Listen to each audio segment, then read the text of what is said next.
Won't you come over? Dying to know where you came from.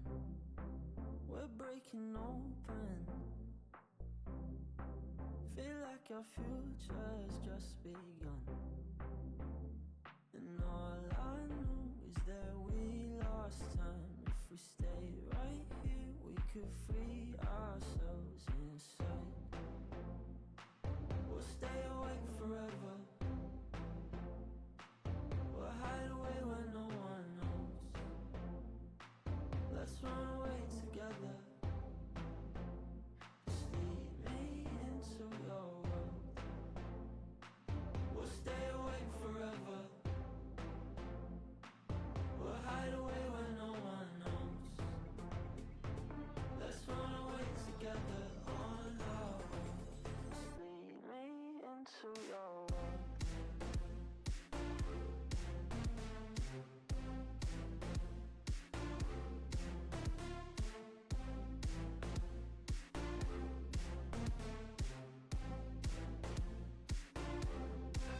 Waiting for no one. We're headed straight up for the sun. They'll never notice. We'll take these cities on our own. And all I know is that we lost time. If we stay right here, we could free ourselves inside. We'll stay awake forever.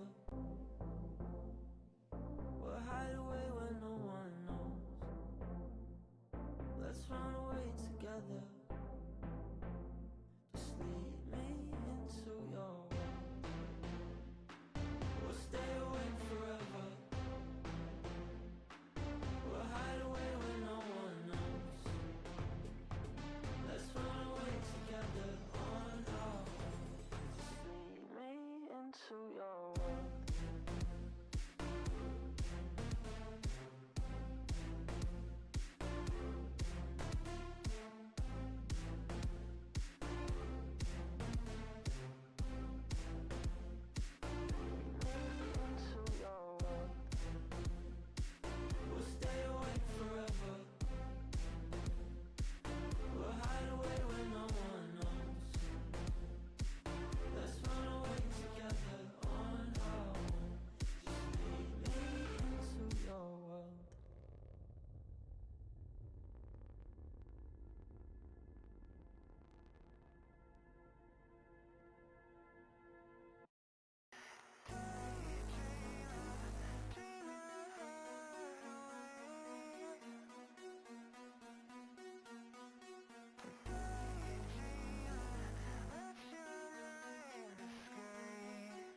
save. Slow down midfield. Raptor gonna take control, leaving it for MJ. MJ with a double tap opportunity, and he gets it! MJ! Trying to find another toucher, gets it around for Chance. Ren gets another touch around Remzik. Maybe one man back. Oh, a good slam from Samuel. An insane redirect. And go time, popping it up. Is anyone there? Suffer challenges. Suffer with a miss. Just Eli back. Dicky, getting it over top. And Low Ballers take the DIV Grand Final. Give it up for Low Ballers.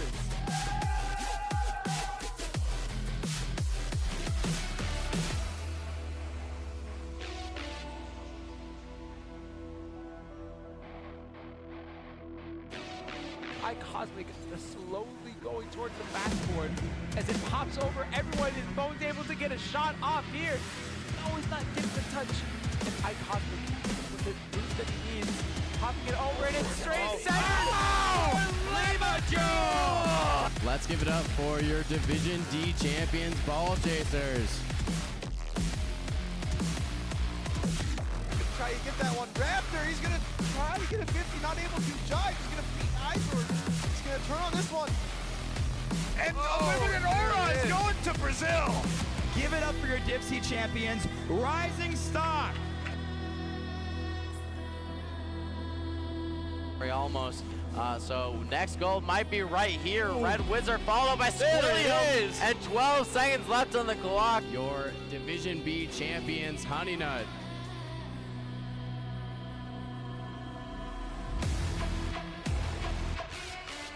No one's actually challenging. He was able to get that boost for free. We needed someone from Super Soldiers to go early, as this one does drop down. Ceiling shot is gonna be there, and Remzik doing what he does best. And ladies and gentlemen, give it up for Division A champion, Acrobatic Aura.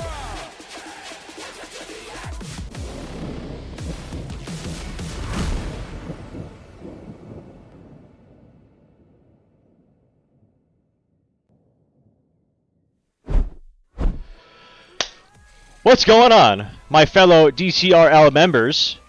We are back, or I should say I am back from the weekend after a little bit of a chill thing for me. I know obviously last night I streamed, but really Swamp Donkey was in my place, so I'm actually back now. Izord in the flesh. But before we get into things, we're gonna introduce my fellow co-caster here, Cosmic. What's going on, man? Hola, what is up, chat? That's all? Yeah, that's it. That's it, dude? Come on now. Come on. Okay. Other than the fact that I was a last second cast, but I mean, I'm always happy. I'm always down to cast some DCRL, so. That's much better. Much better. I thought you were coming in with some super poor energy. I'm like, dude, come on now. It's DCRL, man. Playoffs, dude. This is life or death right now, dude. You gotta. Anyway, we got some Div C action starting off tonight. We have actually 3 series tonight. We got a C, a B, and then a C again. So we're a little bit of a what's it called? Oh my God, I'm blanking on it. Anyway, I'll think of the word later on. But yeah, we got a little reciprocal, I guess. But yeah, as for the land goal, or I should say the sub count. According to that guy right down there, we're at it. I don't know if my thing's just not accurate, but apparently we're at it. And this guy, I keep pointing the wrong way. That guy is the one that's doing it. So look forward to that at LAN. That'll be a nice little video for us. But yeah, like I had said, got some Div C action, CROSSBAR Kings versus Disoriented. And we're going to hop over to some individual Team Aruni stats here. Actually, but before the team stats, we got the actual playoff bracket. I forgot about that part. Playoff bracket, obviously Div C. We see, where is it? Where are they? The very, very top there. We got the number 1 seed CROSSBAR Kings facing the 8 seed Disoriented. And Disoriented is coming off of a perfect sweep here, beating Hey with Riz 4-0. I actually just talked to my old teammate Tater Tot, who's on Hey with Riz, and gonna try to help them a little bit. Hopefully they can get a little Cinderella run. But that's not the point. We got CROSSBAR Kings Disoriented. Obviously, I believe they have one more match until the LAN match. And that person's going to have to go through bad Wi-Fi. So it'll be the number 1 and the number 4 seed, or the number 8 and the number 4 seed. Hopefully CrossBAR Kings can kind of keep that number 1 reputation with them. But if Disoriented decides to, take some PEDs or something and wipe out CrossBAR Kings, hopefully they can make it to LAN as well. So bad Wi-Fi is really the only one that's in either of these two's ways. But besides that, we're going to shoot over some regular division stats. These are only regular season division stats. Obviously, CrossBAR Kings being the first seed, 7-2. A little bit of red there, looking like it's in the save category, which you can't complain with high save percentage. That's always a good thing to see. And we see Disoriented a little bit towards the bottom there, 4-5. No red on their side. And obviously, it's hard to compete, especially when you have silver leveling with a bunch of red there. They don't leave much scraps for everybody else. But regardless, should be a pretty good series tonight. I know it is the top seed and a not so top seed. But, we've seen some crazy things. I know in Div B we had the team who hadn't won a single series the entire year swept their first go. So anything can happen. Everybody knows this. It's Rocket League. So anything really standing out to you here, Cosmic? Well, like you said, in terms of like any sort of stats out there, it really is scraps. But I mean, what can you do? Like, even though, like, I'm sure you don't want that red demo stat that bad Wi-Fi has, but if we were to just compare the two teams, Disoriented and CrossBAR Kings, right? Or wait, yeah, who's playing again? Disoriented and CrossBAR Kings. Yep. Disoriented and CrossBAR Kings. I mean, like, you look at their shots. CrossBAR Kings is only ahead of them by 0.1, which is like a really small margin, and it really means nothing. So, like, not nothing, I guess, but their shots are basically the same. Yeah, their winning percentage might not be on par with CrossBAR Kings, but their goals and their shots and their assists, almost every single stat is more or less the same. It has a really small margin in terms of difference. So I think this game's just going to be a really fun back and forth. Right. And speaking of CrossBAR Kings, we'll shoot over to them individual stats-wise. Obviously, we had said 7-2, led by Dracula. Then it's Frosty Nick and Wheat. Sounds like my butt sometimes. But anyway, they're the first and third man, looking like they're going to be the big scorers on this team. 0.92 goals for Dracula and 0.95 goals a game for Wheat. And then Frosty Nick, a little bit on the slow end, but maybe playing a really, really good passive man, as we see. Not quite league leading, but in 2.15 demos a game. So he's going crazy in that stat. Can't complain. Everything else, this team looks very, very consistent. And obviously where Frosty Nick kind of makes up for those lacking goals, he makes up in saves, 1.24 saves a game. So obviously a really well-rounded team. Their first and third man are going to be those primary offensive leaders. As you see, Buit also having a 40% shooting, which is phenomenal. And obviously their record speaks for it.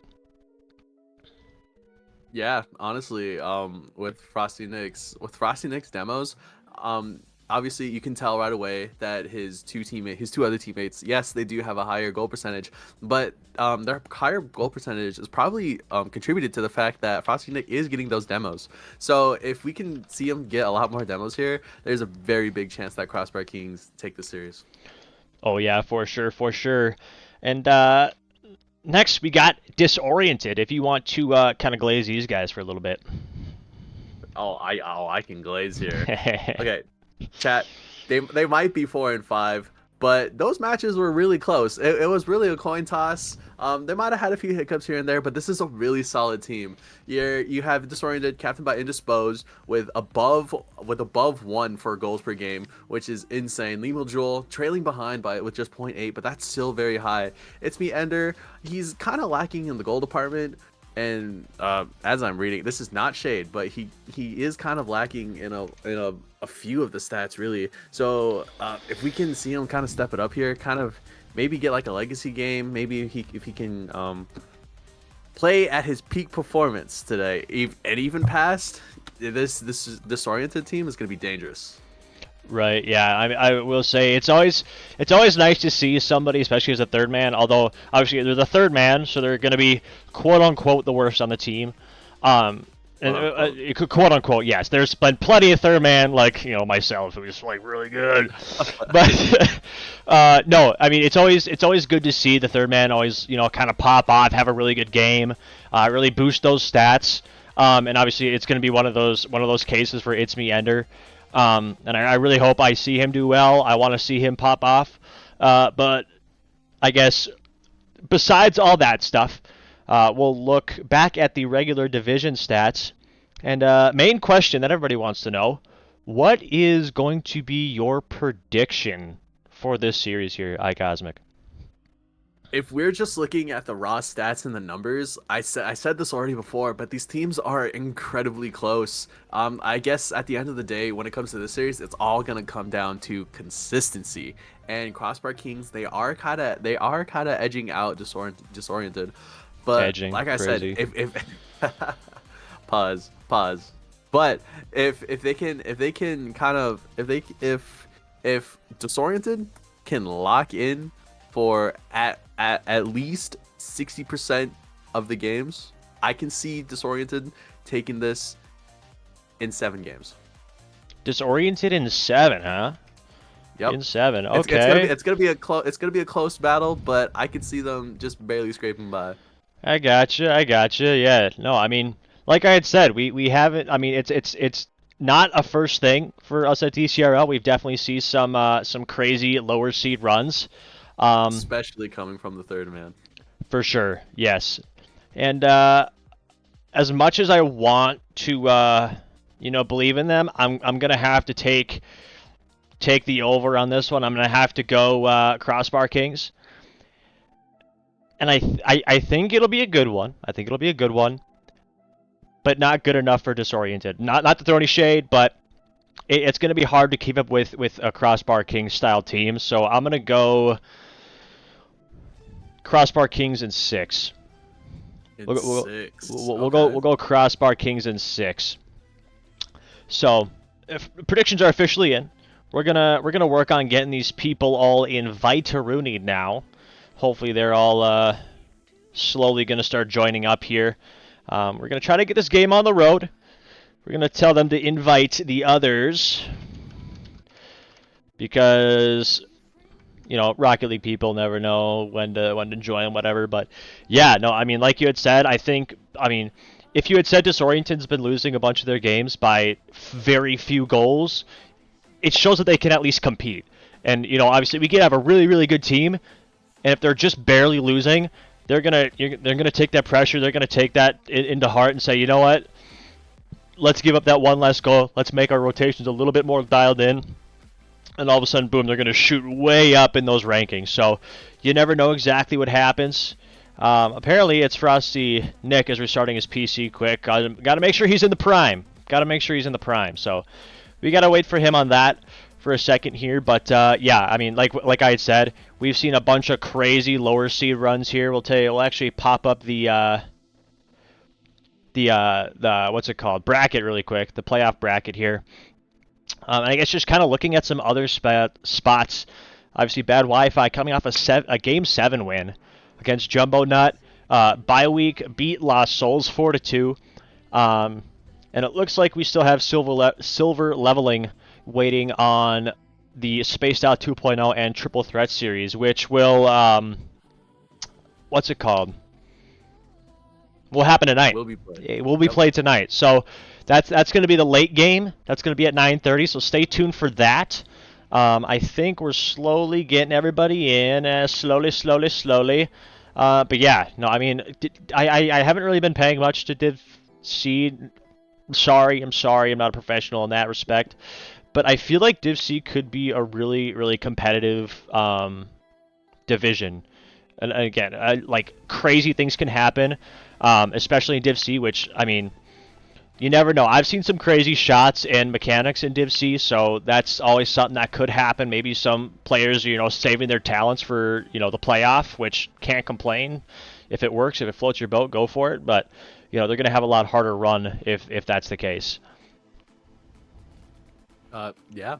I mean, Obviously, you don't want to be like too complex in your mechanics, but mechanics do open up goals. So if we can see some pop-off potential, maybe get a few clips in for the socials, that would be wonderful. Oh yeah, no, I think, God, what was it? I think it was no, maybe it was last semester. Either that or it was early in this semester. There was like the lowest I want to say it was Div E, so that would have been last semester. There's a guy who went for like a flip reset double tap. Like I was like, what's going on, dude? Like that's not supposed to happen in Div E. I don't know if it was a flip reset, but I know for a fact that it was like a midfield pop into a double tap off the back. Like it was mind blowing. I'm like, why are you even trying to go for that? Didn't hit it, but they went for it. I don't remember who it was, but they went for it, and it was insane. You gotta admire that admission. Oh yeah, yeah, for sure. And looks like it's Frosty Nick is slowly getting back in here off of a PC restart, making sure he's in his prime. I don't know if this is the right guy in training. I don't think he's in here yet. I don't know. We'll see. We'll see. But anywho, we're gonna attempt to hopefully get maybe people in here. We're gonna add to all these guys just in case. There we go. There we go. Now he's in. Make sure these guys are all ready to roll, and we'll try to get this series on the road. After a slight delay, which, always happens. Make sure we got all this stuff good. Looks like we got one yup. We're going to wait for one more yup, just in case. Okay, we got one more. Sure, partially confident. So we're going to get this game on the road. Got this game on the road, create this match, get her rolling, and hopefully we have a pretty good stream tonight. Hopefully. You can never be for sure, never be for certain. But as these guys start loading up here, we're gonna get this again. I'm gonna say this for the millionth time. We're gonna get this show on the road ski. Hopefully there's not too much scuffness, but there's always bound to be. But here we go, Div C action. I don't know why my thing isn't loading. Is it up now? Yep, there. Oh, I see a black screen. And wait. I think it's good. It might be good-ish now. I might have to refresh some stuff, but I'll figure that out. Yeah, that early demo here coming from Limo Jewel. It's indisposed. Gets an awkward touch mid, but Frosty Nick unable to get that shot on target. It's me Ender. Not a whole lot of boost. Gets the 50. That's gonna roll mid. Limo Jewel able to catch. Kind of hits a little too hard. It's me Ender trying to get a touch to sort of bail him out, but indisposed. Full tank of boost, gets 50 by Dracula, and that's just going to float straight to his wheat. He get the shot on target, double tap opportunity, not quite, but Frosty Nick able to get the touch, and he gets cleared away by Indisposed. That could be a shot on target though, as Dracula is able to make the great clear. Yes, for sure. 4:15 left, no scores yet, obviously, if you can look at the scoreboard and know what numbers mean. But we see Limoju taking it at midfield, collecting the mid boost, trying to get something around an awkward Frosty Nick. He does. Is that going to be a shot on? Dracula diving in for the save off a pretty good shot from Limoju. It's Meander playing a really passive third. I like that positioning there. Allows him to, kind of capitalize on that disoriented big boom there. They don't get 3 big booms. They only get 1 because it didn't quite work out for them. You see a big boom coming from Dracula, giving them the lead. What a shot from him.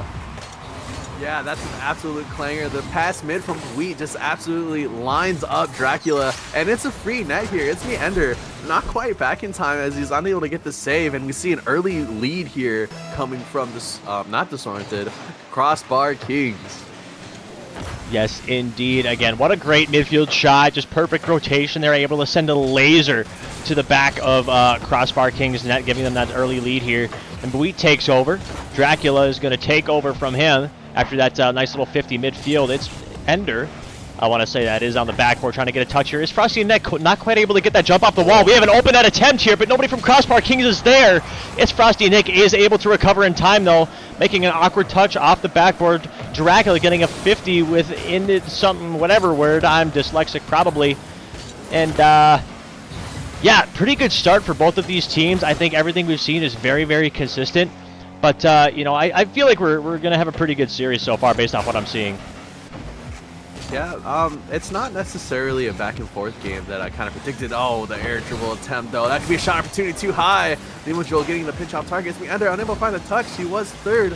Forces Limojul to maybe get a touch here. Indisposed. Does demo that third man as he's also able to get a great clear up this Crossbar Kings pitch. Yes, indeed. And apparently I have the colors wrong, so that's always nice. Which would make the series wrong as well. So I'll try to figure something about that out. Yeah, maybe they are wrong. I'll take a look. But regardless, we have 1-0. Whatever happening, and I'm gonna maybe stop talking. That was almost a really good shot there. Yeah, I'm gonna stop talking so I can try to focus on what's going on here.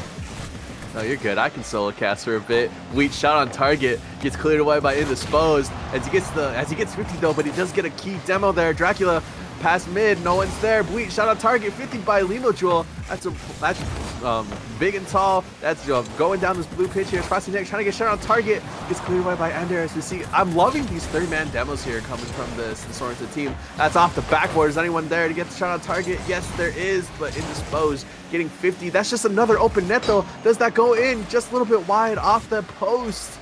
Very unfortunate as we see a great touch coming from Bleat off the crossbar. Dracula trying to get the shot on target. Doesn't quite find the angle. Doesn't quite get the power, but that is a great low 50 coming from Indisposed. Can he get another one? Yes, he can. The demo comes from Frosty Neck. Can Indisposed get the touch mid? Yes, he can. Is anyone there? Is anyone on his team able to get it mid? No, they aren't. Yes, I'm still trying to. Yeah, no, I'm here. I'm just trying to remember which names are which. And oh my god, I've never done this before, but you know, regardless, still 1-0. Got a minute 10 left here.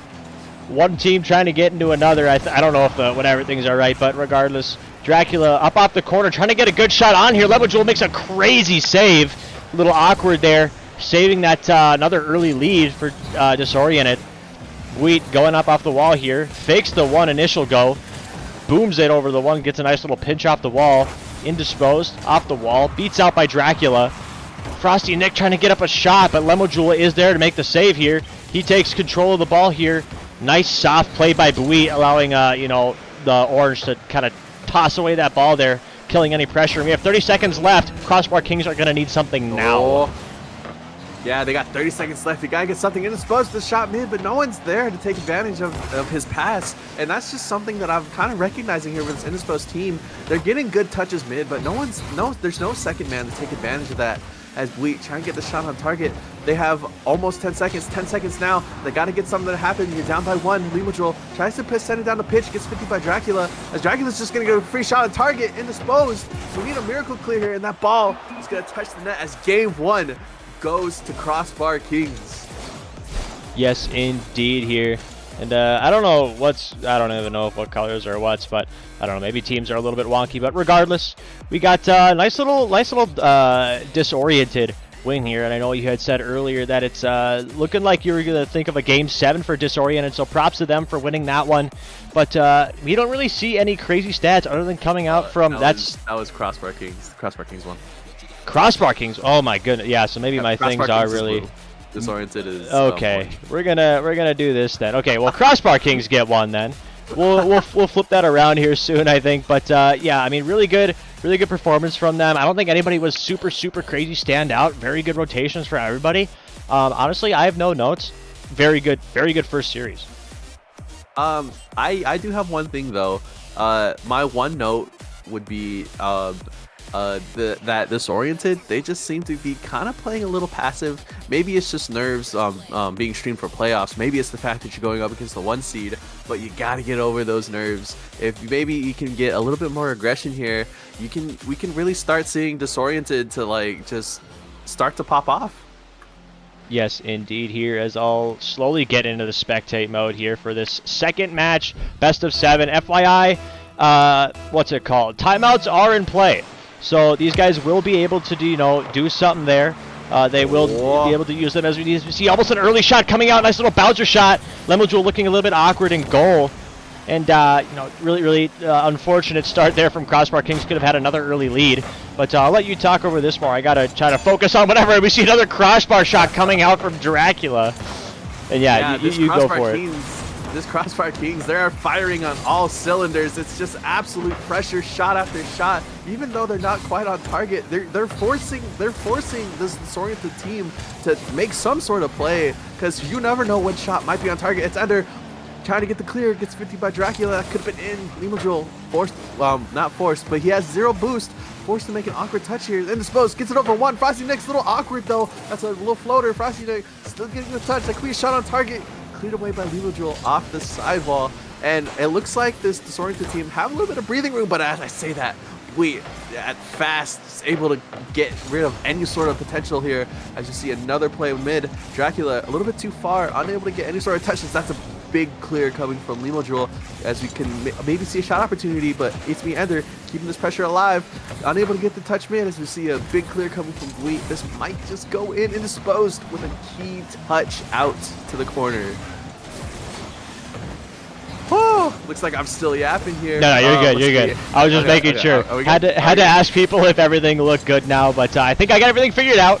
So we got 3.5 minutes left. Disoriented. I got the whatever thing is wrong, but I can always adjust that pretty easy. But Limojul, nice little 50 play upper at mid here. Indisposed, trying to get an aerial play, denied by Dracula. Limojul rotating around back. It's Meander. What a great shot! Oh my God! What a crazy freaking shot coming out from Ender.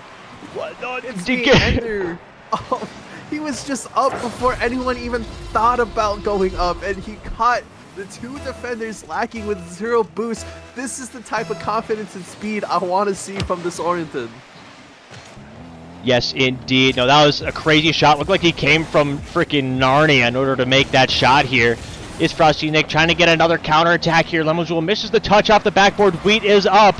Great positioning by It's Me Ender. We don't see a lot of that. Just staying home back post, able to get that bang of a clear here.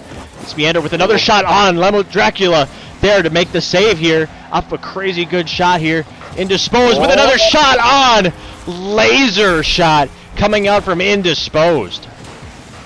I don't know what sort of switch that this disoriented team just flicked, but I am loving what I'm seeing here. This time, they are the team that has all of the pressure, and CROSSBAR Kings is just left begging and hoping that this team just doesn't keep scoring goal after goal. But Bleat, that is a great touch mid. Limojul is already up. We could see another goal here for Disoriented, and Link, they're just running away with this game.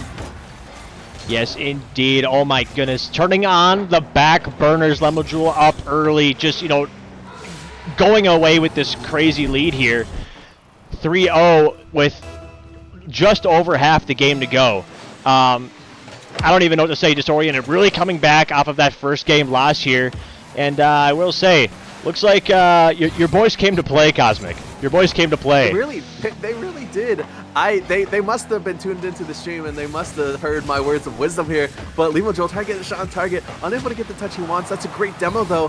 Indisposed, forced to make an awkward touch though. This could lead for a goal for CROSSBAR Kings, but no one is there to get back in time. Indisposed with 0 boost. It's Me Ender, forced to make some sort of touch, but we can see another shot opportunity as we see Dracula able to bail out this CROSSBAR Kings team.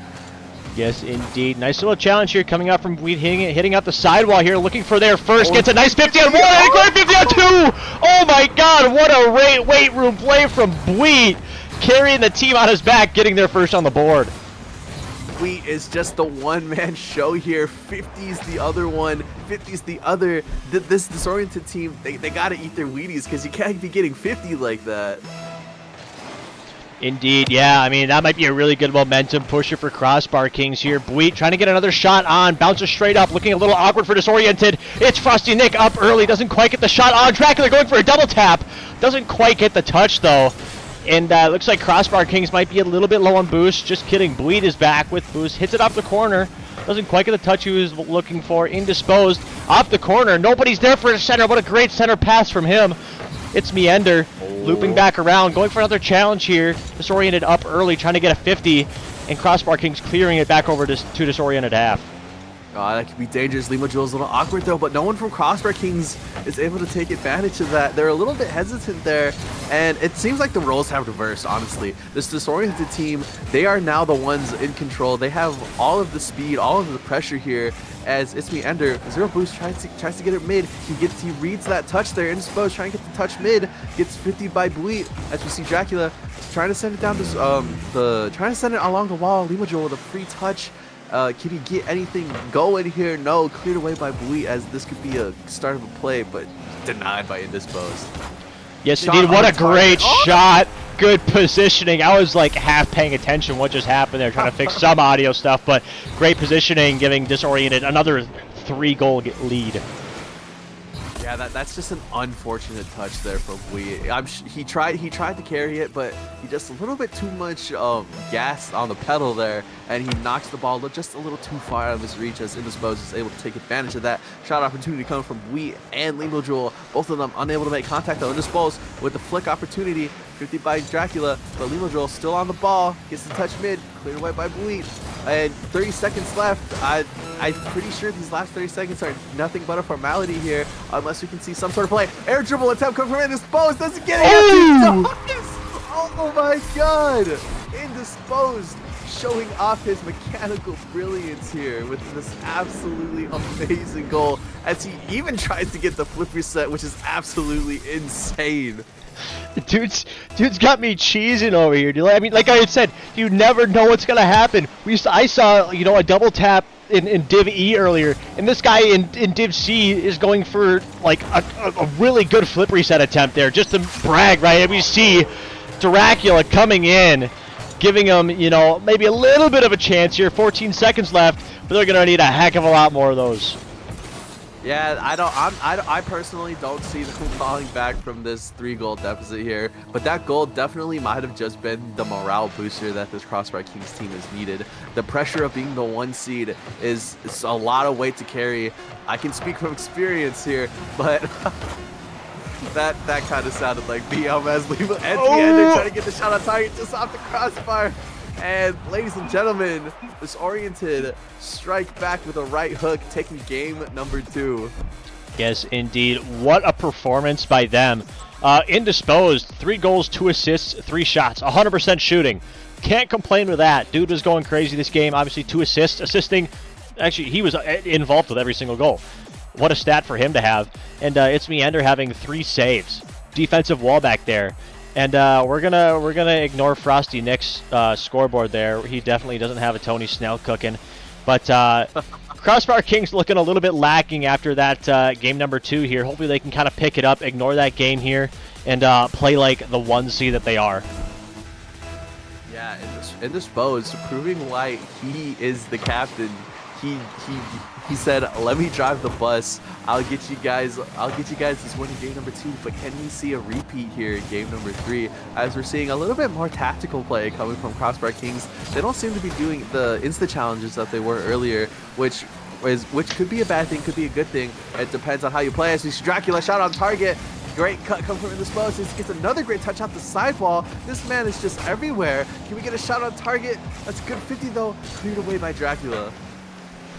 Sorry, you caught me mid-sip of my Dr. Pepper here. Just cracked a cold one. It's Me Ender trying to get a little solo play here. Doesn't quite get the touch that he was looking for. Limo Jewel on the opposite side of the ball, not playing for his offensive pressure that he had going there. Indisposed up, trying to get something going, but it's Frosty Nick is up early to deny that pressure here. It's Me Ender needs that touch, and he gets it. Bleat's going to hit it off the corner here. Hopefully he gets a little mid-bounce. Doesn't quite get it. Limo Jewel does hit it over to the side. And what a touch by Dracula. Is that going to be a shot on? What a save coming up from Indisposed. Oh my god, he's having a legacy series right now. Indisposed still on the ball with boost, but Bleat pinches at midfield, keeping it on Disoriented half. That was a very risky save there.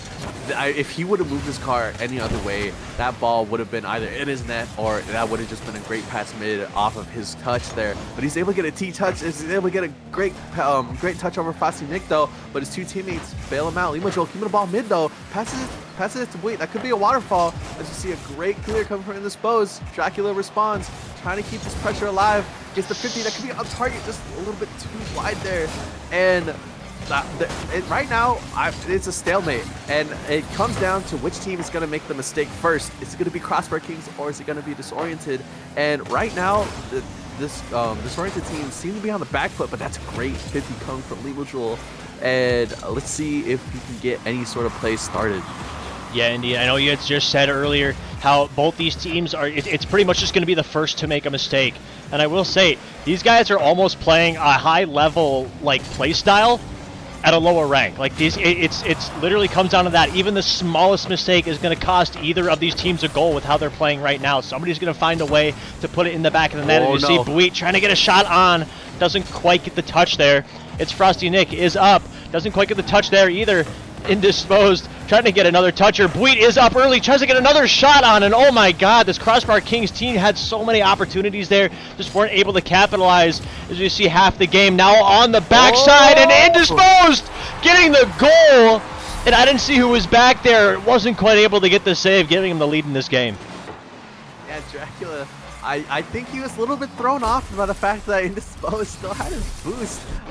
That was a great shot though, able to delay his flip just enough, gets the flip cancel, able to carry that momentum towards the ball. I don't think anyone was expecting any sort of speed from that touch there, but Dracula trying to get a goal of his own, just a little bit too wide. Jewel getting a 50 in the corner, gets it past Frosty Nick, but denied by Buit as we see targets the ender, forced to make a miracle save, cleared away by Indisposed. Yes, indeed, and I will say that mistake that was going to happen unfortunately came right on the save. Nothing with rotation, nothing else. He had the opportunity, just maybe that little bit of off speed really got to him, or maybe it was too fast. But regardless, we have a little under 2 minutes now, and just disoriented, up by 1. Buit trying to get a 50 on Indisposed here. Doesn't quite get it how he wants it. Dracula's going to stay on the ball here. Jewel with no boost gets a nice little 50 over to the corner. Still has low boost. Gets it center. And that's a Buit free shot. Unfortunate touch from Jewel. Yeah, that's not the touch you want, especially with zero boost. Zero boost, with the ball in your corner, you want to go for those 50s, and you don't really want to get those throwaway touches, or else shot opportunities from Buit happen there, and you end up tied with just a little over 1 minute and 30 seconds left. Once again, these teams just seem to be going back and forth. Yes, indeed. We have a nice little... Oh, shoot, that's right.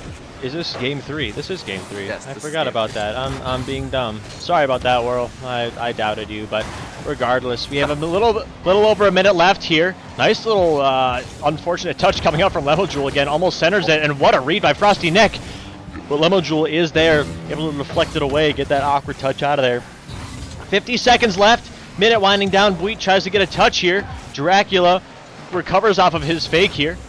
Nice little touch over. It's me Ender looking a little bit awkward. Jewel and him off the backboard, getting a nice little clear back over to CROSSBAR Kings half.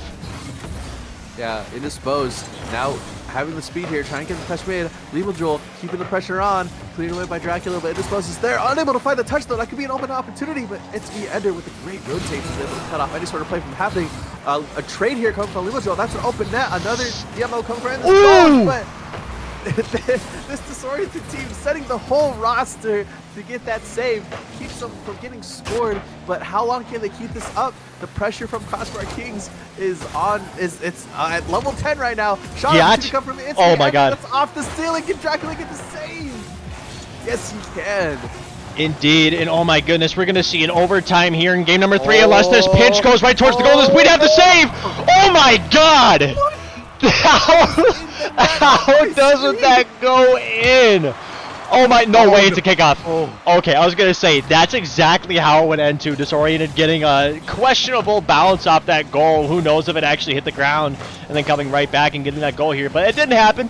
We got a little over a 10-second overtime here. And I was going to say, CROSSBAR Kings had a pretty much open net, and I don't remember who it was, just couldn't quite get the power on it in time. You see a great Frosty Nick 50. This is going to go to the backboard. Jewel has no boost, gets faked up by 1. Dracula is on, hits it to the backboard. That's going to be a straight down drop. Is anybody going to be there to challenge? Buit is there, pops it straight back up. Indisposed is up again, able to clear it away before Frosty Nick can get to it. This disoriented team, they just seem to be kind of panicking. Though that's an open opportunity come from Jewel. Dracula yet again able to bail his teammate out. able to bail his teammates out, indisposed, gets the touch mid, gets ripped by Dracula. We can see a double tap opportunity coming from Frosty Nick, though. It's Meander with a great save. Someone needs to put a hand up there as we see double commit, but Limajul able to get the save. We team with pressure alive. Dracula touch mid, but indisposed, gets the shot on target. No one is back, but Bleats, as we see Limajul a little bit awkward though. Shot opportunity just wide. Frosty Nick also there. There's a scramble in front of the Disoriented team. That's an open net. Can indisposed get the touch? No, wide. Oh my god, these teams are just so back and forth right now. It is haymaker after haymaker. Crazy offensive pressure. I will say it is a little bit in favor of CROSSBAR Kings. They have been on Disoriented's half this entire time pretty much. But we see Disoriented finally getting some pressure here. Dracula trying to get a wonky touch here. Almost gets a great 50 off of Indisposed. Shot on here, and what a shot from Limajul, putting it back post, giving him the overtime in Game 3. Limajul with the absolute ripper. With zero boost and no momentum, what can you do? That's just excellent placement coming from Limajul. Yes, indeed. And honestly, I think I forgot to do the serious thing here, so we might have a really weird little wonky thing cooking here. But Disoriented, great game. Able to handle that CROSSBAR Kings pressure. Indisposed with 1 goal, 1 assist, 3 saves, 2 shots. Literally a crazy stat line for him. And CROSSBAR Kings also had a very good game. They just weren't able to capitalize early on those open net attempts. And I will say, I forgot who it was. I want to say it was Buit. He had that little aerial read, could have put it away super early on, but he just wasn't in the air quick enough. So I think both these teams are doing very good. CROSSBAR Kings just have to capitalize on their offensive attempts. And, you know, Disoriented just kind of have to keep that ball out of their half so much. And I feel like this will be honestly, I don't know how I could say this, but it'll be a better series than it is now. Yeah, like I said, this game, it's going to come down to consistency. That is a great demo coming from Frosty Nick as we see a very quick opener coming from CROSSBAR Kings, able to steal any sort of momentum that Disoriented had. Yeah, that was a great play coming out from, I want to say it's Frosty Nick, had that demo there. Great positioning there. As much as you don't want to be on the receiving end of it, you got to admit, demo plays are always going to be the most effective. Because if you can't get around the defender, just get rid of the defender. Yeah. Just get rid of him. Get rid of him. And I will say, my last series, it was against Goofy Goobers. I think there was a record number of demos. It was back and forth. We see a crazy save coming from Indisposed. Dracula trying to get a goal there, but Indisposed again with a great save here. But yeah, I mean, like I said, demo plays don't ever want to be in the receiving end of them, but they work beauties in Rocket League. Yeah, demo plays, love them or hate them, they are a mechanic on the game, but they can be a double-edged sword. If you're tunnel visioning for these demo plays, you could be caught out of rotations very easily. So we'll see how this CROSSBAR Kings team can handle that. As we see a shot opportunity come from Dracula, but that's just a routine save for Indisposed here. Dracula trying to get play mid, trying to get the pinch mid, but Limajul gets it past one. Can he beat Buit with the pinch off the sidewall? A little bit of a scramble, a little bit of physical contact between two of the same teammates there. As you see a great shot on target, that's just wide. And one thing I would like to say, Izord, is I said it in the beginning. At the end of the day, I think between these two teams, it comes down to consistency. And yeah, that was a great shot there. That was a great demo though, coming from Dracula. But this Disoriented team seemed to be the most consistent. A lot of their shots seem to be going in more. And as I say that though, shot opportunity, an incredible gets the 50 off Limajul, and they just somehow are managed to staying alive. To keep the goal going in the net. And I guess just to emphasize your point there, consistency with these shots has been a huge factor here. We see Disoriented hardly on offense ever, but somehow they're winning games. And we see CROSSBAR Kings on offense looks like 70-80% of the time, but they're just not being super consistent with putting them in the back of the net. So I think consistency is huge here. And we see Buit proving my words wrong here, putting the second up on the board. Obviously, again, proving me wrong here. Yeah, they shut me up. Well, I mean, yet again, that was just another goal there that was this time there wasn't a demo, but the threat of the demo forced it Oh, yeah. Ender to have to not only avoid whoever trying to demo him, but to also get a save here, and he just wasn't ready for that. Pinch here coming from Wheat and Frosty Nick. Indisposed, full tank of boost though, gets cut off by Dracula. The Dracula took a touch mid, Indisposed, forced to make a touch mid though. That could be a little bit awkward, but Limojul able to bail him out. Can we see a shot opportunity cut off by Frosty Nick? Indeed, great little 50 there by It's Me Ender, not letting It's Frosty Nick get that touch here. As we see awkwardness, Dracula's the only one back, but It's Me Ender just kicking it a little too far out from his goal, or from his car there. Lemojul with no boost, barely gets the touch here over to the sidewall, making it a little bit awkward for Crossbar Kings. Who's that Bleak? It's a nice little shot on there. Dracula looks like he was bumped up here. It's Me Ender is up, doesn't quite get the touch he was looking for. Indisposed with the shot on. Bleak makes a back flipping save here.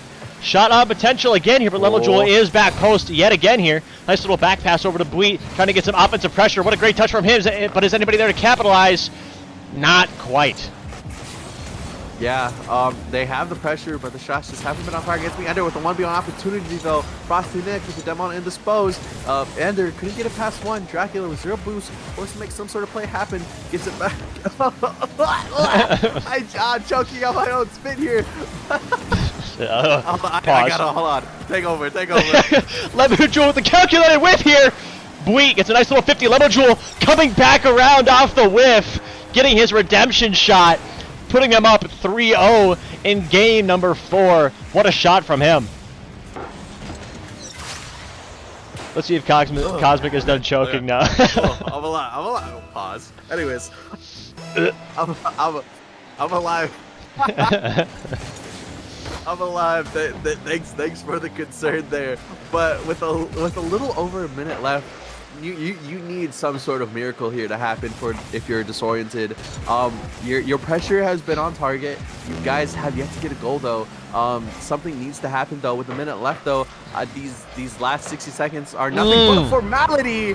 And Bleat with the 4th nail in the coffin this time, increasing their lead up.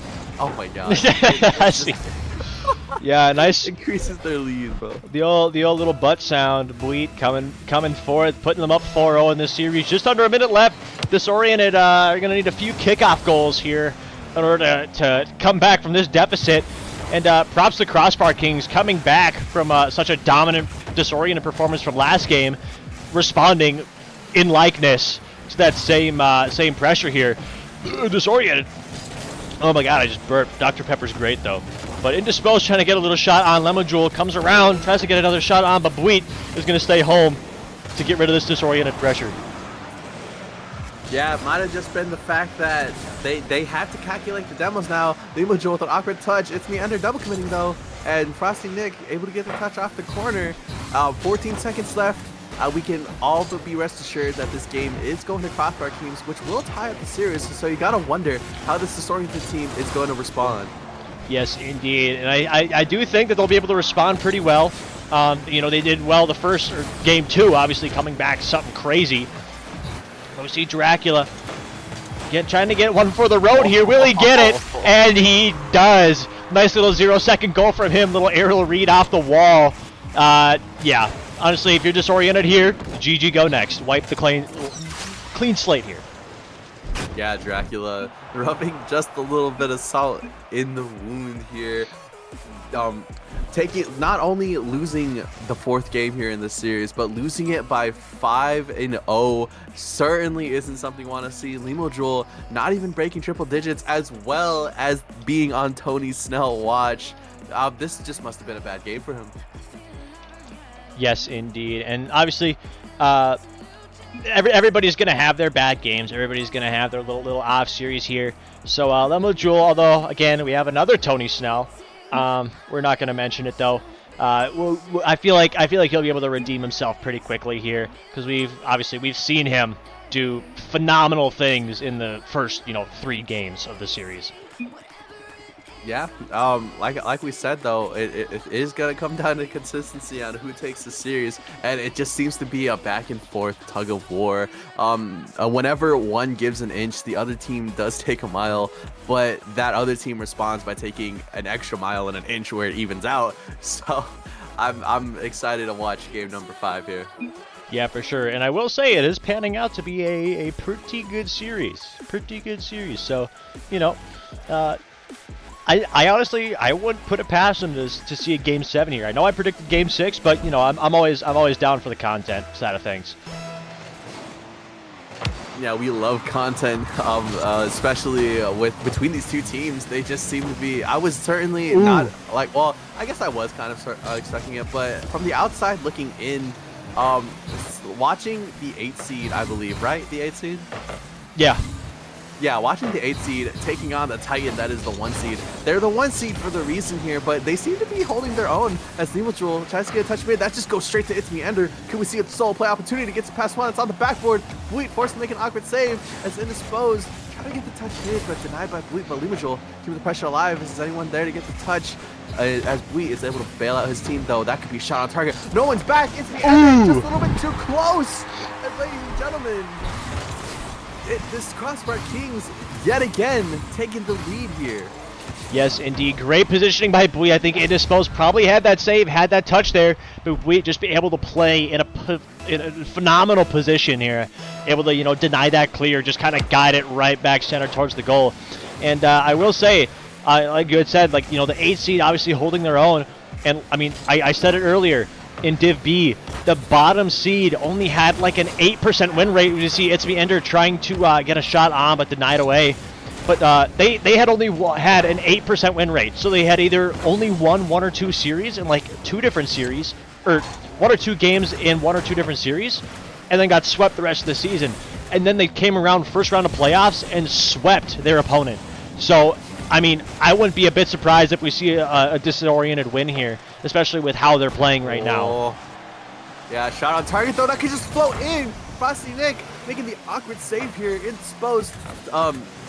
Hits the ball towards the corner though. Unable to find it on target. Nemotrol, 0 boost. Gets an awkward clear out the corner. That's just a free shot for Dracula just wide. Indisposed. Getting a touch off the sidewall. There's a great bounce. Is anyone there to take advantage of that? Nemotrol with the call off. Calls off It's Me Ender though. That I don't know if that was the right play to make there, as It's Me Ender was just right there. But that's just what's the phrase? What am I thinking of? Hindsight, hindsight, like that. Multiple hindsight syllable word. 2020. Hindsight is 2020. But It's Me Ender getting the touch off the corner, and that could be a shot though, as Frosty Nick bails out his team. Oh my God! Shot after shot after shot. When is any of them gonna go in? Yes, indeed. We see a little back and forth action, a little more back and forth than we have seen in the previous few games here. We see Indisposed with low boost, a little awkward on the recovery there, but manages to make it work here. Dracula is back, waiting for the extra touch. Bweet Butt Sound is on the backboard, gets a nice little clear. Indisposed, little back pass over to It's Me Ender. Dracula is up, trying to get something going here. Lemojewel is up, doesn't make the touch though, and Indisposed keeping this offensive pressure rolling. I will say Disoriented has the stream open because, my God, they took what I had said to heart. And we see a quick little response coming out from, oh my goodness, that was an open-end attempt here. I don't know what's going on between these two teams. That's a free ball. Can we see a double tap opportunity come from It's Me Ender? No, just a little bit. He was cheesing in cams too. I don't know if you saw that, but he was all smiling. They certainly do. That's a great bump though, coming from Dracula. Shot not quite on target, but Bleat is already up off the backboard. His Indisposed team is awkward though. Shot after shot, but this time coming from CROSSBAR Kings, it is Disoriented that's on defense. Touch off the sidewall. Dracula keeps pressure alive. Nemotrol off the sidewall. Can we see a touch mid? He gets the touch mid. Yes, he does. Maybe doesn't get the double tap, but Frosty Nick clears the ball away for this CROSSBAR Kings team. Yes, indeed. CROSSBAR King trying to keep a little bit of offensive pressure here off the backboard. Is anybody up? Lemojewel. No, that was Dragon. Oh my God, what a save here. Dracula and with an unfortunate redirect. What pressure, what an onslaught by CROSSBAR Kings, giving them the 2-0 lead. That's so unfortunate. Ball would have been saved by It's Me Ender, but Indisposed is just in the wrong place, wrong time, and the ball just bounces off of him back into this disoriented net. That could be a great kickoff though. Nemotrol. Oh my God, Dracula. There we need a Bleat with the demo as we see Frosty Nick bailing out his team. Yes, indeed. It's Me Ender taking the short route here, making a nice little cut play with no boost. is able to get the 50 here. Lemojoule is on. Can he get a sharp enough shot here? What a save by Frosty Nick. Another shot on by Lemojoule. It is exposed. Flying high, putting it in top bids, cutting the lead in half with 55 seconds left. Down but not out, as Indisposed is able to cut their deficit in half. You can just see him just flying across the field trying to get that goal here. You have under a minute left. This disoriented team needs to make something happen. That is a great pinch. Indisposed, the full tank of boost. Can he get something? Gets the 50. Is anyone there? No. Dracula with the clear off the sidewall, but It's Me Ender's already up, but he's unable to make the touch. Yes, indeed. What a great onslaught by Disoriented. It looks like they have an opportunity here. It's Me Ender trying to get a shot on. Lemojoule takes over with another shot here. Buit, butt sound, gets a nice little clear back over to Disoriented half. 30 seconds left here. It's Me Ender misses the boost. Doesn't quite time it correctly here. Buit stays midfield. 24 seconds left. Clock winding down here. It's Frosty Nick. Tries to keep the pressure on. Lemojoule gets a 50 on the corner. 50 over Dracula. He's going to collect the boost midfield. Wait for a Buit touch. Doesn't quite get the touch. Oh my god, center ball. Is anybody there to capitalize? It's Frosty Nick spawning off the demo here. 10 seconds left. Disoriented needs something to happen here. Off the crossbar. Buit gives him a little bit of life here. Ball stays up just off the ground. And Buit lets it drop, giving him the Game 5 win. Holy moly. Those last 60 seconds was nothing but just high octane, and I can't be happier to see that. Disoriented, they weren't quite able to get that equalizing goal that they were looking for, but you could see the drive that they had. They wanted to tie it up here, and hopefully they're able to carry that into game number 6. Yes, indeed. What a great performance coming out from CROSSBAR Kings, able to capitalize on those offensive pressures this time around. And it doesn't look like these guys want to do a timeout at all. They're just going to keep it rolling. So we're going to ready up, get into this game number 6 here. I just want to make sure that I didn't miss any timeout call. Looks like we didn't. Who knows? Maybe we did. I don't know. Looks like they all ready to go. Nobody's yelling at me quite yet. But game 6 is going to be underway. Looks like we have a nice little kickoff here coming out, but yeah, I mean, Disoriented, they have what it takes to beat this CROSSBAR Kings team. They just got to capitalize on those offensive pressures, able to make those shots go in the back of the net, and they might have a chance at coming back. And obviously, CROSSBAR Kings are going to be sending everything in the house in order to put this one away after this series. As you see, Buit trying to get a shot on, but Indisposed is back. It will just prevent that early lead. Yeah, like holy, 30 seconds left though. It's kind of what you expected. It started out slow in the beginning, but then it started wrapping up. Buit, touch off the sidewall, Indisposed, trying to get some sort of pressure going though. Frosty Nick, unable to make the touch. That could be a shot opportunity though. Is anyone back? Yes, Buit with a miracle save. Ooh. It's Me Ender, trying to get something on target, but just wide. Yes, indeed. As you see, Indisposed getting a nice little 50 off CROSSBAR Kings here. Can he get the corner read? Buit is back, able to deny that pressure here. Lemojoule gets another shot on. Dracula hits it over to the sidewall, gets the read around It's Me Ender. It's Frosty Nick, tries to get a pass up. Maybe thought that Lemojoule was his teammate there for a second. Tried to get a pass up. Dracula is going to go off the backboard with this one. Is anybody there to capitalize? It's Me Ender tries to get a pinch with Lemojoule. Looked like it was more of a team bump there, though. Buit is going to try to keep this pressure on here. Unfortunate touch coming out here. They're going to see a dem opportunity. Not quite. Disoriented, able to keep this CROSSBAR Kings offense to a minimum.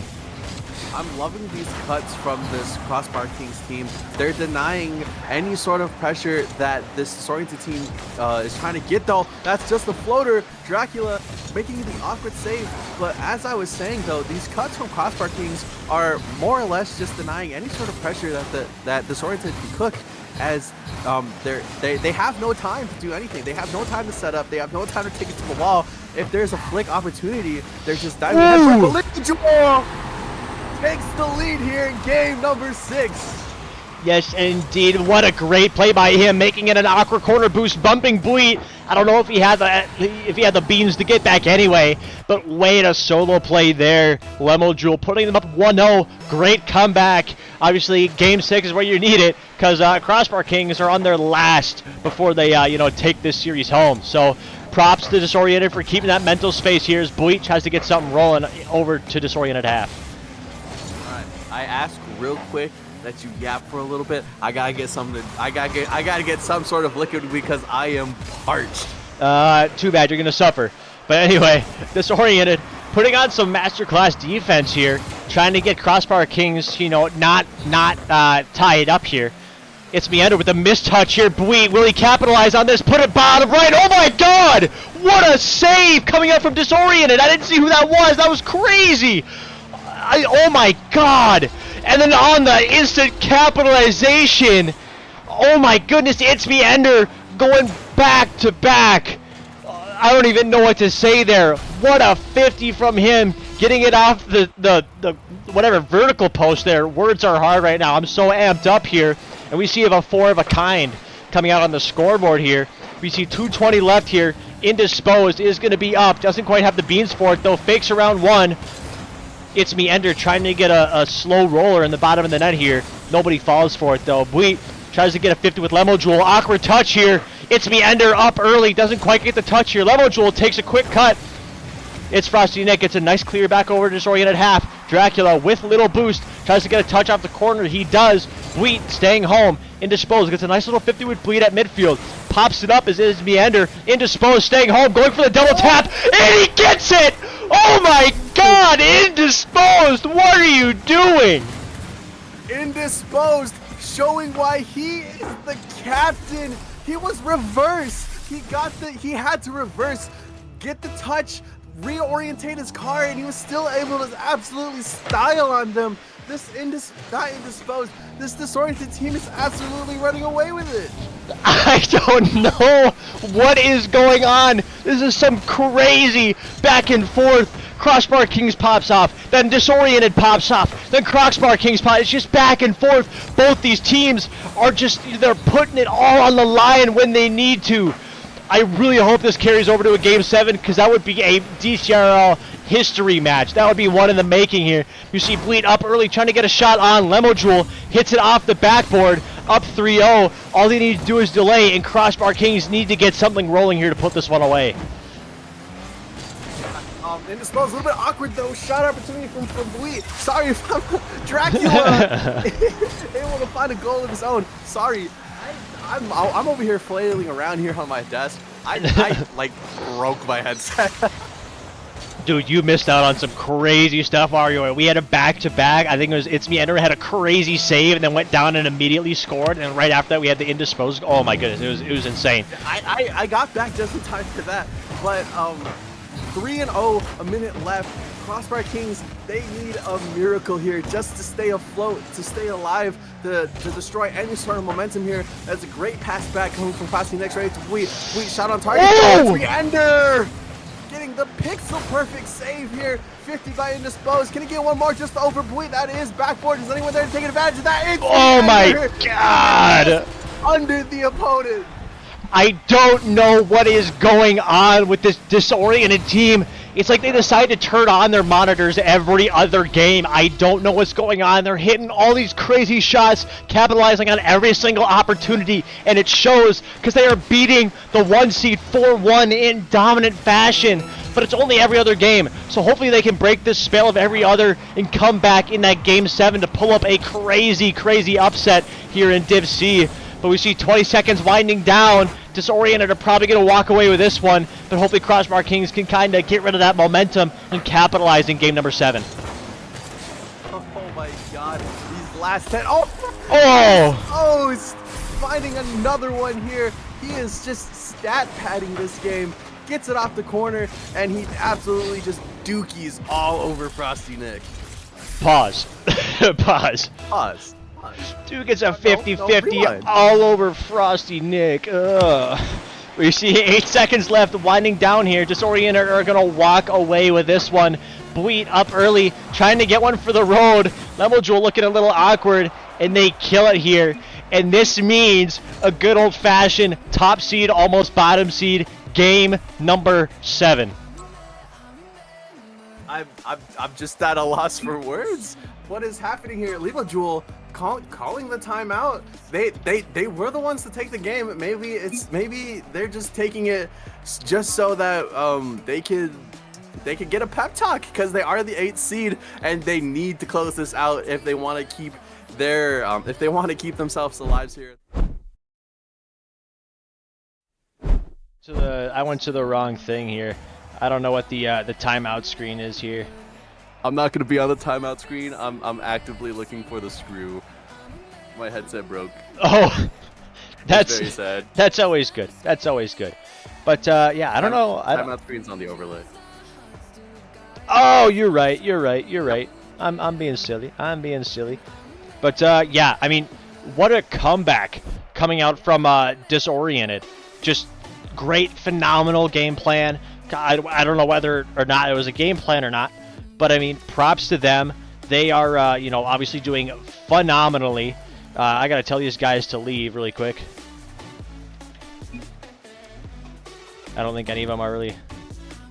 Oh wait. Oh, there we go. Oh, they just. There we go. Entirely.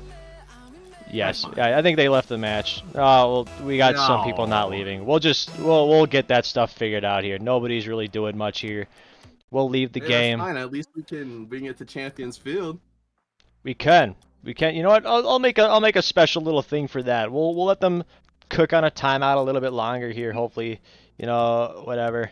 And yeah, we'll try to get this match fired right back up here. But I mean, oh my God, right back to the game. Like, what a crazy freaking series that this has been so far. As I try to search for Champions Field here.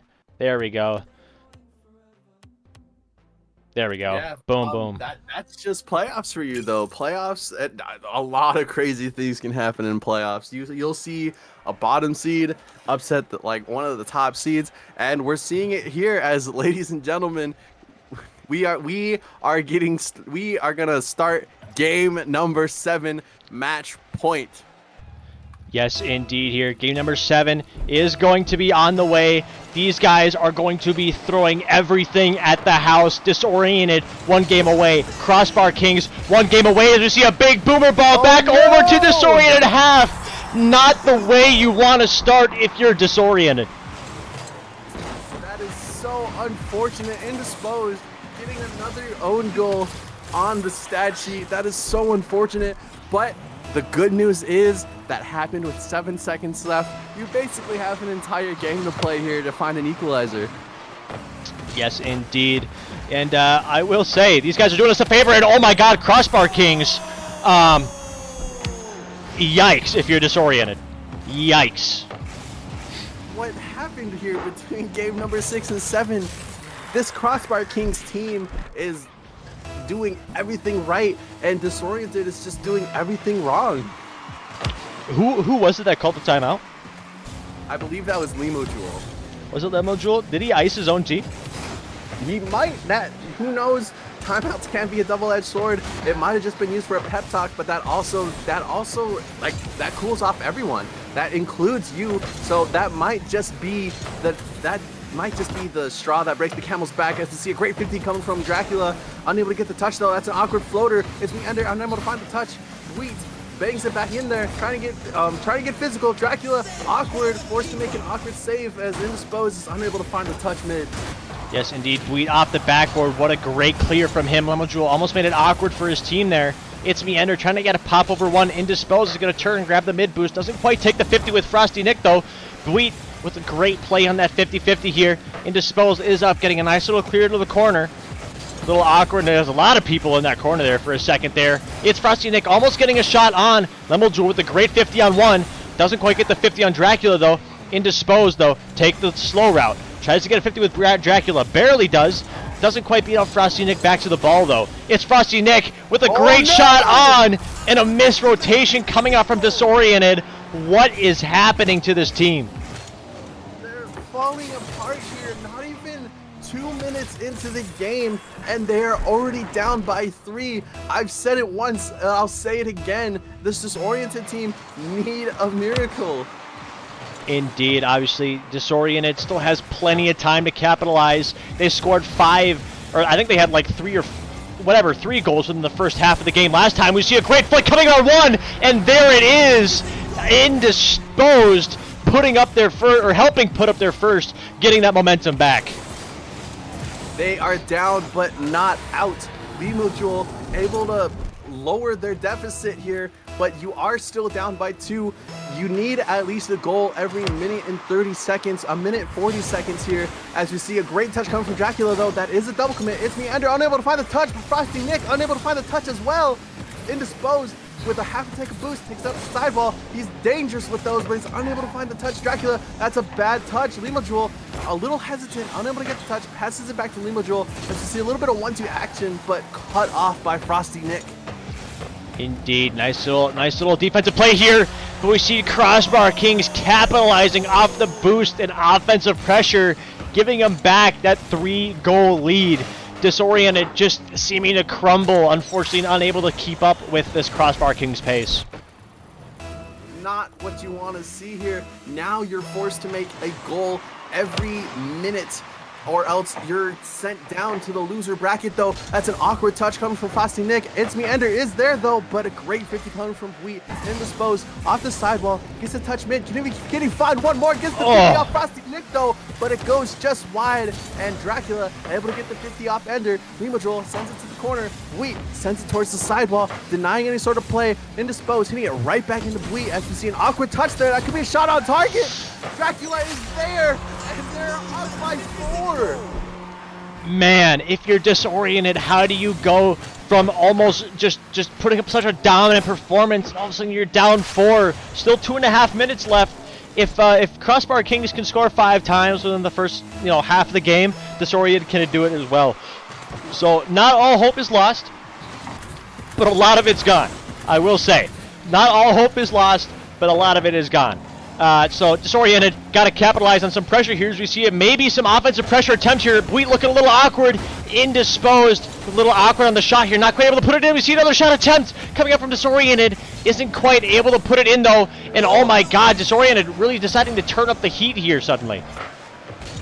Yeah, indisposed. 0 boost, though. That's going to be dangerous. Lima Jewel forced to make an awkward touch. Double commit, though. They're scrambling. They're ununified, and they're panicking. They're playing a little slow. They have 0 boost. That's an unfortunate whiff. They're not as consistent as they are, and I have hope for them, but I can't speak. This disoriented team, what happened? You were playing so well in game number 6, but you have a minute and 30. That ball is awkward. Indisposed, gets the touch off the sidewall, and he can get a shot on target, but denied by Dracula. Indeed, Lima Jewel trying to get a 50-on-1. Doesn't quite get the touch here. Wheat might have an open net attempt here. It's Meander is back, though. Gets a nice little 50 off the backboard. And I will say, time's winding down. 1 minute left. What an almost crazy shot from Frosty Nick. Lima Jewel is up, though. But as I was saying, Disoriented, you're going to need something to happen right now. You're getting a little bit crunched for time. You got to get 4 goals in 1 minute. It's going to be a lot of pressure. Can they do it? Not before Frosty Nick almost puts another shot on here. And CROSSBAR Kings just looking relentless on offense. There is no light at the end of the tunnel here, as Frosty Nick is getting the touch mid. His teammate Dracula unable to get the touch. It's Meander, gets it off the sidewall. 40 seconds left. You have to score a goal every 10 seconds. Denied by Buit. Indisposed. Sent it back down to his half with 0 boost. He can't do anything. He just gets 50 by Buit. Indeed, 30 seconds left. 5-1, and we see another one. Brazil watch coming out from CROSSBAR Kings. Oh my goodness.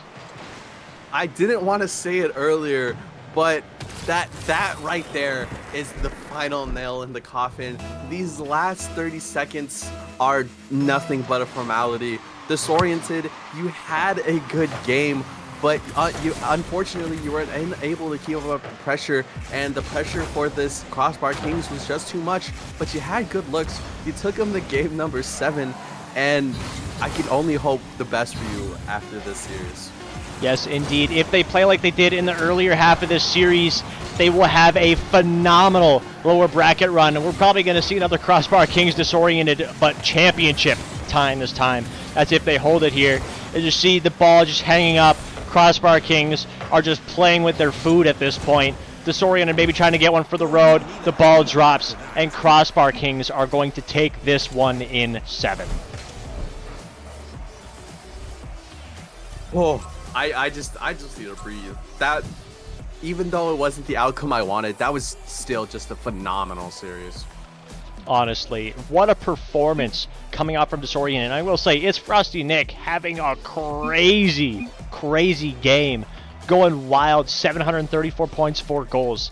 Props to him for doing his thing. Yeah.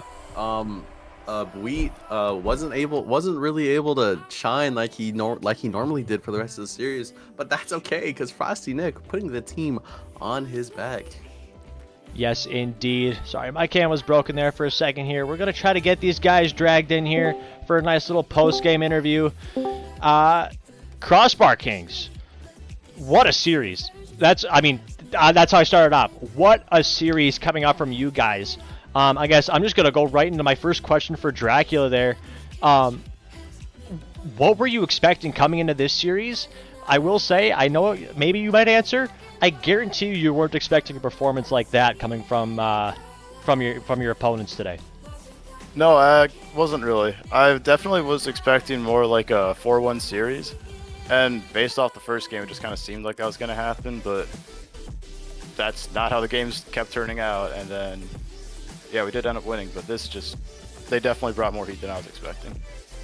Yeah, for sure, without a doubt. I mean, they were playing out of their minds, and if they play like that again, I wouldn't be a bit surprised to see a rematch in the championship. But we'll shoot one to the second man here. It's Frosty Nick. Kind of going off of that, I know you guys definitely weren't expecting that big of a performance from this. I'm blanking on their name now. I don't know why. Disoriented. That's why. Yeah. After they kind of forced that game 7, and I know it was like every other series that they had were just dominant wins against you guys. Was there any pressure going into that last game, knowing that they're coming off of a crazy good game for them, or was it just reset, play your own game, and just kind of go with the flow? Yeah, I think just like you were saying there, just reset, just finish out the series on a strong game, get the win, and that's what happened. So feeling good about it.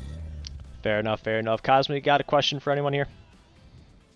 Yeah, I do. So before the start of game number 7, Disoriented, specifically Limo Jewel, called for a timeout. What did you guys have some sort of pep talk when that timeout was called? Because you guys were going to game number 7. It was a really the whole series before that was incredibly intense. I just want to know what was your guys' thoughts during that timeout? Most of our thoughts were just make sure we're locking down on defense and stuff. I don't know if that was directed towards Bleed or anyone, but I guess I'm answering. Oh, you're good. Yeah, we were just saying lock down on defense, just keep playing our game, don't overthink it. Yeah, at the end of the day, that's what you can do. Indisposed specifically, he was hitting clip after clip on you guys, and it was no offense, but he was absolutely popping off, and he seemed to be really shining during that series. But hey, glad you guys were able to take the series though. I did predict Disoriented to win in game number 7, and I was this close to getting it right, but at the end of the day, you guys just proved to everyone why you are the 1 seed. Oh, yes, yeah. indeed. And before we send you guys off, I'm going to make this one super quick, okay? Obviously, I'm assuming you guys are all dudes. Go boys. If you were hypothetically in a relationship with a Kool-Aid jammer and you had to have a kid, would you pop out a Gatorade or would you pop out a Powerade? I'm Wait, Gatorade. answer Gatorade. I don't know. Fair enough. You heard it here first. I didn't really get a solidified answer, but regardless, great series, guys. Very close. I wasn't expecting that close, but hopefully you guys do really good, and I would love to see a rematch between you two again in the championship. Sounds good. That happens. Thanks for streaming. No problem, no problem. Anywho, while these guys slowly leave the call here, we're gonna try to get this next series on the roadish. I think somebody messaged me that there's gonna be a little bit of a delay, which regardless, I think the series would have been crazy delayed anyway. So there's going to be a little bit of a break between then and now. We're going to switch out the viewer, or no, not the viewer. We're going to switch out the co-caster, so we're going to be saying goodbye to Cosmic. But yeah, we might have a little bit of a longer intermission between the next two games because I think we're waiting on somebody to get back into town, wherever that town is. Cosmic, anything else before you head out here? Your nose is itchy, your eyes are itchy, and yeah, you're just itchy. You just now realize that you're itchy. That's fair. Yeah. This goes for everyone. Yeah. Yeah. But yeah, no. On a real note though, I came into this casting last second, and like, you know, it is the 1 versus the 8th seed, so I wasn't really expecting a whole lot. I mean, other than in the back of my mind, a repeat of the assisted living versus DIV wannabes game, and I think we basically got just that. Of course, Disoriented wasn't able to close out this time, but it was still a phenomenal game, and I'm very glad I decided to hop on the booth for this series. Yeah, no, for sure. It was a great one to be on. Again, honestly, that series could have gone either way with how stats were looking, but I came out on top. But regardless, we're gonna go to an intermission here, so stay tuned. We got some Div B action. So we're stepping up 1. You'll be able to see who that is during the intermission screen there. But yeah, before we send everybody off here, make sure you use the DCRL creator code, because that's always a fun little thing to use. It helps us on the backside of things. Allows us to provide better things for you, whether that's stream, in person, whatever. But yeah, we'll be right back soon. I guess follow all the socials and stuff. And again, it'll be a little bit of a what's it called? A little bit of a delay, but we'll try to get everything up and running here soon. So see you guys in a little bit.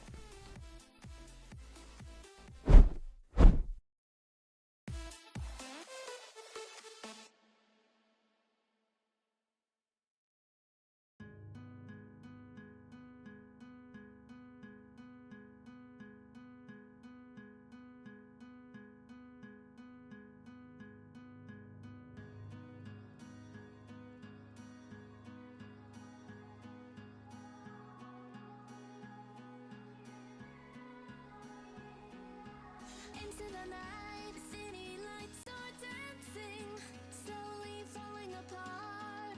The shadows causing an outbreak. I'm wishing upon a star. This time I'm feeling stronger, and I know I can do better. The shadows causing an outbreak. I'm turning the light. We're gonna light it up, oh, light it up, ooh, light it up, causing an outbreak. I'm turning the light. We're gonna light it up, oh, light it up, causing an outbreak. I'm turning the lights on.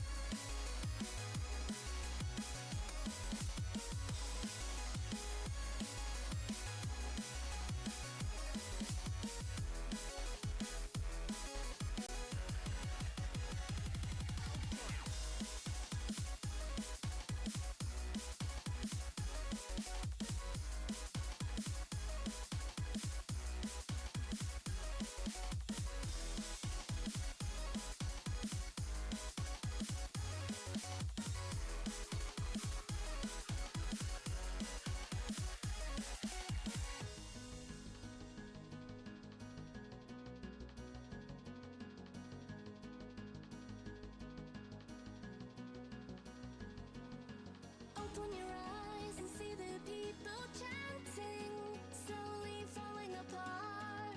The silence causing an earthquake. I'm wishing upon a star. This time I'm feeling higher, and I know I can be taller. Shadows causing an outbreak. I'm turning the light. We're gonna light it up, oh, light it up, ooh, light it up, causing an outbreak.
Wasting time on my own. All the places you said we go. All this pain builds within. Footsteps fade, what could have been? Finally, I feel more free. The end of you and me. Let it go, let it be. My heart belongs to me. My heart belongs to me. You're never gonna let me go, and I will never let you go. And now I'm feeling stronger, feeling stronger.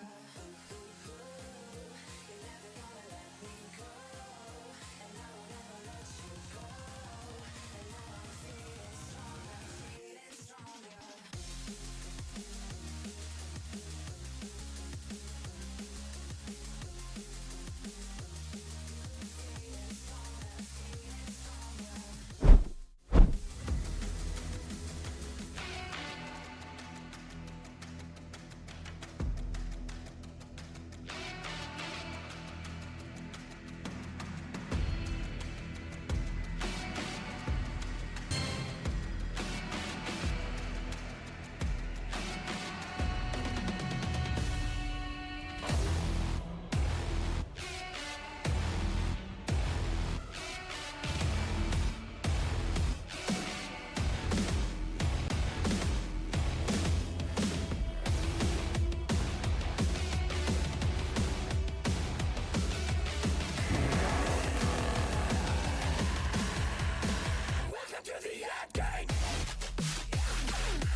Just slow down midfield. Raptor gonna take control, leaving it for MJ. MJ with the double tap opportunity, and he gets it! MJ!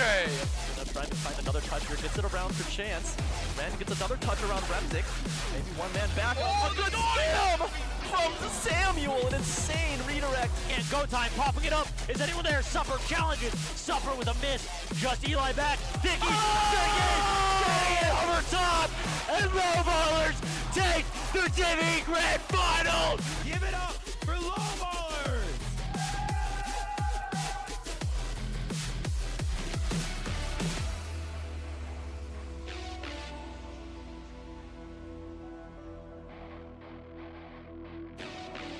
Cosmic slowly going towards the backboard as it pops over everyone and Bone's able to get a shot off here. No, he's not getting the touch. And Cosmic with the boost that he needs, popping it over and it's straight center. Let's give it up for your Division D champions, Ball Chasers. Try to get that one. Raptor, he's gonna try to get a 50, not able to. Jive, he's gonna beat Iceberg. He's gonna turn on this one. And Unlimited Aura is going to Brazil. Give it up for your Dipsy champions, Rising Stock. Almost. So next goal might be right here. Red Wizard followed by Squillium. And 12 seconds left on the clock. Your Division B champions, Honey Nut.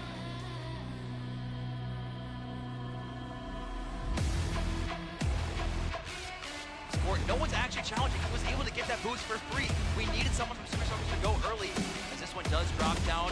Ceiling shot is gonna be there, and Remzik doing what he does best. And ladies and gentlemen, give it up for Division A champion, Acrobatic Aura.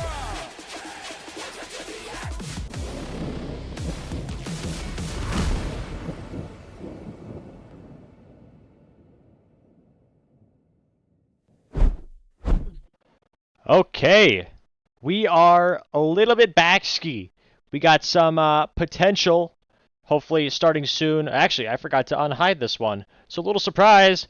Whoa, Sloppy Dog series.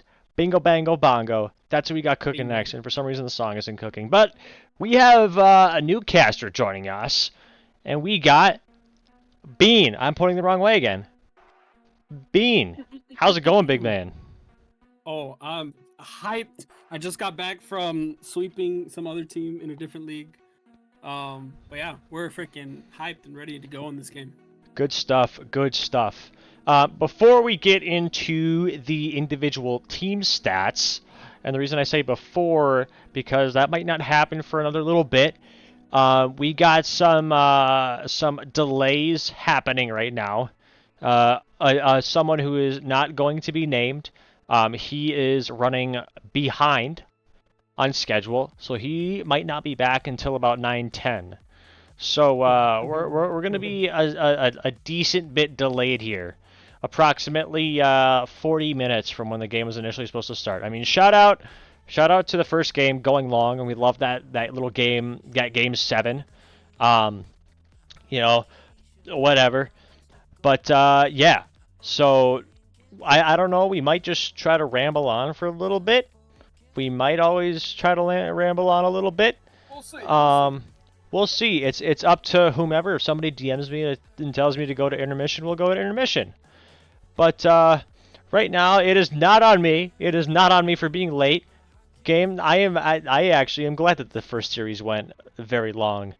But no, this Sloppy Dogs Lobotomy team is going to be delayed. I got a report that said teammate isn't going to be back until like 9:10. But I also just got another update as of 4 minutes ago that somebody will be here in 2 minutes.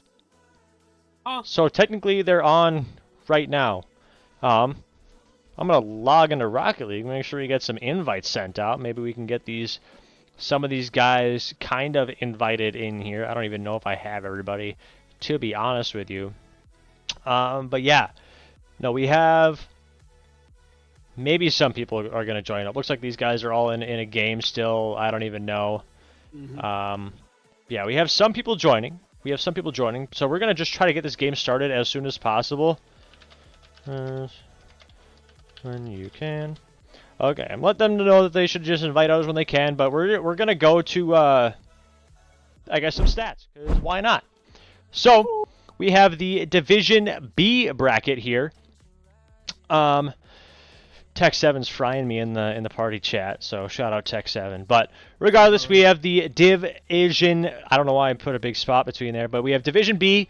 Obviously, my team, Thick of It, is going to be playing Straw Hats to go to LAN, so that'll be a fun little match to watch. But that's not the emphasis right now. We have the number 3 seed Sloppy Dogs versus the number 6 seeds Lobotomy. Lobotomy. But yeah, Lobotomy has been on a tear recently. I think they lost to a bunch of the not so good teams, and they beat a bunch of the good teams. So I don't even know what kind of stuff they're on, but they're kind of going crazy recently. And Sloppy Dogs have been a pretty well-rounded team the whole time. I think actually our first series that we ever played this season was my team was against Sloppy Dogs, and we reverse swept them. So that was pretty fun. But without further ado, we will get into some division stats. Again, these are all just regular season stats, so this isn't anything like super recent. I should say this is about the most recent you can get for stats-wise. But Straw Hats obviously leading, Untouchables right below them, and then Sloppy Dogs, my team, and then 2 down from there is Lobotomy.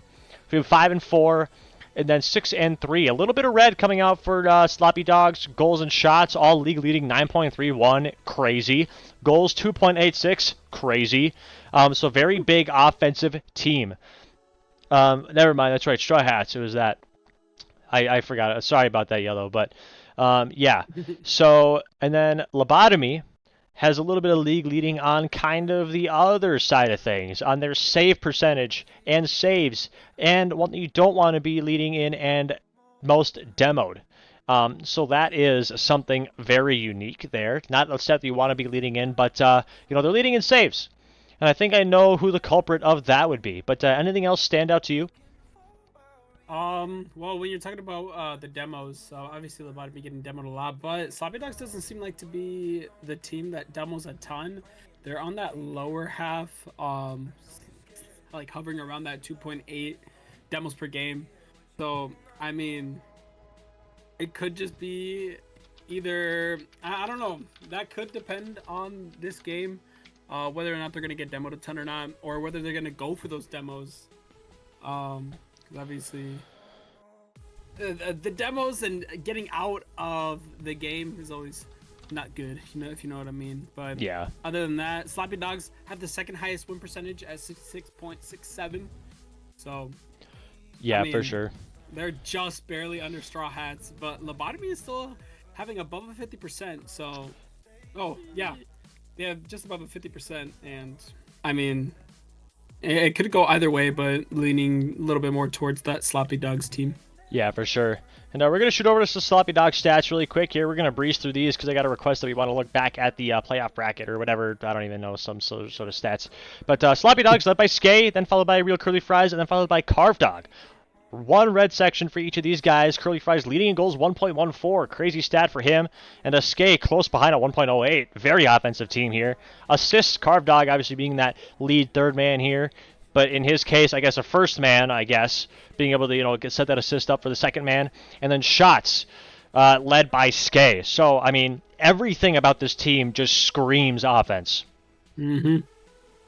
Yeah, I mean, still having 1.7 and 1.25 saves for those top and bottom players that's still a solid defensive team. They're pretty all around, but obviously they are slightly offensive, sided.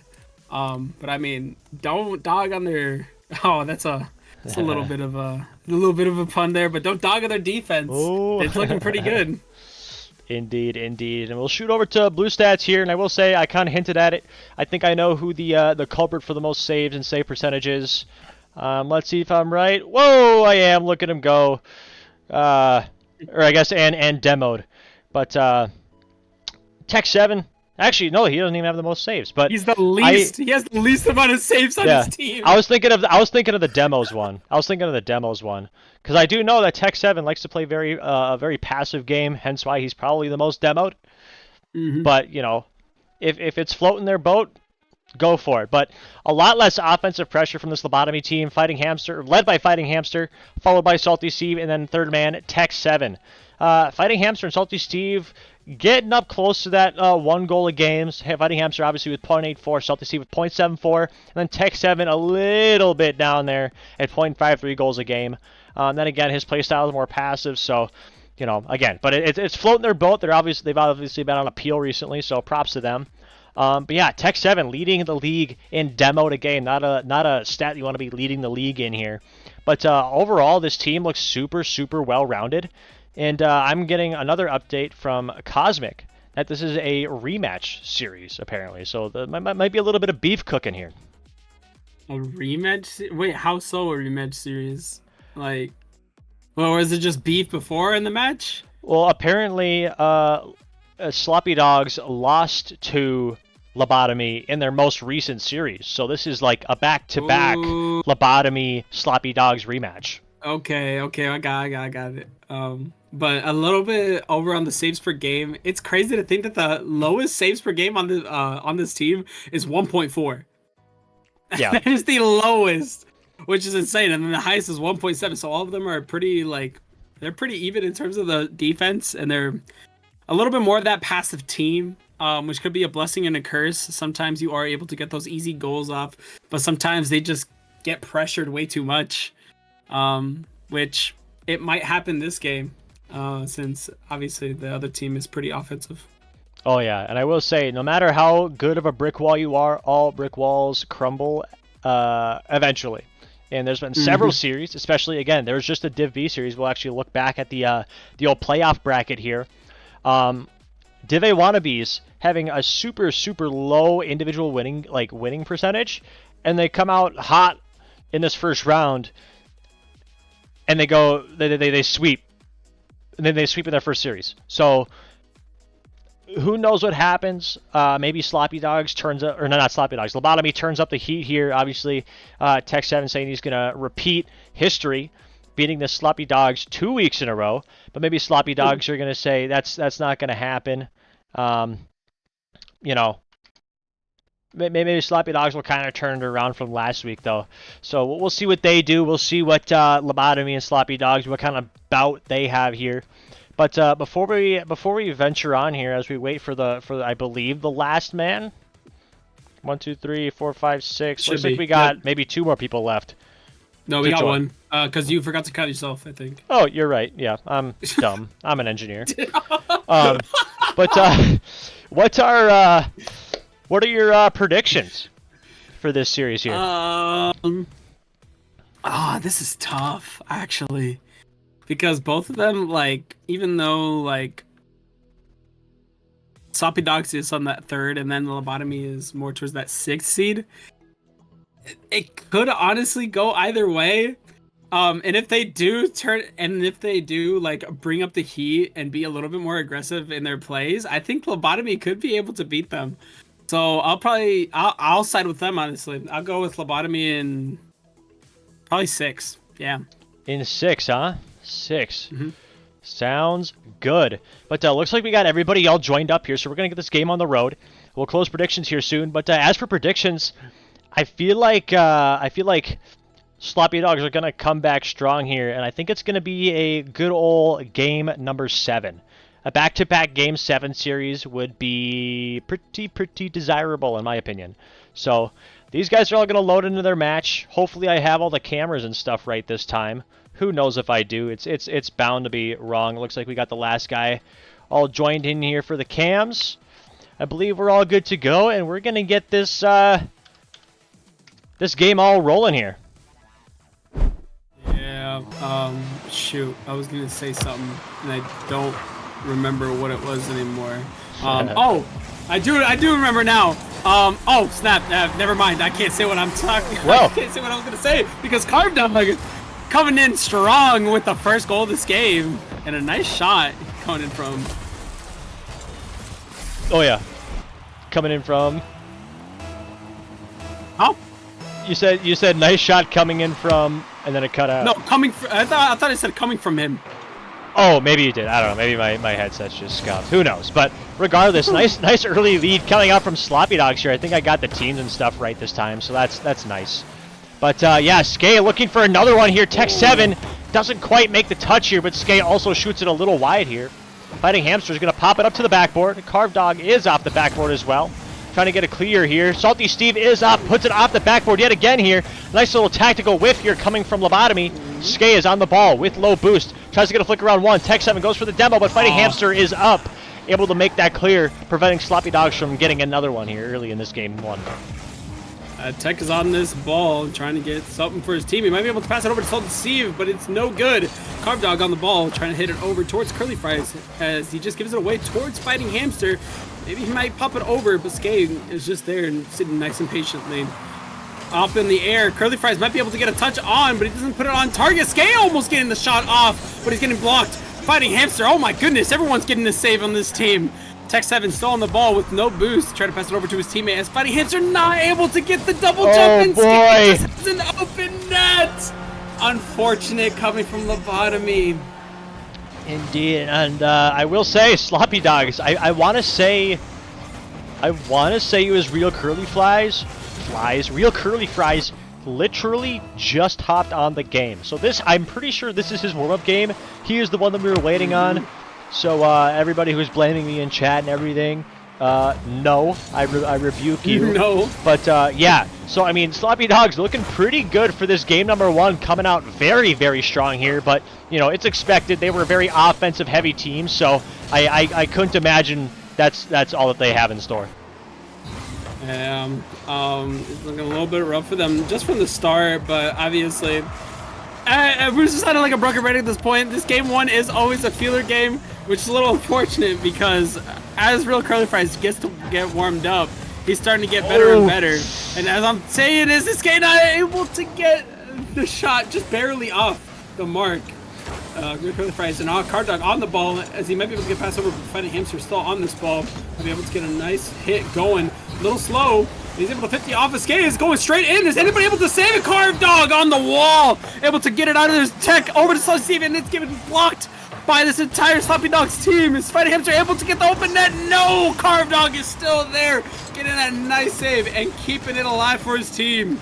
Indeed, what lockdown defense coming up from Sloppy Dogs. And like you had said earlier, although their save stat isn't quite there, it doesn't mean that they came to perform here. And obviously they're looking for a big time redemption coming off of this loss from last week from Lobotomy here. If you see Lobotomy getting some decent offensive pressure, Tech 7 is on the ball. Burp. Tech 7 is on the ball. Real Curly Fries gets a nice little clear over to the side. Fighting Hamster, or Salty Steve looking for a little demo there, but Carve Dog booms it back over to Lobotomy half. Yeah, Sloppy Dogs are a little bit angry, obviously, on that last series that they played, but they're bringing it back by showing that they're going to be winning it in the playoffs, hopefully. We'll see after this dominating start right on this game 1. Curly Fries on this ball, trying to get it around this Tech 7 on the clear. As Salty Steve getting the touch, as nobody's able to get another touch for this team, as Curly Fries clearing it away. Able to get another touch in. It's floating up. Is Carpet able to get the double tap for his team? No! Fighting Hamster's on this. Skate putting it around, but not getting a shot on target. Salty Steve not getting that flip. And he gets 50'd over from Curly Fries, and Fighting Hamster on top of this with a no boost. Not able to get anything. Not able to get a pinch. Nothing. It's floating over for his team. Escape getting the shot off. Popping it around another is Tech 7, clearing it out over, and Real Curly Fries not able to get the touch off, and Tech getting a demo, putting an opposite story from what his stats are saying. Is Fighting Hamster not able to get the shot on.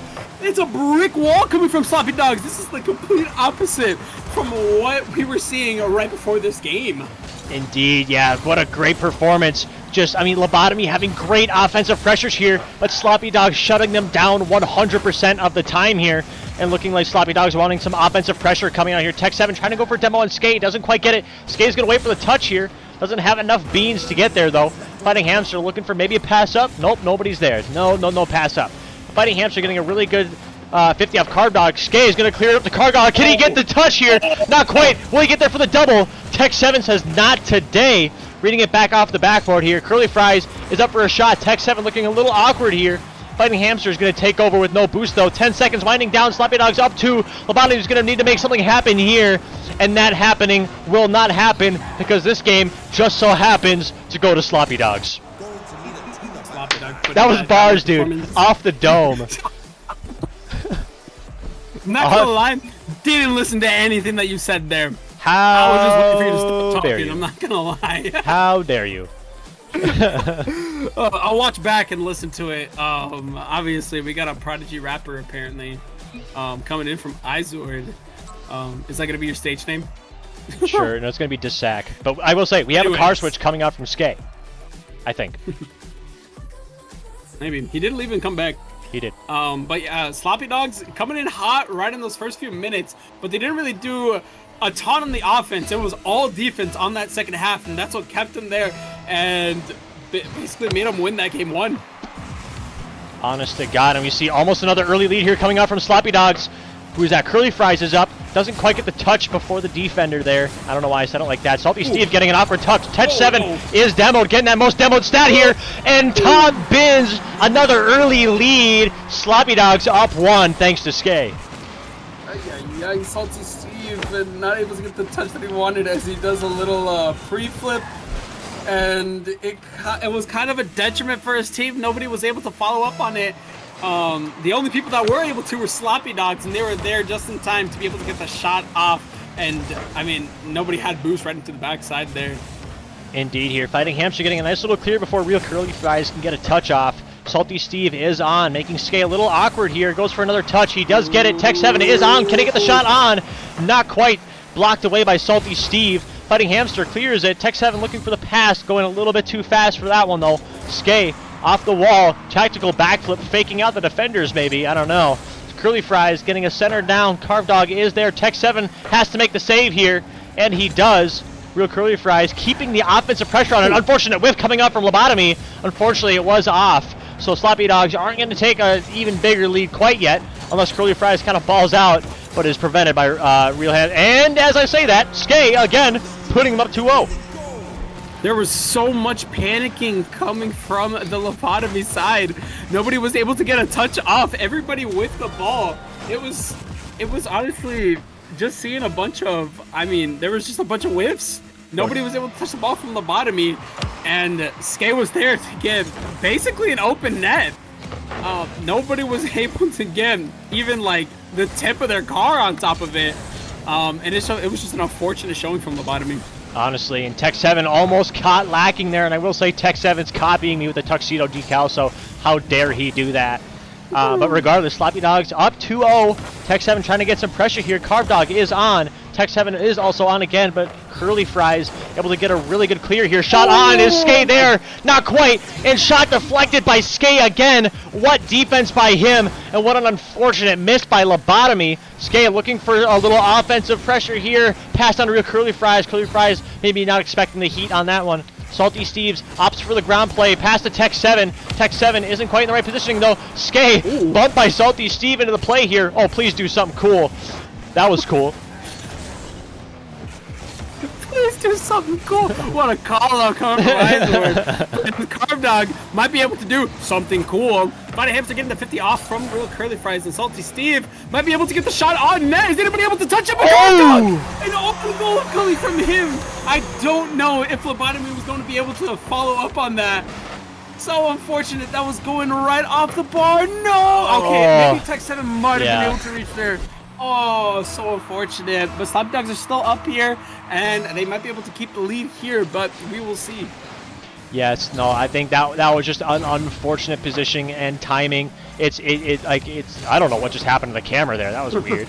But no, it's if you try to make the save, it's going to be super challenging. If you don't make the save, there was somebody right there to put it back in just in case. So not much you can do there other than be, you know, if somebody's going to score on my net, it's going to be me. So props to him there. But Sloppy Dogs with some more offensive pressure here. Tech 7 getting a little pinch off the wall. Skay is there, though, to clear that one out. Tries to get a little offensive center ball here. Doesn't quite get it. Fighting Hamsters on the ball. Great read off of Carb Dog here. Both zero boost here. Nobody is back for... And oh my god, this is going to be an open net attempt here. Oh, who's going to take it? Carb Dog going for the stat pad. Gets a redemption goal, putting them up 3-1. All of them followed up way too hard. No one was going to be able to get back. Right when I saw that coming up and they missed the ball and it was just floating, I was like, I would be mad, bro. I'm like, we didn't get the goal and we just got scored on the easiest way for them. Oh, so unfortunate, but as a Real Curly Fries might be able to get the flipper set over. Oh, do it to him. Oh, just a little bit off the mark, and Salty Steve able to clear it out. Carb Dog in the air, but not able to get anything going. Salty Steve getting the nice touch, but it goes straight to Skay. Oh, Skay getting demoed by Fighting Hamster as Tech 7 is on this ball. Carb Dog popping it around maybe. No, Tech 7 is still on him. The Curly Fries needing to get another touch for his team, and it goes straight towards the middle for Skay. The Skay able to flick it over. No, Tech 7 is just there, but it's almost a wide open net, but Fighting Hamster is able to get barely just in time. Fighting Hamster getting the shot off. Is anybody able to save it? Yes, Carb Dog, but he almost gets duked on by Fighting Hamster. Oh my goodness, that would have been such a nice goal for him. Yes, honestly. We see a nice little center ball coming out from Lobotomy here. I think that was Tech 7, but Real Curly Fries able to make the diving save with low boost. Tech 7 trying to go for a challenge. Doesn't quite get it, though. Salty Steve is on. Tech 7 going for a bump on Skay. Doesn't quite get enough here. Going for a demo now. Nice little pinch off. Is that going to roll in? No, Salty Steve is back. 45 seconds left on the clock here. Lobotomy is going to need to make something happen here unless Carb Dog gets a center ball here. Curly Fries trying to get the one-timer. Tech 7 clears it away here. Maybe going to go for a passing play. Salty Steve is back. Can he get a shot on? Double play. And what a save by Curly Fries. Oh my goodness. I thought that was going to be for sure in. Fighting Hamster wanted to get the shot off, but Carb Dog getting those 3 saves for his team. Curly Fries on the ball. Maybe able to flick it around, but Salty Steve is there. Carb Dog almost passing it for his team. Fighting Hamster barely. Bingo. But Carb Dog is able to follow up and knock it straight in. Yes, what an offensive turnaround coming from Sloppy Dogs, putting on a relentless defensive force there on the other end, and then turning it around, getting one more for the road here, and I believe that was the dagger in this game number 2 here. Is it game 2? Yeah. It is game 2. Yeah, I'm being silly. I forgot one had a car switch here. We saw a nice little miss coming out here. Maybe not letting the food get away too much. But Fighting Hamster keeping it alive here. The ball's still alive. What are we going to see here? Maybe one for the road from Lobotomy? Nope, nice little clear coming from Carved Dog. And I believe that one will hit the ground, giving Sloppy Dogs the win in game number 2. Wow, Sloppy Dogs going up 4-1 in this game. Yeah, it's looking like they want a timeout here. And I would also want a timeout here, as it was getting a little rough on that second game. The first game, it was a little bit closer, but this one just felt like they had no control over the entire thing.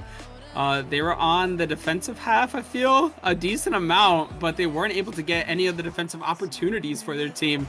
And, I mean, Sloppy Dogs were really good on the offense here.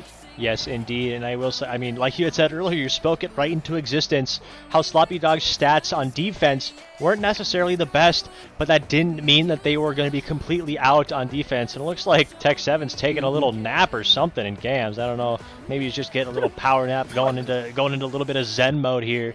But I don't know. It's kind of funny because he's also the one that called it timeout, so I don't know what's going on with him. Oh, he's back. He's back. He's back. So, what is going on, bro? He needed that like, refreshment, man. Yeah, these guys are going to be leaving here, making sure that this game isn't going to start any means. Change team. Just go. No, Curly Fries, leave. Oh, I think these guys are all joining up. They're good. Oh, well, it looks like we're leaving the match anyway. We'll have to restart this match again here, so... So scuffed. Okay. That's so scuffed. Yeah, Tech 7 was in already. Yeah, I did see that. He did say that he was watching. Here, leave. Once we get this last guy out here, I think Salty Steve is just barely gonna maybe leave here. There we go. And now we'll get fired up in this game. Bada boom. And we're going to get right into this next game of this series here. Timeout is up, so we have a Lobotomy timeout for one of them. We're going to get this game on the road again here right after this timeout. So obviously these guys coming off a 2-game win streak, Sloppy Dogs that is here. So we're going to start game number 3. Sloppy Dogs up 2-0 in the series. Gabe, I keep just saying the same stuff over, so I'm gonna let you mix it up. I keep restating my words. Restating words. That's like all I do, man. Fair enough. But anyways, Salty Steve able to clear it out for his team as Tech 7 might be able to get a round 2. He gets the nice 50 off. Is Salty Steve able to get a shot off? No! Just a little bit too slow for this team. Oh, a little unfortunate. Floating over, Skate has no boost, leaves it for Curly Fries. Curly Fries able to get a pop-off, no backflips, and not able to get anything going. The Carved Dog pass it over to real Curly Fries, and another pass coming in, but Fighting Hamster able to cut that off. Skate not getting touch as it's floated towards the right side. Is Tech able to touch it? Yes, and it goes straight over to Fighting Hamster, but Curly Fries might be able to cut it off before then. And Fighting Hamster is on the ball, but Salty Steve with the boost, trying to get something going for his team. It's floating over, but nobody's there to follow it up. Is real Curly Fries blocking it around Tech 7 on the ball here. Trying to get a nice pass in for his team, but Carved Dog is there. No, Fighting Hamster is faster on the ball and is able to get the lead for his team. And the first lead, I'm pretty sure, yeah. for Lobotomy. Yeah, honestly, for a second there, I thought they were gonna get a glory bounce off the post there. Unfortunately, it didn't quite go the way. All defenses might crumble at some point, but we see a nice little kickoff coming up from Sloppy Dogs after this quick goal here. Salty Steve with boost off the corner here. Curly Fries getting a really good read here. Nice little center pass, Skate there to capitalize and just wide, but he gets a demo for his efforts though. Going off the backboard is Carved Dog. Is anybody going to be there? Tech 7 is bumped. Salty Steve gets a C, or somebody gets a something with something. Tech 7 trying to get a center ball. Curly Fries off the corner, making it a little awkward here. Here's another shot on, and Fighting Hamster putting them up 2-0. Oh my goodness, what a shot from Fighting Hamster. It's floating right in front of him and slots it straight to the top of the goal where nobody can reach it. Oh my goodness, what a shot from Fighting Hamster. And it was a little bit unfortunate as Carved Dog, I don't think he had much boost in the tank. And maybe he did, and that was just a little bit unfortunate. But Salty Steve trying to get a 50 off for his team. And he might be able to get a pass over to Fighting Hamster. As Fighting Hamster is the offensive star in this game, going with the first 2 goals for his team. And it's floating over towards the Sloppy Dog side. And Carb Dog on the ball and not able to get the good... I guess Carb Dog was able to get a good 50 off of Salty Steve, as Tech not having enough boost to get a follow-up going. Skate trying to get a pass, and Fighting Hamster almost able to get a shot on net, but it was just a little bit too high. Indeed, Salty Steve off in the corner. Skay getting a nice little 50 with Fighting Hamster to prevent another goal. Tech 7 is the last one back. He's going to play an ego challenge on Carb Dog, and he does get it in his favor. Carb Dog going for an awkward touch here, trying to get around Salty Steve. Salty Steve says not today. Skay with low boost, trying to get something going here, but Salty Steve with a nice little pre-flip 50 here. Carb Dog falling for the Fighting Hamster fake. Tech 7 goes for a 50. Curly Fries bangs it over to Carb Dog. Carb Dog tries to get a 50 midfield, but it bounces off the backboard. Salty Steve with no boost doesn't quite get up to the ball in time, and the ball is just going to kind of roll mid here. And yeah, it's been a little bit back and forth, but it looks like Lobotomy is doing a really good job at capitalizing the slight misrotations of Sloppy Dogs.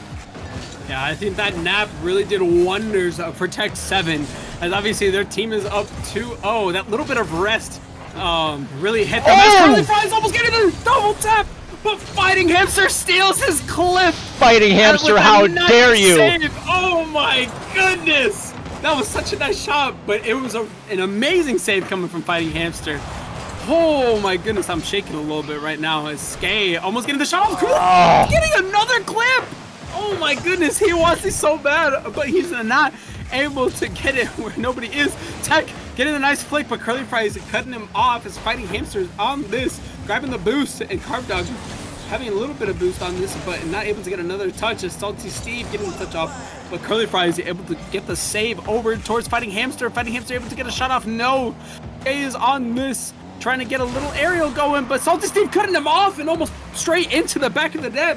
Carb Dog getting the pinch off, maybe able to get a solo play going, but it's 50 all the way over towards midfield. Is Salty Steve able to get the shot off? No, Curly Fries is cutting him off. Indeed, I will say it looks like Lobotomy is doing a really good job at shutting down Sloppy Dogs. Unfortunately, there isn't really much to shut down because Sloppy Dogs aren't really making the most of their offensive pressures. They're just playing a big boomer ball type of style here. We see Skay making a diving save. Can Fighting Hamster gets to the ball in time? Not before Skay recovers off that great save as well. Salty Steve in the corner, making it awkward for the defense. Carb Dog is up. Skay comes back to the ball with no boost. Tech 7 gets a nice little double off the wall here. Fighting Hamster is back with boost. Makes the save. Able to keep this 2-0 lead here. And Carb Dog is demoed. Real Curly Fry is the only one back. But Carb Dog with boost is going to stay home. Wait for another shot here. But Lobotomy doing a great job with 20 seconds left. Now, Fighting Hamster being the star for the Lobotomy's team as he had 2 goals and 2 saves right here. But Fighting Hamster trying to get another for his team, but Carb Dog is cutting him off. Going over towards the left side is Tech, not able to get how he wants it. His game, trying to get a goal over for his team. Is anybody able to get one? No. Lobotomy wins this game. And, oh, it says 1-0 in the series, but obviously we know it's 1-2 for them. But an amazing showing coming from Lobotomy and a great one from Fighting Hamster as he was the defensive and offensive threat the entire game. Yeah, indeed, and I will say, like I said, Sloppy Dogs had really good offensive presence those first 2 games, but it looked like Lobotomy, like they just didn't capitalize on those offensive pressures. They just played a lot of boomer ball, which obviously wasn't working for that. So I really hope they are kind of listening, realizing what they're doing, and take a little more delicacy the times that they have the ball in their half. You see an early clear coming out from Lobotomy. Skay is back though, able to get it away. And you may see a little bit more demo ball coming out from Sloppy Dogs as Tech 7 gets a wonky little double off the side here. Fighting Hamster keeping it center though, and really making this Sloppy Dogs defense work for their luck. Or work honestly, for their win. I think I should be the ping sound for the crossbar if we ever do change the sound. Ba-ding! Yeah, just like ping! That's the sound a bell makes. Shout out to Impossible Quiz. As they said that fatang is the sound that a bell makes. Fatang. But going over, Fighting Hamster almost able to get the shot off, but it's cut over from Curly Fries. Tech 7 passing Salty Steve, but he's not able to get a touch off. Okay, without boost. over to Fighting Hamster, clearing it out towards the left side as Tech is on this ball with boost. Getting a 50 off. Is Fighting Hamster able to get a shot off? Almost, but it's a little bit off target as Skay cutting them off. And Salty Steve getting the shot off! Almost, and it pings off for the crossbar! Oh my goodness, that was an amazing attempt from him. Indeed, Tech 7 going for big time demos here. Curly Fries going for a center ball. Gets a double off Fighting Hamster. Fighting Hamster with a great touch out. Tech 7's going to sit right below this one. Somebody on lobotomy, who is that? Salty Steve waiting on the wall for that wall read. Good positioning by him. Curly Fries is going to try to beat Fighting Hamster up. He does. Gets a little bit of bump there. Skay going to go for a corner read here. Salty Steve is back though. Carved Dog trying to get a shot off. Blocked away though. And he's also going for a little pre-flip there. Skay is going to rotate around. Looks like we got some Tech 7 defense cooking here. And what a shot! Oh my god, what a crazy shot coming up from Skay. Just doesn't quite get the angle on it though. Yeah, that was a really good attempt, but not able to finish it off. Salty Steve not getting the touch over. Carved Dog getting a 50 over. It's almost straight onto the straight into the back of the net. But it's just a little off target as Curly Fries not able to get off of the ceiling. Salty Steve on this like glue. Almost getting the read as Tech 7 getting it. No, Carved Dog cutting him off. Fighting Hamster trying to pass it for his team, but Curly Fries cutting him off instead. Salty Steve on this ball, trying to get it around, but Skay is going over towards Curly Fries. Curly Fries able to get a pass off of the Carved Dog. Carved Dog not getting the shot on target, a little bit off. As Fighting Hamster, well, I guess not a little bit off, it was pretty bad off. but Damn. Nonetheless, it was off target. Indeed, Skay taking it in the corner, tries to get a flick around Tech. Tech plays the passive route, does get the touch here. Curly Fries is going to go for an aerial play, gets it maybe around one, not quite. Fighting Hamster plays the low route, which is exactly where he tried to put it here. Skay is going to stay on, gets a 50 with Salty Steve, cuts off his own teammate here. Let's see, Skay might be the only one back here. Carved Dog getting a nice little pre-flip, maybe messing Fighting Hamster up a little bit. Nice little clear coming out here. Tech 7 is going to stay back though. He's going to play that passive ball. Curly Fries in the corner. Minute 56 left in this game. Goes for a center pass here. And capitalizing on Carved Dog. Beating the defender out barely. Putting their first on the board for this game. What a nice pass coming from Curly Fries off of the ceiling. And Curly Fries barely able to get on net before Salty Steve is on the ball. What a nice shot coming from him. And the defense is looking a little bit rough from lobotomy now. As now it's been a lot of whiffs over on their side. But as I'm saying, this Fighting Hamster almost getting the shot off. Salty Steve not having enough boost to get anything going. Fighting Hamster getting cut off by Skay, popping it around. Salty Steve.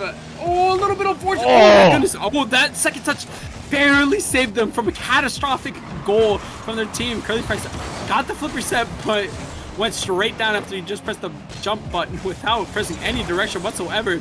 Skay getting the shot over towards Tech. Is Tech able to get a pass off? No, going over towards Carved Dog.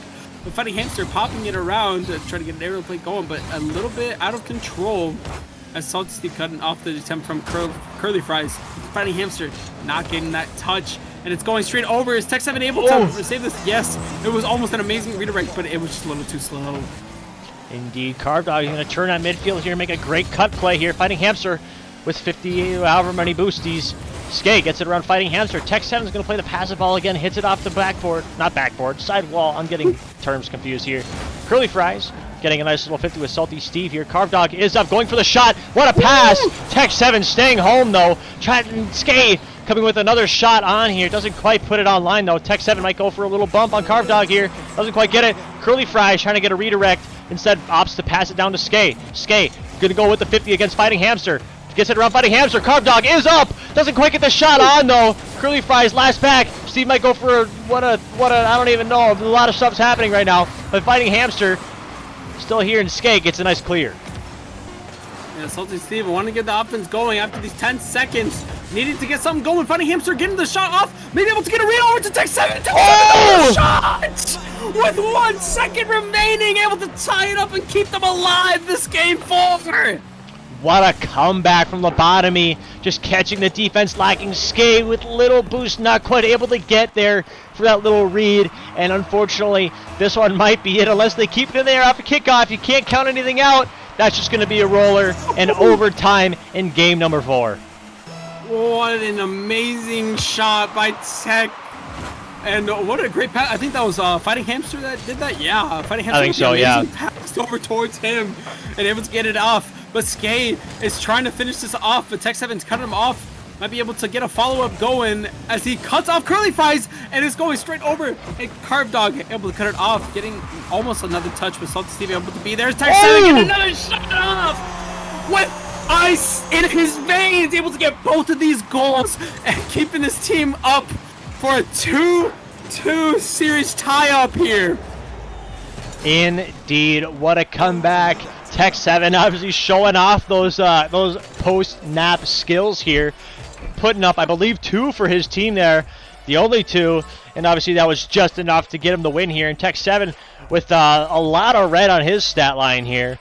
Props to them for, coming back here. Looks like we got no timeouts. We're going to wrap up this game. Go right into game number 5 here. Get the show on the road here. Minimize the amount of time that we're taking in between here. But what a comeback from Lobotomy. And with how they're playing in this later half, I guess quote-unquote later half of the series, they're looking pretty good. That was not how I expected that game to end, honestly. I thought it was just going to be a 1-0. But Tech, obviously, putting in the work and showing that he's not just the third man. He's showing that he can be an unstoppable force for this team this game. Cutting off the team as Tech might be able to get another touch off, but Carb Dog getting the pass over, but Salty Steve cutting him off, letting that go for his favor. Is Salty Steve able to get another touch? No. Skay on the ball with no boost, maybe able to get it over towards Carb Dog. Oh, it's going to be open net. Almost open net. Is Salty Steve able to be there? Oh, it just barely hits the post. The post. The fourth defender is crazy coming from here. An insane showing coming from the post. Honestly, I love passing to my homie Post or Crossbar. He's always there. He's always consistent. He's always in the exact spot that I need him in. Unfortunately, that always comes at a deficit, though. He never gets the right touch. He never gets the right touch. Super inconsistent with that area. But a little bit of offense pressure coming from Sloppy Dogs. Curly Fries is off the wall with boost. He's going to do a little something around Tech7 here. Hard pass down. Almost great timing from Skay there. Just maybe quite didn't expect that sharp of a pass here. Carb Dog going for a bump on Fighting Hamster. Another bump on Fighting Hamster. Tech7 takes over. Gets it to the wall here. Skay, will he get a touch? Yes, he will. This is going to be a little bit awkward. Can we get a C early read here? Fighting Hamster does get the early read, but is demoed for his efforts. Oh, Tech7 almost having that nice flick off, but Curly Fries is there.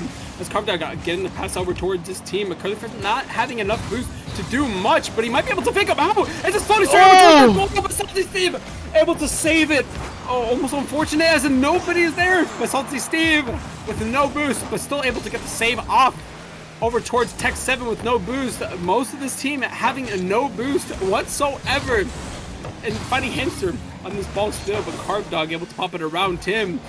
Is anybody able to read that off the backboard? No! Getting a nice little pop up as Salty Steve getting oh, is that going to be it?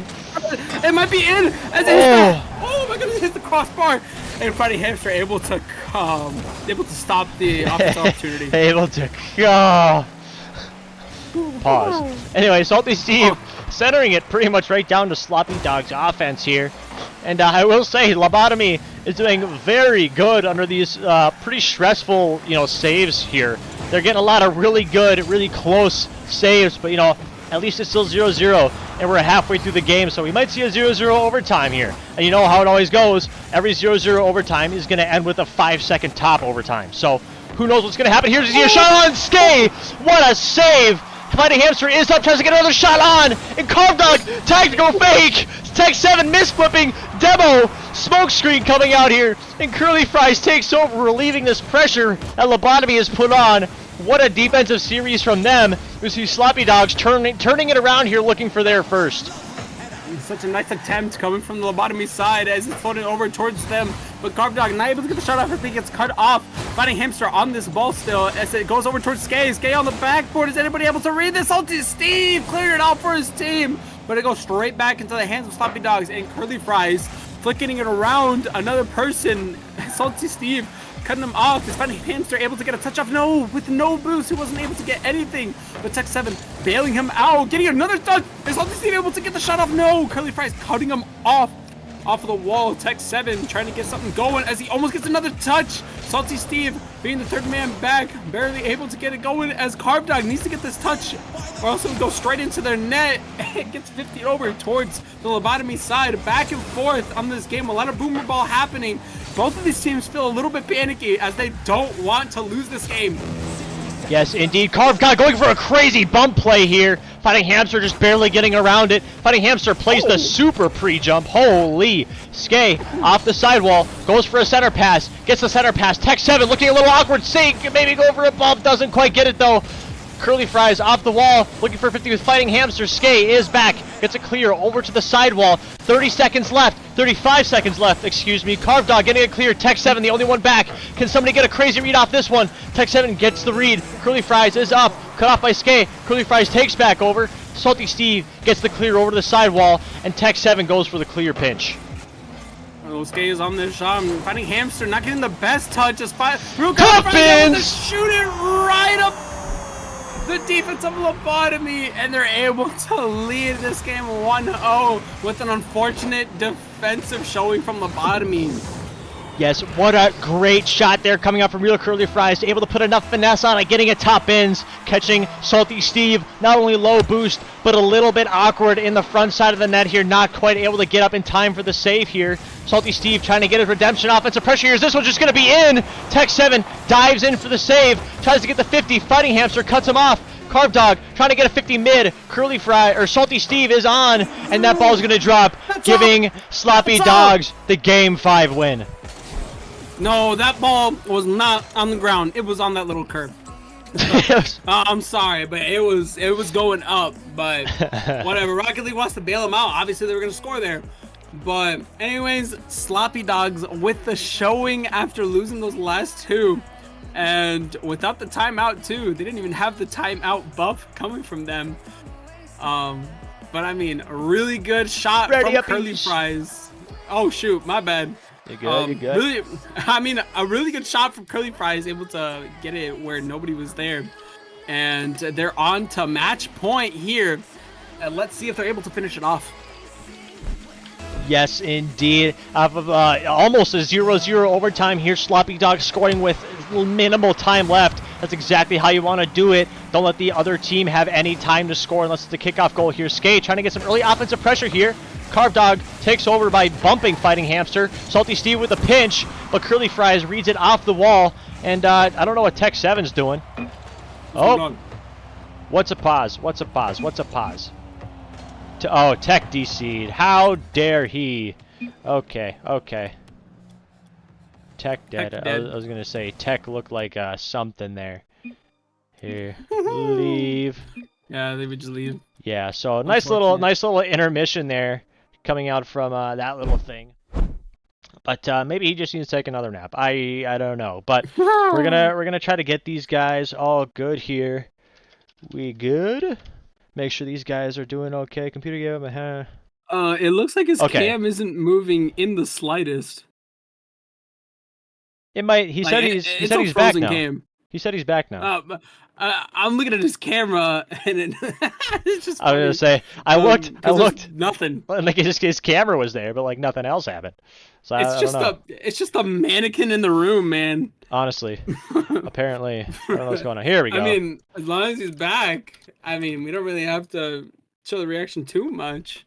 But... Indeed. Okay. Now we're just gonna do a really quick, nice little fresh start here. Tech 7. I don't know if his camera is. Oh! What a crazy save! That was. Oh my goodness! That was so close. As Real Curly Fries barely able to get the 50 out. And Real Curly Fries trying to get an offense going, but Fighting Hamster cutting him off. Salty Steve on this ball, but just a little bit of an unfortunate redirect as nobody's able to follow up. Tech 7 on this ball, but Skay is able to clear it out. Not quite, but Fighting Hamster isn't really able to get an opportunity or capitalize on that in the slightest. Real Curly Fries on this, not able to get another touch off of the corner. Is Tech 7 able to get a shot off? No, Curly Fries able to cut him off. Fighting Hamster opting to stay patient and clearing it out. Getting a nice save over towards Skay as he might be able to get a read off. No, Real Curly Fries are waiting for them to try to miss the ball. Carb Dog on this, and is floating over for his team. But Salty Steve able to cut him off. He's going straight over towards their corner. Salty Steve trying to get something going, but it's a little bit no good from him. Indeed, I don't know if you saw, but I think Skay was maybe bumped into that clear there. But regardless, Sloppy Dogs trying to get some offensive pressure going. Curly Fries is on. Carb Dog looking for the one-timer. Doesn't quite get that smoke screen out of his eyes enough. Oh my god, Skay, do it for the double tap. Doesn't quite get it. Fighting Hamster looking for some boost here. Ooh. I don't know how he got a random spurt, a little boost there. But Tech 7 is back, pops it up. Skay plays the early read though. Tries to get another touch, doesn't quite get it though. Fighting Hamster takes over. Carb Dog is waiting for him. Off the corner it is. Salty Steve looking for a shot on and top left. Lobotomy up 1. Coming from Salty Steve. Top shelves. Or Mama put some cookies. You gotta love to see it, man. That was a beautiful shot coming from him. And nobody was able to get it right on top of there. That was, I don't think it could have been any more top spins than that right there. That was, oh my goodness. Indeed, Skay almost didn't get it around Tech 7 there. Curly Fries diving in for the save here. Carb Dog looking a little awkward. Fighting Hamster playing that passive here. Gets bumped off. Carb Dog is up. He's going to try to go for an aerial read here. Doesn't have enough beans to get the double though. Skay playing on the opposite side, waiting for that Fighting Hamster clear. Tech 7 dives in for the ego challenge. Carb Dog passes it to his teammate. Fighting Hamster is going to take over really quick though. Carb Dog getting another Fighting Hamster 50 here. Fighting Hamster just getting several 50-50s within the past 20 seconds here. But Curly Fries takes over and tries to get some momentum here for Sloppy Dogs. Fighting Hamster on top of this ball, but Carb Dog is able to be there just a little bit faster. Salty Steve getting a soft touch over to Fighting Hamster. He's not able to get a touch off, but Salty Steve is there again as it gets cleared out by Skay, trying to get the offense going for his team, getting underneath Tech 7, but Fighting Hamster is able to clear it out. Fighting Hamster not having a ton of boost here, but Carb Dog got him off. And Salty Steve almost getting the shot off, but Curly Fries able to save him.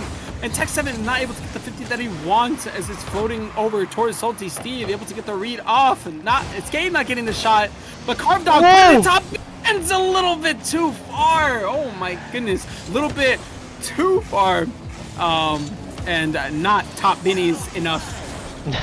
Too far-y and too not binny. Too not binny, man. Curly Fries looking for a solo play against Fighting Hamster. Salty Steve gets a nice 50, getting the ball away from him. Curly Fries still trying to go for a little thing here. Skay tries to get a 50, doesn't quite have enough beans to get to it though. Carb Dog gonna go off the backboard, trying to get something rolling for himself. Gets a nice little touch here, doesn't quite get it. Who is up here? Skay goes for a pass upfield. Tech 7's gonna play the 50 here. Skay gets a nice 50 over to Lobotomy corner. Salty Steve, he's going to take over. Gets a 50 with Curly Fries, takes it off the wall, goes for an aerial play here. Skay is back with slim boost. Oh no. Does get the 50 though to clear it away. Tech 7 on this ball and needing to get something going for his team as Carb Dog not able to get the read off, but Curly Fries bailing him out. Salty Steve trying to pass it over to the right, but nobody is there as Carb Dog cuts him off, and it's just back and forth over towards Fighting Hamster. Able to get almost a shot off, but he's just a little bit off the mark. Salty Steve 50 and off of Fighting Hamster. As Fighting Hamster almost getting an offense going. Is anybody able to follow it up? Skay is apparently. Salty Steve is on this ball going over towards it. Carb Dog slowing it down a little bit, trying to get a little breather as Skay hitting it around. And is anybody able to get a nice read off? Yes, Fighting Hamster trying to get another touch off. Not getting the shot as Carb Dog clearing it out. And Skay is trying to get a redirect, but nobody is the air. Salty Steve on this ball. And Carb Dog grabbing all the boost there. And a little 50 going off of Tech 7, but Skay is able to clear it out. Indeed, Skay on the ball with low boost, tries to get something rolling here. Fighting Hamster backflips. Curly Fries is going to have the 50 with Salty Steve. Salty Steve goes for a demo anyway. 18 seconds left. They're going to need something to happen here. And Carb Dog not quite able to make the save.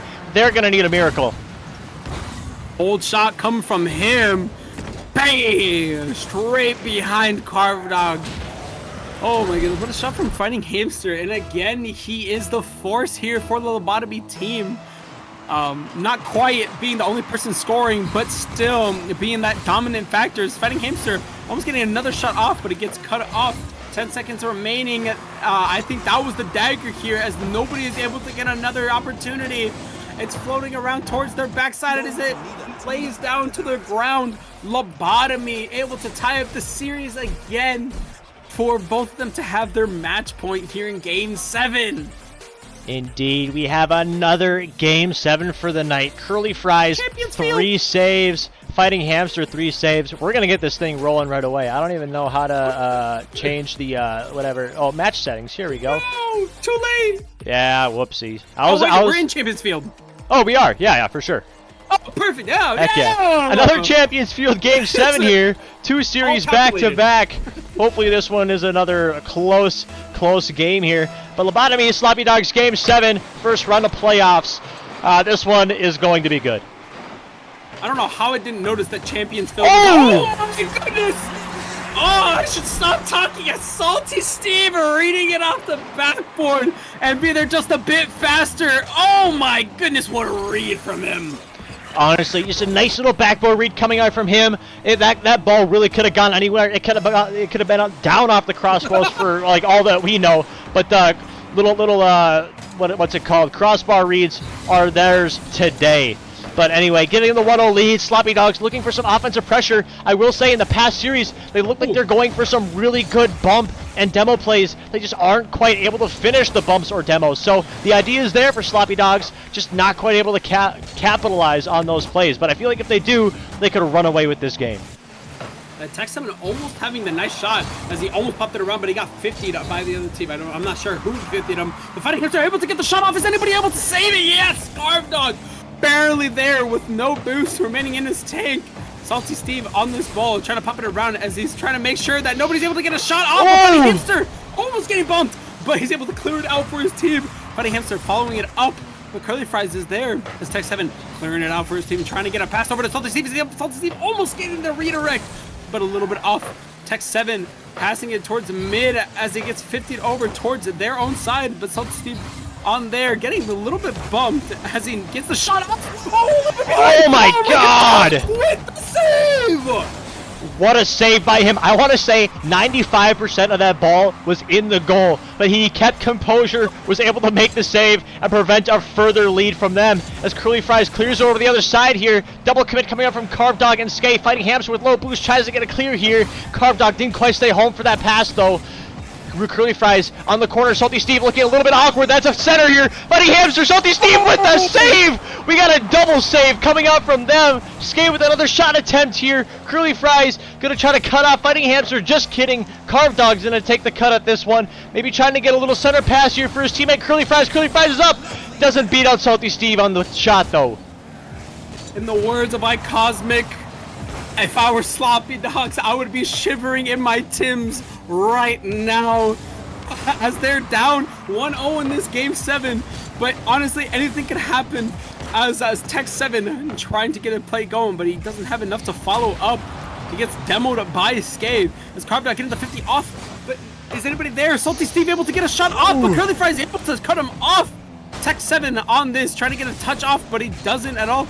Passes it over towards Fighting Hamster. Fighting Hamster trying to get it off of the backboard for his teammate, but Carve Dog is on this ball. Salty Steve cutting it off as he pops it around another, but Curly Fries is there to get it straight over towards Tech 7, but it's going back and forth towards the Carve Dog team. They are looking really panicky and really nervous here in this game. Indeed, Tech 7 trying to go for a save here. Carve Dog has an opportunity to center pass it. It's Curly Fries is there for the one-timer, tying up this game. Oh my goodness, I gotta stop cursing as I'm talking. Pass it around Curly Fries, and Fighting Hamster looks like the one that's shivering in his Timbs.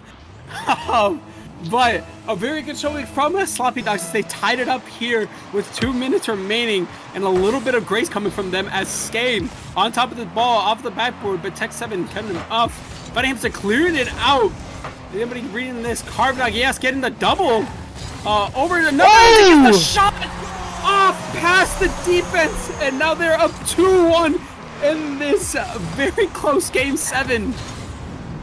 I was gonna say Tech 7 just not quite there, able to get the read. The Carve Dog putting it in the 1 degree shot here, giving them the lead here in game number 7 right when they need it. Lobotomy starting to slow down just a tiny little bit as you see a Fighting Hamster shot on. Curly Fries does make the save though. Fighting Hamster puts it off the backboard. Salty Steve is on, doesn't quite get the shot on. Fighting Hamster's going to turn around quick here. Curly Fries backing up, tries to get the pinch save. Curly Fries bumping Fighting Hamster for the clear. Salty Steve on, a little bit of offensive pressure here coming from Sloppy Dogs. Curly Fries making out for the defense. Carb Dog with a shot on. Is anybody there to capitalize? Not quite. Skay able to get this lobotomy clear.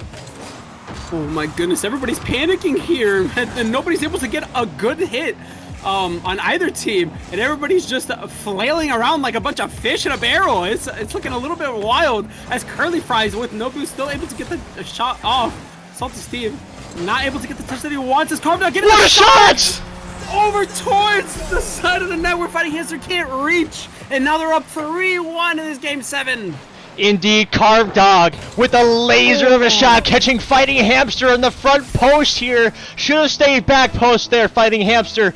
Unfortunately, Carved Dog has fantastic placement, giving him the 2-goal lead, giving him a little bit of cushion here with 1 minute left. This ball's going to go hard off the backboard. Salty Steve tries to get a read here. Tech 7 with the shot on. Skay is back, though, to get this save. Gets it around 1 defender. Fighting Hamster trying to get a shot on. Tech 7 going for some demo bumps. Salty Steve is up, tries to get a touch on 1, doesn't quite get it. Fighting Hamster clears it over to the wall here. 1-timer for Sloppy Dogs, not quite. Tech 7 clears it back over to Sloppy Dog half.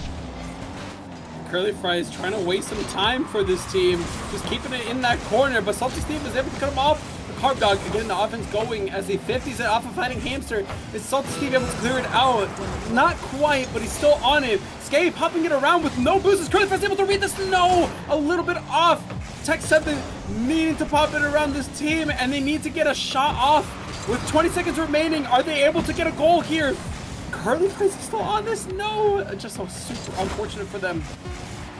Indeed, Skate takes over. 10 seconds left here. Lobotomy are going to need something, but it doesn't look like that's going to happen. Sloppy Dogs with the slow comeback. Going to kill it here, and Sloppy Dogs take it in the second Game 7 series of the night. Wow. Wow. Wow. What a showing from both of these teams. Showing that even though the seeds are pretty far apart, they are still relatively equal in terms of skill as it went straight over to Game 7, and it was super close right before they got those 2 shots straight in at the very end. So beautiful showing from both teams, but Sloppy Dogs were able to finish it off. Indeed, as we get Sloppy Dogs in here. What a Game 7 thriller. Oh my goodness. And I will say, I would love to talk to you guys more, but we got another series waiting, so we're going to make this one really quick here. Skay, I'll shoot this first one to you. This Game 7 was insane. It was so back and forth the whole time. What were the nerves like going into game number 7? Well, we didn't think too much about it. That's why we kind of kept our time out in our pocket. We said, we got this. We just gotta, play our game.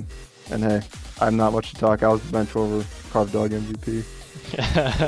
Good stuff here, and I'll shoot it to the second man here. Real Curly Fries. It looked like you had that clutch aerial in that game. I forgot. I think it was maybe that last game, but there was a really high-flying ball. You put it top bins, giving you the 1 goal that you needed. And I want to say Game 6, were you locked in on that shot, or was that just like a casual everyday thing for you? I don't know. I don't think we like to make anything.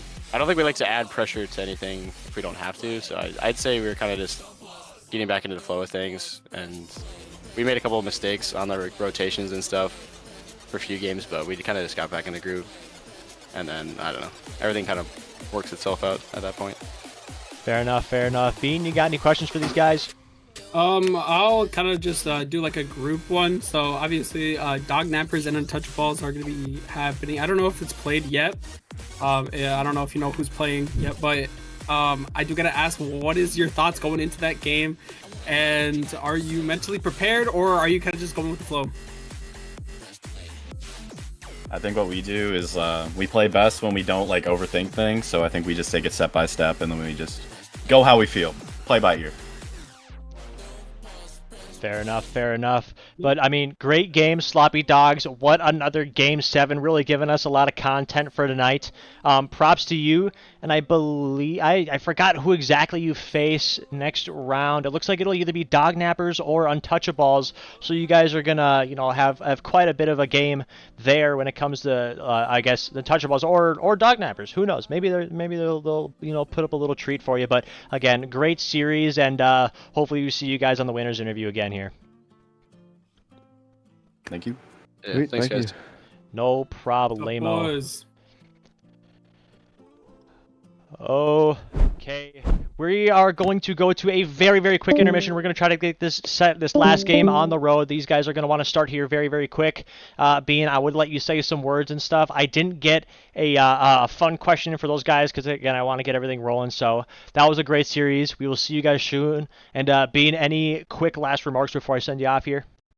Love you guys, and good luck to the next people in this playoff series. For sure. We're going to go to a quick intermission, but we will be right back.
Do I sound good?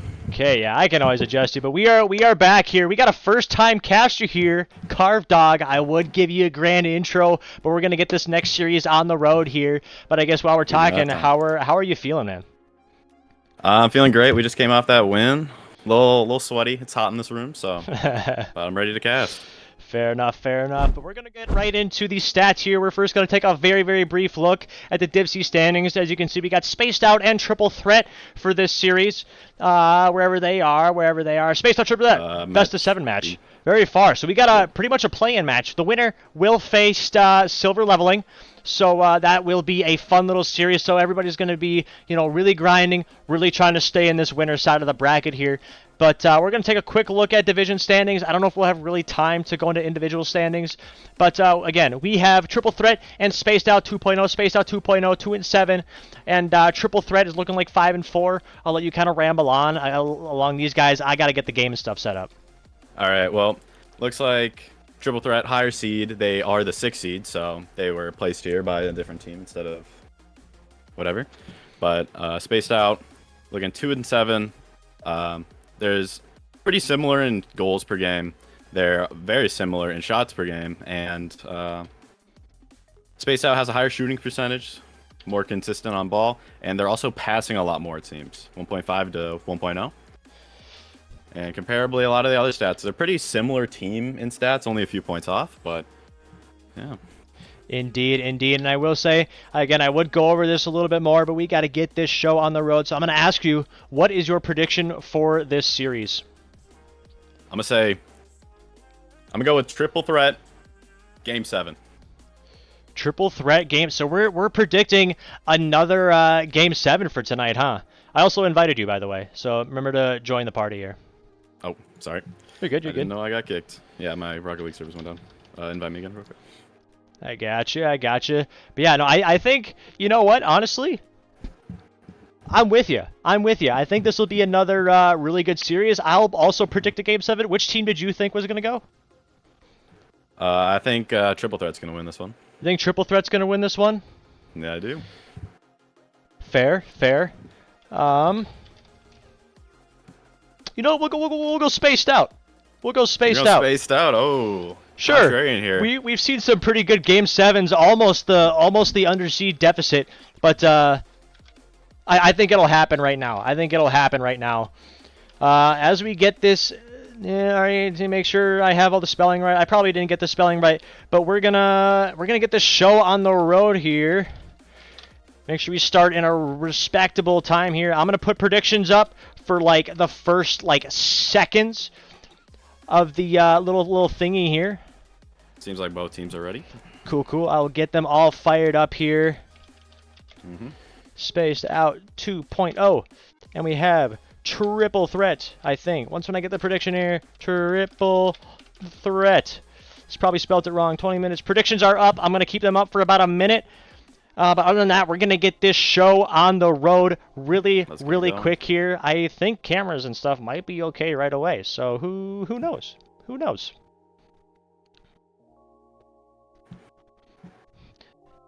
I think the name on the whatever, I don't know why I just joined a game. Well, everyone's ready to go. Let's go. I accidentally joined. I don't know why. But regardless, we're going to get another gameplay thing here. Here we go. We got us popped up there, but we're good. I think we're okay, other than that slight little thing there. I'll let you ramble on while I get stuff figured out here. All right, Drewski taking out the clear off the backboard. Isaiah hitting it back center. I don't know how to pronounce that. Pakoj. Going up wall. Big clear to the other side. Gonna be having some blue team pressure up here.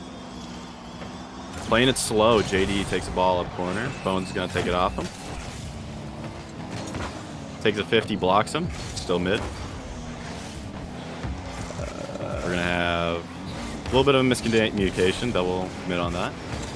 Drewski takes a 50, beat by JD.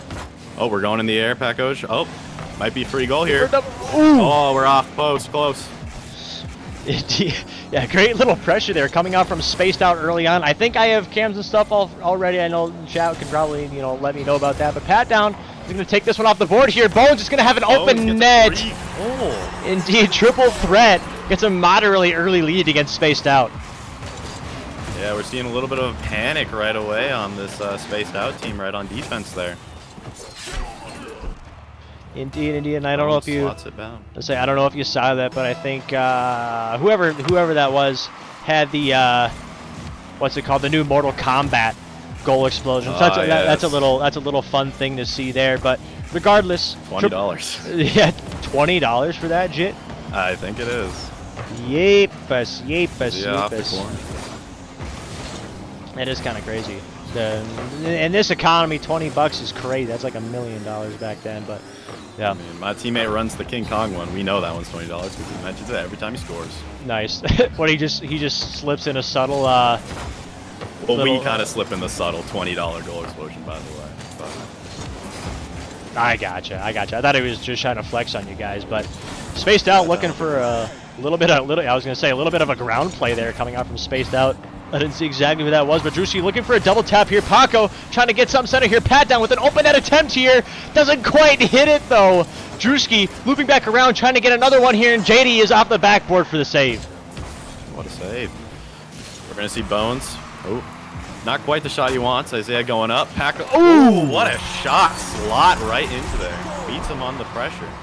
I was going to say, nice little left side slot there from Paco. I don't know how early he was up there, but it looked like he was up there from damn near the other side of the field. Props to him for getting that read, tying it up here. And based on how it looks right now, a little bit of back and forth. we're in tune for another Game 7. Paco pressuring it up. Bones clear. Oh, and we're getting Drewski beating him on the commit. Paco looking for the demo, gets it. Isa gets 50'd here, but he still wins. Bones takes it. Still middle. We're kind of playing a little bit of a mid game right here. 50 after 50. 50 out of 50. Pat-down's gonna get a 50. Bones is, you're good, you're good.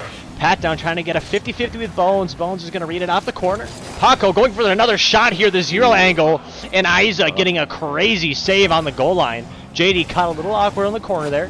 Isaiah, not Isaiah, I don't know why I call him Isaiah. Maybe his name is Isaiah, probably is Isaiah.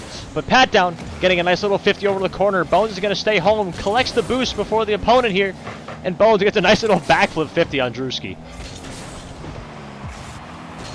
Pat-down, we're going to be taking it up the wall here. Seeing if anyone's going to contest him. No one's really there. He's looking for a center, it seems, but he didn't go for it. Going to be going back to Space Out's corner here. Paco taking a good 50, clears it out here. Bones is going to have some time to control it. Let's see what he does here. Maybe ground play, maybe a little clear back to the corner. Gets a good demo. He has a chance for a center here. No. Blocked by Pat down. Moving on. 50s JD perfectly. We got a free goal.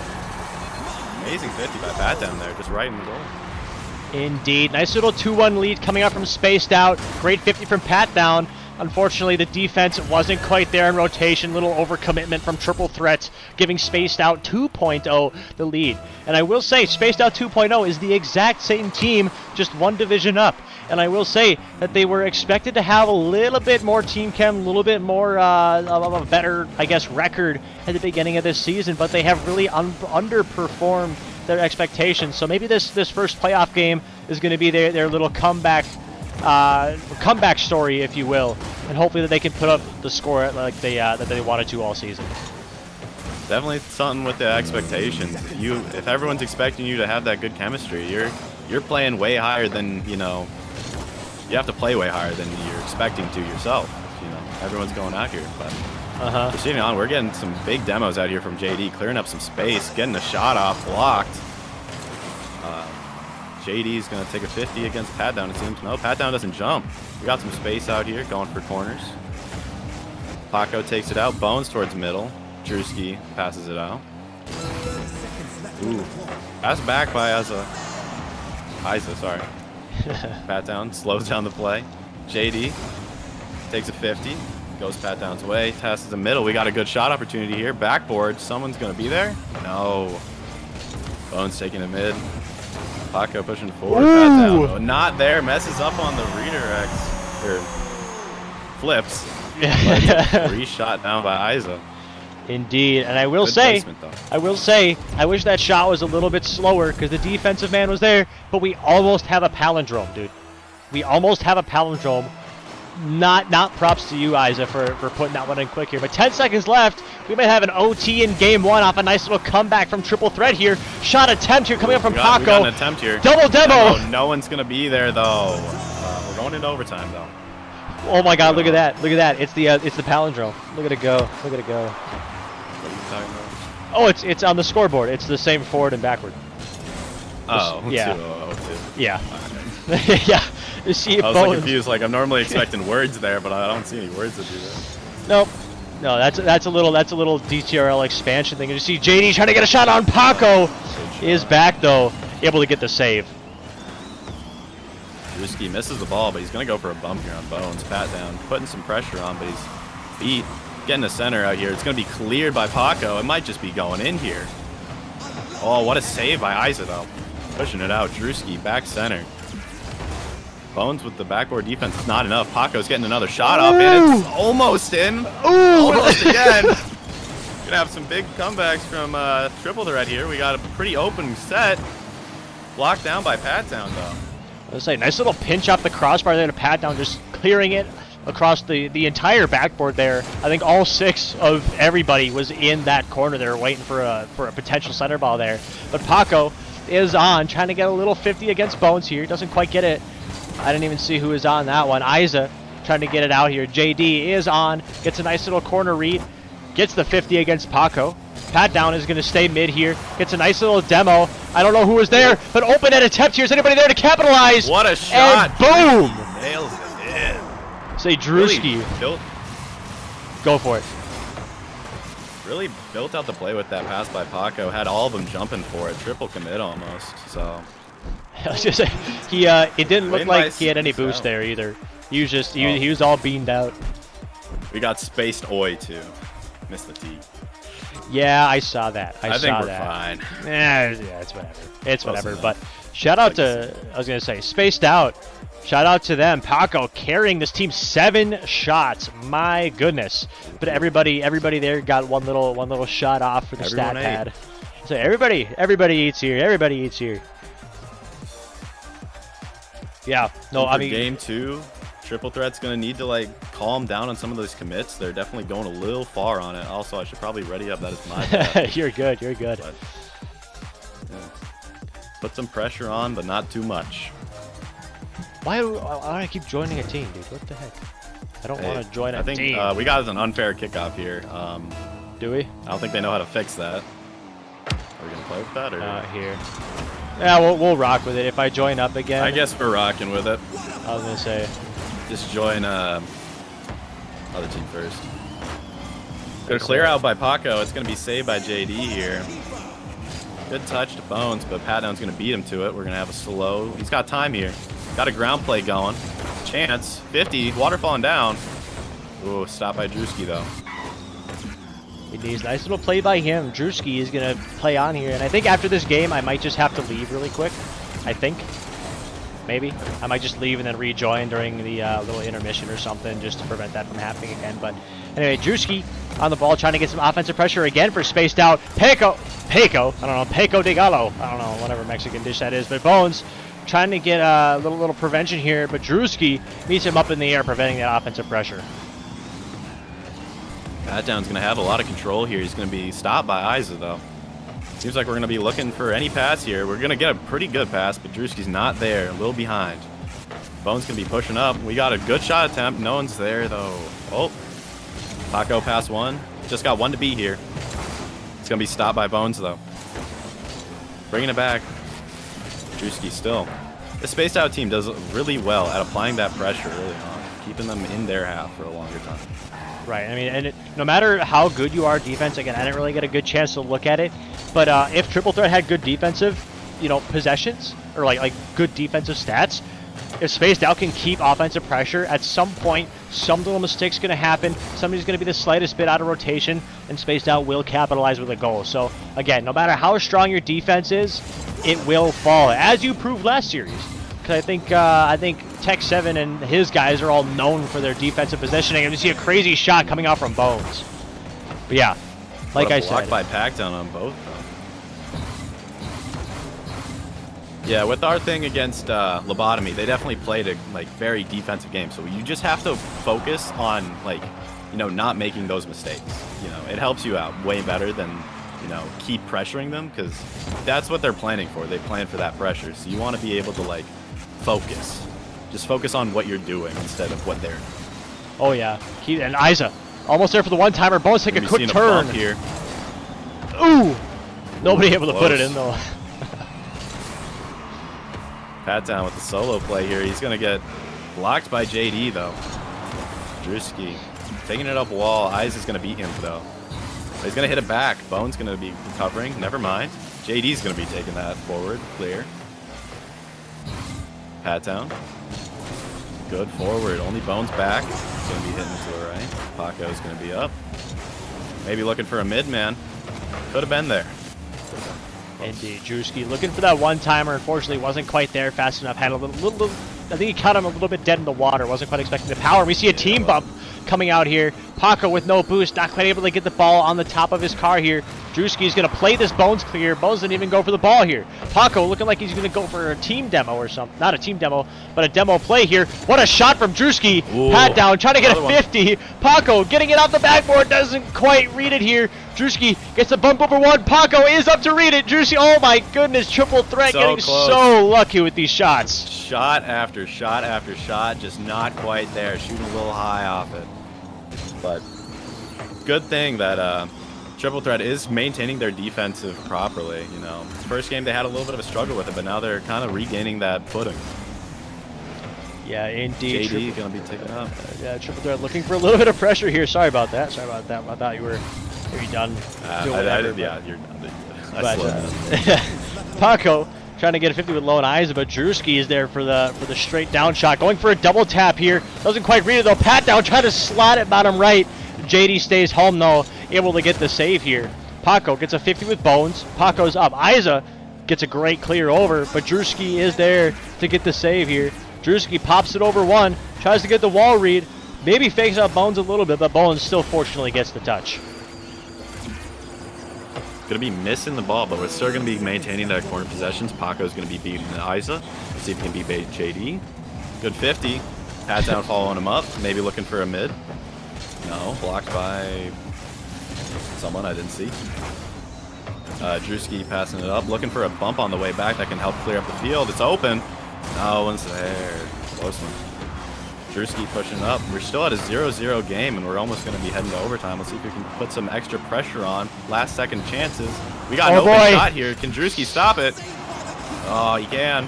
Ooh. JD brings it back, though. Stop by down. It's back to... Oh, man, we're going to overtime. Close shot, though. Close shot. Oh, my goodness. Yeah, we had some pretty back and forth shot attempts here, and oh, my goodness, we almost see a kickoff goal. Yeah, almost back to back. We saw that boomer ball, which would have gone in, giving him the 0 second here. Pat down, going for a double tap, but makes that little extra touch for Drewski, and we got a one-on-one. Paco has clamps defense. JD gets it around him, though, giving Triple Threat the win in game number 2. Almost looked like he was going for an air dribble bump there. It looked like he would have been a little toxic with it, but it was just a clean little pop over him. It's in. Done and deal. How else would you want to end the series? Just clean, easy, nice. Oh yeah, for sure. Game. Sorry. We're good. Okay, I'm gonna take a little quick second here to leave the game. Make sure that whatever happens here, and I'll quick rejoin. But yeah, I mean, great comeback performance coming up from Triple Threat. Obviously, they didn't quite. What's it called? It seems like Isa has crashed, so we're gonna have to restart. Oh, Isa crashed. Yeah. Oh, good timing. Good timing. Yeah, good timing. Phenomenal timing. But yeah, so we're gonna exit this game really quick here. I might decide to go to an intermission screen. I don't know.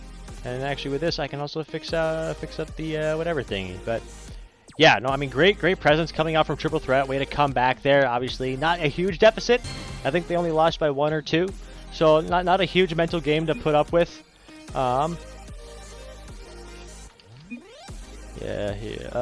Leave the game.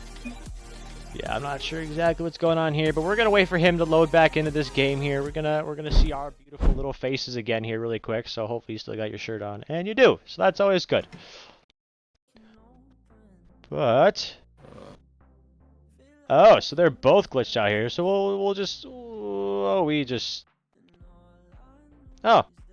so they're in their own party apparently. I tried to just kick them and they didn't get kicked. So we might have to remake the party. I was gonna say we're gonna remake the party here really quick. So a little bit of scuffness here. We're gonna re-invite people, make sure we get people in here, and I don't even know who I all have in here, but we're gonna make sure that they seems like I'm the getting others. Flirted with in chat a little too much. Don't know how to feel about that, but thank you, Huskers.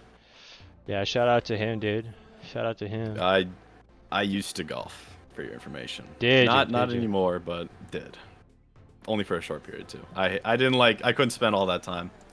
Attention span too rotted from playing too much car soccer. It's how it is. Fair enough. Yeah, just you gotta have that just dopamine high all the time.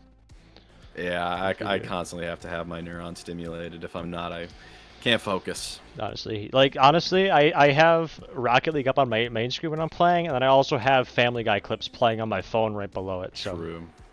That's how that I normally goes. do scroll on Instagram like the second I get a goal or something.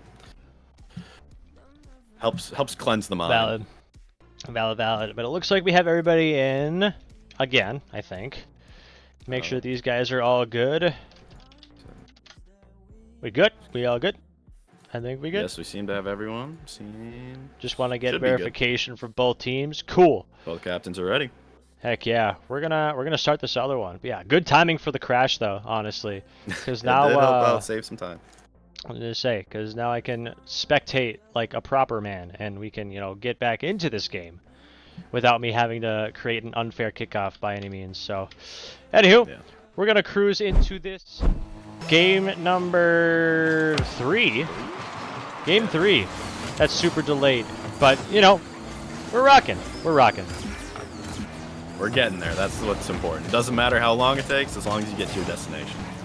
That's what someone probably said. That's somebody somewhere probably. Yes. Eyes is going to be taken up, clearing slowly though. Patdown's going to take advantage of this messed up clear. Going to have a little bit of time getting messed with though. Paco taking it up the corner. Bone's going to take a 50 off him. Goes mid. Drewski's going to miss. Patdown takes it center, and JD's going to have a lot of time. We're kind of playing a little bit of ping pong here. We're not having a whole lot of long-term possessions so far. Sorry, I sneezed here.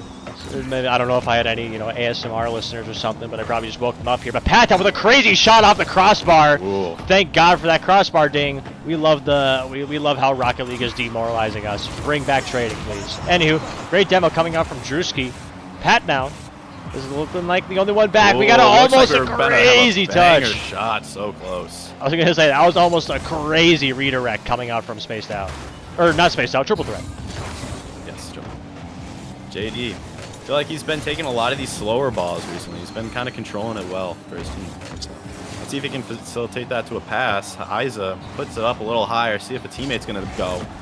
Bones takes a 50, blocked by Patdown. Getting a bump here, Paco. Oh, we're gonna be right off the post though. Very close. I don't know if you saw JD and Cams though, but I think he said a bad word after missing that one. So how dare you, JD? Don't say bad words even if you don't hear it. I'm kidding. It's okay. Hey, I don't got a second monitor. I'm not gonna snitch. I can't see that. But we got some nice little spaced out pressure. JD is the only one back playing the slow game here. Dribbles around one, gets a 50 with another. I don't know if he's going to turn there. Nope, he's going to drive the ball. He's going to have a nice little discussion with it. Well, Paco, I don't know if that was Paco. That was Isa. I keep getting names mixed up. But anyway, Paco is back here, and unfortunately... And we're just going to have a slam right into the goal by Isa. I'm going to say Paco barely missed the save, looking a little awkward. Maybe a little misflip there too, but that's unfortunate. It does happen, when... Seems like an easy save. You get worried and then you overthink it, and now it's just in your net. Unfortunate. Going to be going back in. We're going to have a 1-over triple threat. We're going to have some space, though. JD clears it out. We're going to have bringing back the pressure to the other side. Bones hits a middle. Isa right back, and we're going to have a goal right back. Response. Sorry, I just got mixed up. I thought Spaced Out had the goal. Never mind. My bad. We're going to have a 2-0 lead for triple threat now. We got to put some respect on that touch from Isa. That was like pretty much a 90-degree turn from him. That was a crazy redirect touch. My goodness, not expected, but maybe Isa's got some tricks up his sleeves, which obviously seems like he does. But little miss save here coming out from Spaced Out. Lone Isa getting another shot on. Is anybody gonna save that off the crossbar? What a save! JD back up. Finishes it out top corner. Yeah, indeed. Great little positioning there from JD, able to get that unfortunate crossbar read from Isa, or Lone Isa, or whatever save that was. Crazy save. Unfortunately, not crazy enough of a save. Going back, we're going to have a 3-0 lead with half the game left.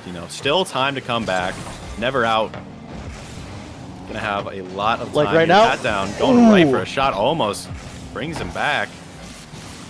Bone's going to have some time. Going to get blocked, though. Isa pushing up. Going to have quite a bit of space. It's going to seem like a 3-on-1 here. Almost. Patdown slows them down. Paco up for the save here. Front post. Sorry about that. Bones is going to be the only one back. And I didn't see. I think it was Pat down there trying to get for the one-timer. No, that wasn't Pat down. That was Paco. Drewski with a crazy shot, but JD staying home. Paco trying to get another shot on, but Lone Eyes is going to gather in the corner and clear it back out over. Drewski tried to get a 50 here. Oh my god, little miscommunication here. And that leaves one with an open net, and he misses wide left. Unfortunate, but fortunate for Spaced Out. Paco bringing it back, almost gets like a double tap of sorts right off. Applying a lot of pressure right back here. They're kind of worrying him. Patdown keeping it center. Oh boy. Got a double commit here. We got some space for Drewski to get a shot off. We're really close. Ooh. Pat down, bringing it back center again. Back off. Having a little bit of crossbar ball there. You know, it's not the prettiest gameplay, but it's definitely entertaining to watch. You know? This is Rocket League, as someone said one time. This is Rocket League, whether it's I don't great know or if they not. ever said that actually. This is Rocket League. No, it's the Justin thing. No, they never said that. I don't know what you're talking about. You're right. Proceeding on, JD gets a center. Bone's gonna try to bring it back, get another goal. Blocked. Bat down, bringing it up. Slowly. Bones tap back center. Drewski doesn't know what to do. Leaves him with a shot opportunity there. JD brings it back center. We're gonna have another backboard shot here. Big clear by Spaced Out 2. Eyes is stopping it, but it's beat by Pat down. Going center again. We got an opportunity to score here. Pressure too high up. You have a little weird touch there. Misread. JD's going to have another shot at opportunity. He's going to fake him. Yeah, stops it. Right back in 4-0. Game may be over just a little bit. Maybe just a little bit. And I will say, I don't know if you saw, Isa was coming and flying here. Almost had the goal steal there. I don't know if we had some smiles on camera or not. I didn't quite see, but yeah, I think it's safe to say the triple threat will take this one here. And I'm not sure, but maybe Spaced Out wants to go one more. Obviously, they should have dropped the ball right there, but they do have a timeout because this is you know playoff game, so it is best of 7. We'll get timeouts. But yeah, triple threat. Carrying this momentum, just shutting down every single opportunity that Spaced Out has. But I will say, Spaced Out getting the opportunities, just not quite able to make the correct touches. And it doesn't seem like we're going to be... Oh. Okay, we're going to have some bad news here, it seems. And Isa has crashed again. All right, well, I guess Spaced Out, even if they didn't want the timeout, they're going to be getting one. That is... This is gonna be how it goes. This is awesome. You know what? We're gonna do this. Hey, instead. we'll be here all night. We'll be here all night. So if you can maybe go get some popcorn while we wait for some technical issues. I would say if somebody wants to get me popcorn too, that'd be sick. I might enjoy that. But we're gonna put up these beautiful face cams of both teams here. I wish I could just like kick him, but I can't. So we're just gonna make another new party. Another new party. Another new party. We're gonna invite everyone yet again. Whoop! Here we go. Isa, Paco.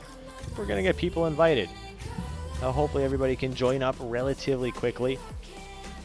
But yeah, no, I mean, triple threat really capitalizing on Spaced Out's mistakes on offense. I think Spaced Out, if they win this next one, although they've already had about 2 timeouts already. If a kid joins, please just kick in. Oh, he's been kicked. I don't know. But anywho, yeah, no, it was, we gotta make sure everybody slowly gets in here. We're gonna have like a kind of not official timeout here coming from both teams, but yeah, I mean, like I had said, triple threat really capitalizing on Spaced Out's mistakes here on offense. Because they had plenty of opportunities, but Spaced Out just not quite able to be fast enough or get the correct touches. So, any ideas on what this Spaced Out can do to kind of solidify their play style and beat this triple threat team? I do feel like we're having a lot of overcommits by Spaced Out. They're kind of pushing up, but not really falling back in that proper way. They're definitely keeping them on their offensive end, but they're not really knowing how to, transition that into keeping goals or keeping leads. So they're trying to get that easy, quick pressure, but they're not really, defending where they can keep that lead if they get one early on. Yeah, agreed. No, for sure. No matter how good you are, no matter how many times you can put a shot in the back of the net, overcommits are definitely always going to be a killer. But we're going to get this game number whatever all started up here. I believe we're in 4. I don't know exactly what the score is right now. Yes, gonna be looking for an automatic shot. Oh, and it might be just right in off the bat. What a little pop in by Bones and finished off by JD. Just an unfortunate crossbar bounce here. I don't know if that one should have bounced that way, to be honest with you. I might have to do a little bit of replay review on that one. But triple threat, again, cheeky little goal right off the kickoff here to start game number 4. Sir. Paco going to be putting it up. Gonna see if they're gonna try to respond. Looking for a bump. Pat down puts a shot on. Good idea there by Paco, looking for bumps, trying to keep him out of the goal. Gonna be seeing what we're doing here. Paco, we're just gonna be having a lot of spaced out pressure right now, seeing how many times it can put it back to the goal. But yet again, it might be a 2v1 here on defense. We got 2 players on triple threat up. Don't know if that's the best play. We got an open net here. Just need to seal it away if we can. We might be having some miscommunication. We miss. Oh my goodness, spaced out. If you're listening, please don't rush anything. If you try to force stuff, it's just not going to work out for you. Again, they're getting really good offensive plays. They're just not capitalizing. So I think if they can smooth out the rotations, make sure they always have that second man there to capitalize, I think they'll be able to win a few more games in this series, if not the whole thing. But we see some offensive pressure coming up from spaced out, but quickly shut down by triple threat. Yes. You know, I see a lot of, you know, calm play on triple threat and a lot of really aggressive play from spaced out. So it's like interesting how they're balancing out in certain ways. Yeah. Paco missing the ceiling shot, but we're going to be going right down to pat down. Kind of having a slow back and forth start here on pressure, and we're just going to be banging it right in on that awkward ball and an awkward try to save here. JD caught off guard, was not prepared for it. Drewski giving a little lone Isa feel to that one there, getting a nice little redirect touch out the corner, tying up this game. 3:30 left. Again, if you were to score 3 seconds earlier, it would have been a nice little palindrome. So, unprops to you, Drewski. But regardless, tight little game. You don't really have that cushion anymore. Spaced out, starting to maybe capitalize. Maybe they took these little unintentional timeouts to heart, kind of figured out what they got to do. But they got to do it for another, 3 minutes here. Going to be seeing the ball cleared out to JD. He's got some time here, but he doesn't have the boost to really do anything with it. Patdown going to be following this up, taking a 50 with Bones. It's up. Not sure exactly where we're putting this forward to. Patdown touch back, but Bones is going to be there for recovery. We're going to have a lot of triple threat pressure, but now it's wide open. No one was back for a triple threat. Oh boy. Two going to be putting it up 2-1. I'm gonna say I got really hungry, so now I'm eating Cheez-Its and peanut butter. But yeah, it just looks like a little bit of miscommunication on defense here. JD, last man, not quite there, low boost, and unfortunately, I think it was, who was it, Pat Down or something? Paco was just boosting, drive straight, don't do anything, don't try to get any fancy touches on it. We see Drewski going for a crazy shot here, and Isa able to prevent that Paco score right off the bat again. You're eating Cheez-Its and peanut butter? Yeah, dude, it's good. What is that? A snack. I've not heard about it. Pretty good. I mean, I don't know. Don't knock it till you try, but that sounds kind of gross. Just cheese and peanut butter. But gonna be seeing a clear out by Patdown, right back to Bones. Triple threat's gonna be trying to equalize his goal, getting quite a bit aggressive on this end. Isa going up, not quite the touch that you want there, but Paco's going to be clearing out. Bang, right towards goal. JD, can he get it back? Going to have a 3-on-1 shot here. Paco seals the deal right off the bat. 3-1 lead.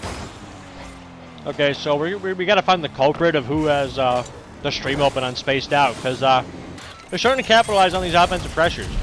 I will say that. They're putting shots in the back of the net, and it's working for them, because they're catching triple threat off of rotation, but they could also be on triple threat, not, kind of freaking out, trying to let their game slip a little bit. But we see another clear coming out from triple threat. And, yeah, I don't know. I mean, obviously a big turnaround for spaced out. I think what I'm seeing out of triple threat here is they're tasting like the victory here, but they're pressuring it too much. So they're trying to win too fast. Getting ahead of themselves here. Right. Gonna be putting it up though. JD gets a shot, possibly blocked by Drewski. Paco taking it to their corner. Following it up, looking for a bump. Gonna have an opportunity here. No one's there for the shot though. Another opportunity. Pat down. This could be sealed. No. Blocked by JD. Indeed. Nice little shot at 10th coming out there. Paco couldn't quite get the turn on it like he wanted here. Awkward save coming out from Paco.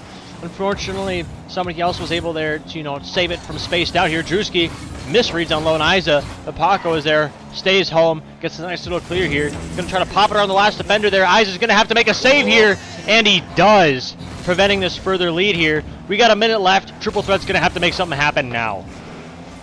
No, they're definitely not out of this. This is 2 goals in just a minute. We're going to have a shot right here, and it's going in. We're a 1-goal game with 46 seconds left. That's very doable for this team. Triple Threat loves putting that pressure on when they can. I think it's all about just, like, you know, maintaining how they should be playing, not, like, focusing on trying to find a deficit. Yeah, for sure. I mean, like you said, they're down, but they're not out by any means here. And it's completely doable as you see a little kickoff coming out from Triple Threat here. Paco tries to get a touch here. He looks like he's going to go for a demo. Does get a demo on JD, but nobody's going to capitalize. And it's blocked. Just kidding. Stop by Pat down. I think that's a great read coming in. I think Paco's really been an MVP with a lot of these demos and plays. You know, he's really facilitating the other players to really push in. Honestly, yeah. I didn't think anybody was there to, you know, capitalize on that demo play, but Pat down, I don't know, came from out of nowhere to, you know, shut that guy down, to shut me up here. We see Triple Threat going for a double commit attempt here. Paco's going to clear this one. And nice little clear, just delaying time, because that's all you really have to do if you're spaced out here. We see Triple Threat trying to get something rolling here. Can they seal it down, maybe give him some life? No. That was a really close shot there, but seems like we're going to be playing a little bit of a stoppage. You know, sitting back. Paco's definitely playing that safe there, sitting right on the goal line. Just making sure at all costs do not lose this game. They need this for their momentum back. And it seems like they will be doing it, and Spaced Out will be taking game 4 of the series. Indeed. I was going to say, you pointed it out there at the last second, right before I mentioned it there, but yeah, no, Paco just staying home, ensuring the fact that they weren't going to get a weird boomer ball clear with a few seconds left, giving them a little bit of potential. But I will say, JD, 4 saves being the brick wall for this Triple Threat team. But Spaced Out looking like they're really cracking down on these rotations, you know, making sure that they're not going to get any, you know, just crazy shots off, crazy here, crazy there. But props to them for doing that. And I don't know what happened here. It looks like Isa lost connection, but hopefully he can... Again? Oh, I don't know. I don't know what happened. I don't know what's going on. Everybody's leaving the game. All right. Well, this is the 3rd time he's had connection issues, so yeah, I don't know what's up with that. As long as his actual game isn't affected, I think that's okay. But very interesting like problem. It's like he's playing the whole game completely fine, and then as soon as he gets to that, you know, end screen, it just turns off. Yeah. And we honestly, I'm debating on just. Oh, Isaac's gonna restart his PC. So Alright, well, yeah. Guess we'll have a little second intermission, talk about what we want. What do you think that you know, how this game is going? We're 2-2 right now, which is close. Either of us could be right now. 7 game. We're looking for a 7 series. Yeah. No, I will say it's been nothing but, you know, just content for DCRL tonight. Obviously, I think all the games tonight were, you know, expected pretty easy wins for a few of these guys, but turns out these bottom seeds came to fight. They came to play. They're balling out, man. I mean, oh my goodness, words are hard. Can't put it past them either. I mean, it's first round of playoffs. These guys want to go to land in the winners bracket. Give them that 2-lose game or that 2-loss cushion. So I mean, I don't blame them. And if you're gonna shine, now is the time. I definitely agree. I feel like both these teams are bringing all they can right now. You know, it is a little uneven with the, you know, win percentages that these teams have, but I think definitely either of them could take any way in this game. They're both definitely in. Yeah, indeed. And I mean, like I said, I mean, stats can say so much, but I mean, I have now full faith that a bottom seed can do whatever they want, especially considering, you know, I had said earlier during your series and the series before that, in our division, Div B, the bottom seed had like an 8% win rate of individual games, which means they either got swept or won maybe a game or 2 in a series tops. Yeah, I think and they sweep. It was Div A wannabes, and their only wins came from 1 series there. Yeah, pretty much, So which is insane. That's a 5 game. And then they come back in playoffs and they win their first game, which was sweeped as well. Very impressive. I was gonna say, yeah, and I don't know if it was. I didn't quite pay attention super crazy, but so it looks like Isa fully restarted. We're gonna invite the last guy here. I don't know who's all in yet. Oh, sorry, I'm not in. All right, There we go. We're good. We're good. I looked in a party and I saw someone else in there. Like I thought it was you for a second. Oh no. We're back. But we're gonna get 5. this game number 5 rolling, indeed. But yeah, I mean, really, based on how tonight, something's in the air Sunday night for Rocket Leaguers around DCRL. Can't complain though. Again, it makes things a lot more entertaining. Yeah, I definitely think a Game 7's better than like a sweep. It's definitely more enjoyable for casters, fans, everyone really. Maybe not so players. It adds a lot of stress, but yeah. Say, Game 7 nerves are a completely different type of nerves, especially when it comes to, LAN play. I've never actually, well, I've had a few LAN events, but I've never done DCRL's LAN, so I think that'll be fun if we can make it. Quick little shout out, show up to LAN. I'm gonna be saying it all the time now that we're getting very close. Show up to LAN, it's awesome. I know some people have a drive, some people might not have a place to stay. Reach out to people. People are more than welcome to, house people for, the weekend that it is. But regardless, game number 5 on the way. We see 0-0, early offensive pressure coming up from spaced out. Little drop down bar. And Paco. I'll say nice little slot from him. I was concerned there. I saw Pat down. He had the opportunity for the Doomsy, but he didn't go for it. It worried me. Paco seals the deal. Top corner in there, not getting saved. Honestly, and I don't know if you heard that. There's a slight little ding to it too. So he got a little bit of a lucky bounce there too. Crossbar. Seems like Paco's really going heavy into the demos. He gets one and he's still hungry for him. Definitely trying to open up space for his team there. Drewski gets bumped by you. Who was that, JD? I don't even know. I think that was an amazing play there. Yeah, it was JD. Getting the bump, clearing it open. Leaves Bones with an easy just drop in. Tying up the game. We're having pretty aggressive activity. We're not even a minute in. Yeah, I was going to say, so you were just mentioning how Paco was going for crazy demos, and now his team just got a taste of his own medicine. So there might be some words saying, hey, Paco, maybe don't go for as many demos because they're going to start going for us now, which is what you get. Demo plays are that way, but we see Bones going for a little dribble play here. Tries to get a flick around Drewski, but Drewski plays that one really well, preventing that offensive pressure here. Pat down, playing the last man, maybe trying to get a shot on here. Pass it to Drewski, but he gets a really not so good touch on that.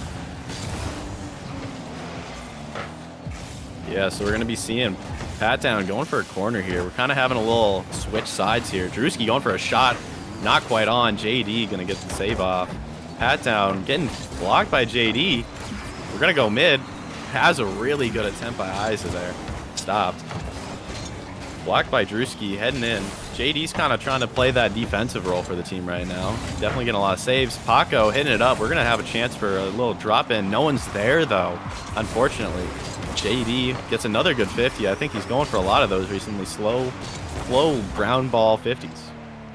Yeah, I mean, can't complain. If it floats your boat, don't, or actually, if it ain't broke, don't fix it. So, and if it floats your boat, don't sink it. Yeah, that too. Even if there might be slight holes in it. But regardless, nice little demo coming up from Paco yet again here. Isa is back. Gets a boomer ball over to the backboard. Tries to get a double. Does get the second touch there. But Paco is there to read that one. Yeah, so we're going to be seeing a lot of... Oh, Bones is going to be going on a little bit of a solo play here. Pushing it forward. Heading out, though. Paco going to have a little trouble on the wall there. JD has a chance for center. Bones is going to be having possibly... going up here. Airplay. We might see a double tap. No, stop by Paco. Pat down. Getting beat by Isa. Paco sends it forward. JD still back. Playing that safe role. Pushing it forward. No one's really pressuring. Drewski gets it though. Pat down. Centers is up. We're going to have a chance for a shot here. No one's there. Bones gets a nice little 50 on midfield. Drewski takes over. He's going to try to land on that boost. Doesn't quite get it though. I's going to take over. Drewski gets the boost there. Paco is going to be all the way back, but just a little bit too fast for him to get that last touch there. JD is going to have a center ball attempt, and JD with a little missed touch. Drewski is going to have to get a crazy something here. Tries to get a center here. Triple commit coming out. Rule 1 on their own team. Triple threat, that is. Pat down, trying to get something off the wall, and Paco takes over, keeping the spaced out pressure.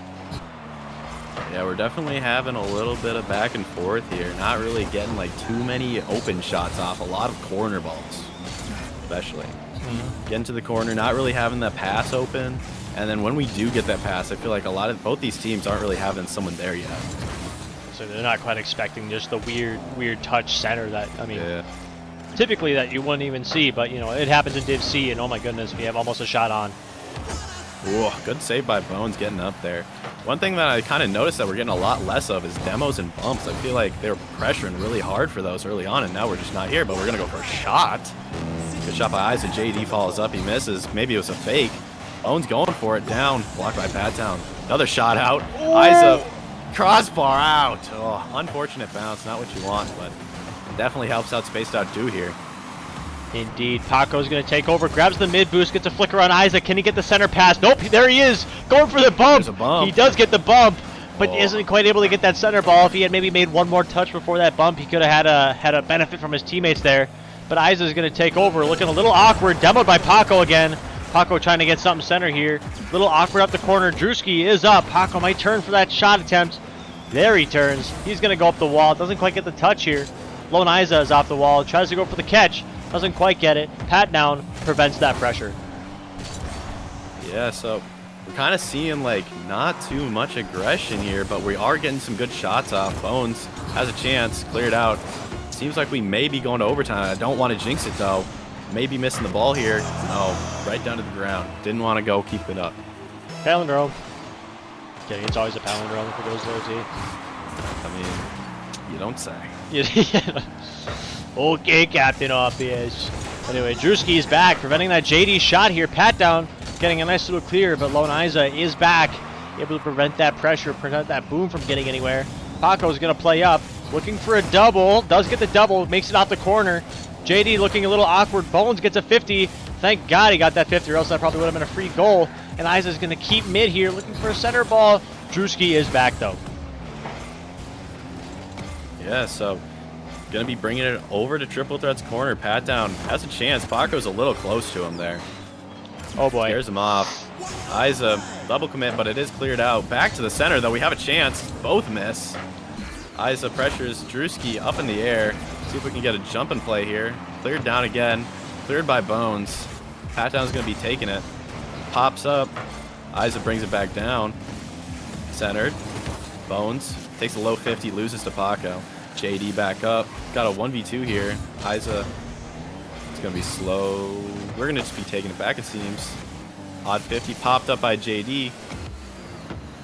And we're kind of just having a lot of, you know, pop-up ball. A lot of air ball, but no one's really going for it right now. Right, I was going to say, it's just a lot of air time when you see Pat down going for a triple play. What a dunk! What oh my dunk on goodness! Pat down, don't do him dirty. Jesus. Just good control there, staying right behind the ball.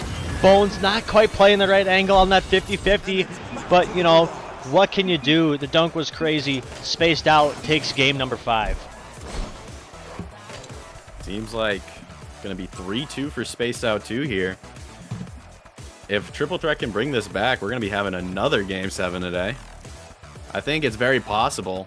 Very close game so far. Nothing's been an absolute blowout besides, I think, Game 2. And that wasn't even that big of a blowout either.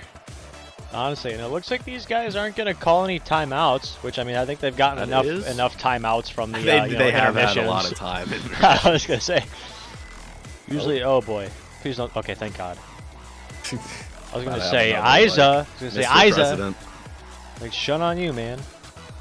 But we're going to see if everybody loads in here. Hopefully everybody's good, I think, right? Yeah, we're good to go.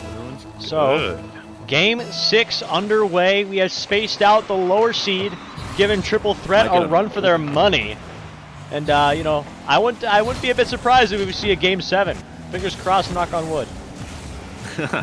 Would be taking a lot of time out today for Gaston for so many Game 7s. We're going to be having a pop-off the thing, and JD's just going to slam it into the corner. Good little fast pop, good little slam in. So I don't know if you saw, but that was literally the same shot that Paco had, like, last game. Same exact first goal, pretty much. Everyone jumped early, popped up, and then it was just in. Yeah, I can't complain if you're a Triple Threat fan, but another kickoff here, 15 seconds in, Triple Threat up 1. Paco gets a nice 50 up the quarter with Bones. JD looking for a center ball. Isa was off early, almost gets the read, but didn't have quite the boost power to get back over to the ball. Pass down to JD. We're going to have another chance on goal here. for triple threat. See what happens here. Oh, Isa slamming it in, blocked by Paco. JD gonna take some time in the air. See what happens here. Isa slams. He's really going for these shots right now, playing that aggressive man, keeping the ball active on Spaced Out 2 side. Yet again, Pat Down trying to play that little protective role, pushes it back. JD's gonna slam the ball all over the side. Bones has an opportunity, no one's back. JD flicks it up. Anyone gonna jump? Stopped by Drewski. Pat Down, we're gonna have an open shot here if he can get there. No, Bones stops it. And it seems like JD's gonna be clearing it out. Pat Down has some time here. I think no matter what, I thought that was a really open net attempt there. I thought he just missed, which I think he missed, but I think Bones would have been there regardless. So good positioning by him here. JD is up early, preventing the spaced out pressure here. Bones is going to turn, tries to get a 50 with Pat Down, doesn't quite get it. Paco could be there for the one time as Pat Down went for the save. Paco goes for a center. JD gets a touch off the backboard. Pat Down, can he get the angle? Doesn't quite get it here. Drewski's going to be the last. He opts for the boost. Tries to go the flick. Musty attempt coming up from Bones. What is he on? Where did that come from? You know, I think it's really fun watching like Div C games because you'll never know when they're just about to pop off randomly. Right? Pull that little magic like bunny out the hat. But yeah, very surprising hitting Clanger off the corner. Paco got space. We got an open shot attempt. Good demo. We're gonna seal the deal. 1-1. I was gonna say you saw the double commit right off that shot attempt, and it was only Bones there. Thank God Pat Down turned off his ball cam, just looked for that demo, and was able to demo that last man, giving his other two men the free shot there. But yeah, no, like you were saying, Div C is a really, really weird area where it's like they'll do some crazy stuff. They won't hit a wide open net, but then I don't know where they'll hit just like a double tap or like a reset or something crazy. So, you know, it's always exciting to see what goes on down here in Div C. Yes, definitely. I agree with, like, you know, they have that entertainment factor to them. And we're gonna be, like that. Just like you said, they're going to be missing the shots, and they'll just be going in a weird way. But I think definitely it just scared Drewski and Paco with that weird miss there from Bones, but it worked as a fake for JD just to send it in, giving Triple Threat the lead 2-1. Indeed, yeah, they're definitely not down and out yet. We still have over half, or just under half the game, I should say, left. Triple Threat up 1 here. Looking for another to put on the board here. Bones going for a 50 with the defenders. Lone Eyes is going to take over. Trying to get a 50 with 2 people. Doesn't quite get it, though. Paco's going to ride up the wall. Pat Down's going to take control right in front of their freaking net. Drewski takes an early round, and what a save by Paco. That was a very impressive save. I feel like a lot of people in, like, Div B wouldn't be ready for that shot. So I think that was a very smart jump. Keep in mind, 30 seconds prior, they missed 2 just. They did miss the backboard bounces. Ooh. Close. Bone sends it to his teammate. See what we do here. Can we send it up? If someone wants to jump for that, they definitely should. Got a lot of space and time on the ball. JD's going to be stopping it, sending it in the middle. Drewski sends it back. Eyes a backflips. Wasn't sure about his jump there. Going mid. A little too high for the team. Pat Down sending it back. We're having a little switch in sides, but it's going to be sent up. Bones has a chance. Not quite on. Eyes up, misses. JD's back. He's got time. No pressure right now. A little bit now. Pat Down's going to be jumping for it. 50. Goes out left. Drewski's going to take over here, try to get a 50-50 with Triple Threat here. JD's going to stay home. Paco gets yet another demo. Really stat padding those demo stats here. Pat Down tries to get a center pass. Drewski 9-9. He isn't quite there in time, though. Bones is up. JD's also up, going for that center pass. The one-timer doesn't quite get it, though. What a touch by Drewski. Back over to Triple Threat half here. But Bones is going to beat, preventing that offensive pressure here. Another demo from Paco. 35 seconds left. Spaced Out is going to need something to happen here in order to wrap this one up to at least send it in overtime. I think what they're going to need to do is kind of have that, like, off time where they're trying to push up here. We got definitely a chance here. They jump. Not quite the hit, though. A little awkward here. Gets a demo. See if Paco can stop him. No. They need this to pressure up here. This could be for game. Or, no, sorry. Not for game. Or series. series. It's for series, yeah, not for Maybe series. We see Paco up early, trying to get a 50, trying to keep the ball in the air, and calculated whiff by, I want to say that was Pat down. But we have yet another Game 7 on the night. Yeah. We both predicted the Game 7, so... We did. Can we blame it for going for a Game 7? Right.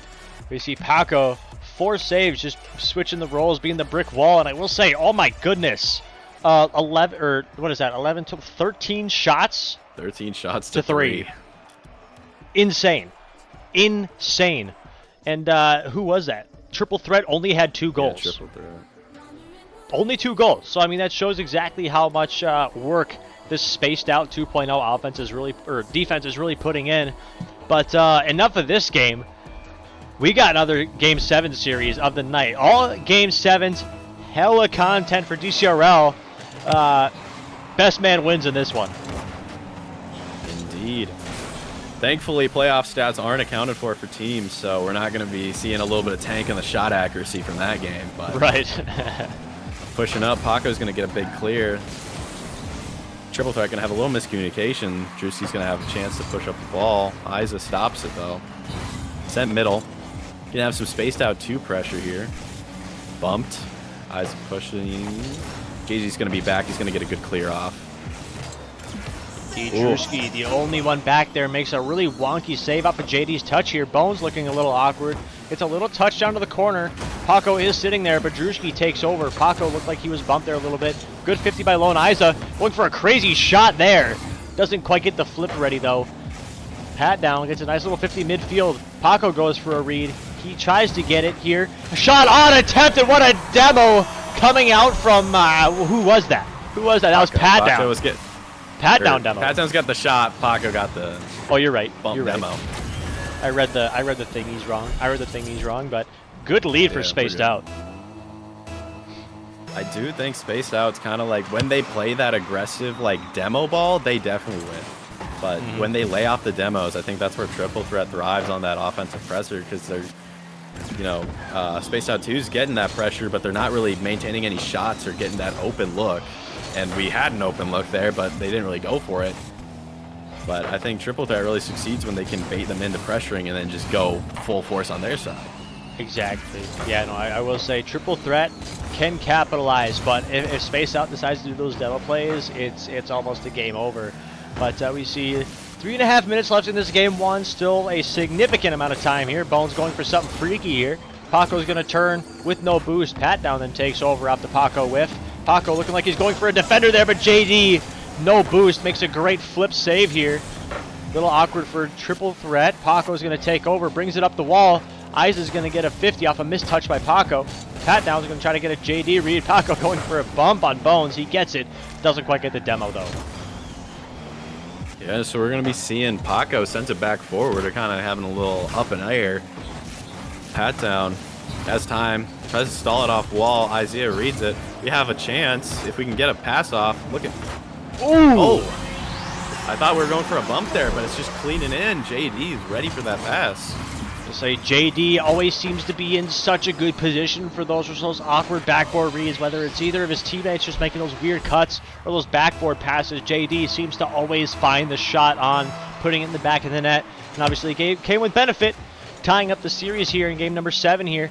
So we could have another game 7 overtime, which honestly I wouldn't complain. Oh no! We have some opportunities. Pat down. Oh. Just gonna clear it in. We got some bumps off the back wall here. They've definitely messed up the other team. Paco gets one on Bones, and then Isa backflips here. Definitely set Triple Threat in an awkward position there. Yeah, it makes it a whole lot easier on Pat down. I was gonna say Paco looking for those bumps. I think he barely glanced Bones. I think he was able to recover to enough where Lone Isa didn't quite get up in time. Thought Bones was maybe going to be able to make the touch, but that bump just wiped him out of rotation a little bit too much. We see JD on defense going for something here. Paco gets a 50 with Bones here. Doesn't quite get the touch though. Paco going for another demo on the last man, Isa. Doesn't quite get it though.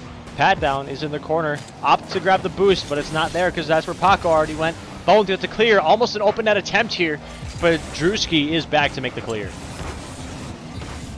Yeah, Pat down, putting it up, back wall. Oh, we're going to have some bumps. We have an opportunity. No, we didn't get the touch off, though. Unfortunate. Drewski tapping it up middle. Isa has a backwall pass here. Kind of slow here. Not really. No one really has boost, it seems. Has time, though. No boost Rocket League. That's the superior form. Really shows who knows their stuff the best. It's definitely a skill of the game, trying to be able to do things with low boost, you know. Have 0 boost, still be able to take a 50. I think that's like something a lot of players struggle with. It's like, even if you got 0 boost, don't mean you can't hit the ball. Honestly, yes, we see Drewski kind of tanking here, looking for a shot on. Pat down, creeping a little bit too close to behind to capitalize on those bumping plays here. Minute 25 left, spaced out up 1. Looking for some offensive pressure here. Lone Isa goes for the fake flip here. JD looking for something crazy. Doesn't quite get it though. Pat down's going to play the passive ball. Tries to get a touch around Lone Isa. Doesn't quite get it here. Minute 10 left here. Offensive pressure coming from triple threat. Lone Isa gets the bump on 1, but bumps Pat down directly into the clear. Cool. They definitely had an opportunity there, but that bump really kind of brought Pat down right into the 50 zone. Bones gets a pass up. Isa has a shot here. Slow. Doesn't quite make it on target. Unfortunate. Pat down's going to be bringing it up the wall, passing it down. JD's going to get the block. But oh my God. Almost had an insane clip there. Sends up right into him. Slams right back towards goal. Close. But that definitely helps out Triple Threat's case for coming back in this game. They only need 1 goal. They just need that right timing. Yes, indeed. Spaced out. 2.0, the lower C with 30 seconds left. JD trying to go for a shot on here. 25 seconds, clock winding down. Triple Threat needs to maintain this offensive pressure. Pat down is floating in the middle of nowhere. Paco gets a clear. 19 seconds left and counting. Drewski gets a clear over to the corner. We have a defensive man back. Lone Isa with boost goes off the wall. Tries to get a clear here. And he does. Pat down, able to clear. JD up trying to read it. 8-7-6. Gets a nice little 50. Pat down, keeping the offensive pressure. Triple Threat are going to need a miracle here. 1 second. Ball hits and spaced out. Gets the upset in game number 7. Game. That one was very close, you know. I think they had a lot of opportunities, both of them, where they could have taken the game entirely. But definitely ended up spaced out. Just played that game a little more strategic with the demos, with the bumps, with the off-wall passes. I think they just had the better, you know, team play on that one. Oh yeah, for sure. Just able to capitalize on those offensive pressures better than, you know, their opponents, obviously, because that's how you win games. But we're going to work on getting these spaced out guys in here in the post-game interview. Hopefully they join the waiting room soon. Looks like they're maybe slowly getting there. There we go. We got 2. We'll drag them all in real nice here. Looks like we're still waiting on their 3rd man, maybe Drewski, to get in here. But while we wait for him, congrats on the upset here tonight, spaced out. Game 7, a little thriller again. Last series, another Game 7 series on the night. How are you guys feeling? Oh my God, we are electric right now. Oh my goodness. Understandable for sure, but Pat down, I'll shoot this first question to you here. Now, obviously, team captain, you kind of know what's going on. I'm assuming you're doing a little bit of VOD review for this series. Obviously, you guys are pretty close to the bottom seed in your division, if not the bottom. I don't remember exactly. What was the game plan going into this series, or what kind of adaptations did you have to make? Yeah, so going into the series, we played Triple Threat week 1, lost to them 2-3, really close. I whiffed an OT goal, but whatever. Anyways, Yikes. Going into this game, game 1, we played all right. You know, we got the win. It wasn't confident. Game 2, we lost, and it was just that lack of pressure. We realized we were letting them play their game too much. So we kind of adapted, and we tried to go big booming clears. We noticed they were really awkward when the ball was behind them. And that led to a lot of our goals there in the latter half of the series, which I think is what got us that win. Fair enough, fair enough. And I'll shoot this next one over to Paco. I think the series was a lot of back and forth action. It was you guys would take the lead, they would take the lead. It was never really a true, you know, decider of who was going to take this series. It was never a sure bet. And I think at one point you guys went down in the series. What was kind of the mentality going into that, knowing that, hey, we're the bottom seed and now we have to fight back against a pretty good team, especially one with a guy like JD? Oh, no, for sure. And the mental was actually really good. Even though our record shows that we're 2-7, we have talked about this this entire season. we've come so close to like winning games, and I just told the guys, I'm like, guys, let's just play our game, because like Pat Down just said, you know, we were giving him too much space in the midfield, and we were giving him too much time because we were nervous. We were playing a little more, way more passive than we do, and I just told him, I was like, you know what? Let's just get in their faces. Let's demo them. Let's play our game. Let's let them not get comfortable, and you know, the rest speaks for itself. Fair enough. Fair enough. And Carve Dog, I guess, you know, you're new to casting. You got any questions for these guys? I'm gonna send it over to Drewski and kind of like, what was your thought process? Because I think you were playing a lot of that like smart defensive ball. So like, what was like your main like intention to like try to stop them on? Like, was there any like stage that you like, wanted them not to do? I feel like, well, Pat was playing good and Paco was kind of playmaking well, so I kind of just sat back and let them do their thing. So I just had a lot of good position because I was just back already, so that was the main thing. There's no shame in playing that defensive role. That's what I do. So yeah. I think it definitely helps out having that strong defensive man. Just that little rock and anchor back there, just making sure you don't slip that lead. But amazing game. I was gonna say, yeah, great series. And before we send you off here, I got a question for y'all. Oh yes, the classic Izor question. Yes. So obviously, you know, you guys have had some time together playing, you know, last semester and this semester, hence the name Spaced Out 2.0. Which obviously means, you know, there's a little bit of team chem there. There's a little bit of team chem. Some might say a significant amount of team chem. So with that being said, team chem in mind, what do the group cuddle sessions look like? What's the progress and like process in organizing those? Because I know they happen, no matter how much you say they don't. If we make it to land, maybe we can make that happen for you, Izord. Exactly. We can show you how it works. But it's kind of like, for anybody who's seen the Cruise, it's kind of like that. You know, it's like one big ball. Okay, I got you. So it's like a nice little like Jenga formation, where it's just a perfect sphere. We'll go with that. Exactly. Sick. You heard it here. Body heat in, you know. That's fair, like little penguins. But yeah, you heard it here first, folks. Spaced Out on their professional cuddle strategies to build that team cam. But again, another Game 7 thriller. Thank you guys so much for not only, you know, putting on a performance for us, but also dealing with the delays. I know we had some, you know, delay, whatever, this is that. But again, thanks for putting up with us. I'm really excited that we got you guys on stream, and I hope you guys the best in your hopeful Cinderella run, whatever playoff run, whatever you want to call it, in the upper bracket. Thank you so much. Yeah, thank you. Take care, guys. No problem. No problem. See you guys. So that is it for the DCRL action tonight. I also just realized that this thing is all wonky here, but yeah. I enjoyed this. This was probably one of my favorite nights casting. A lot, like I should say, not a lot of Game 7s. Everything was a Game 7.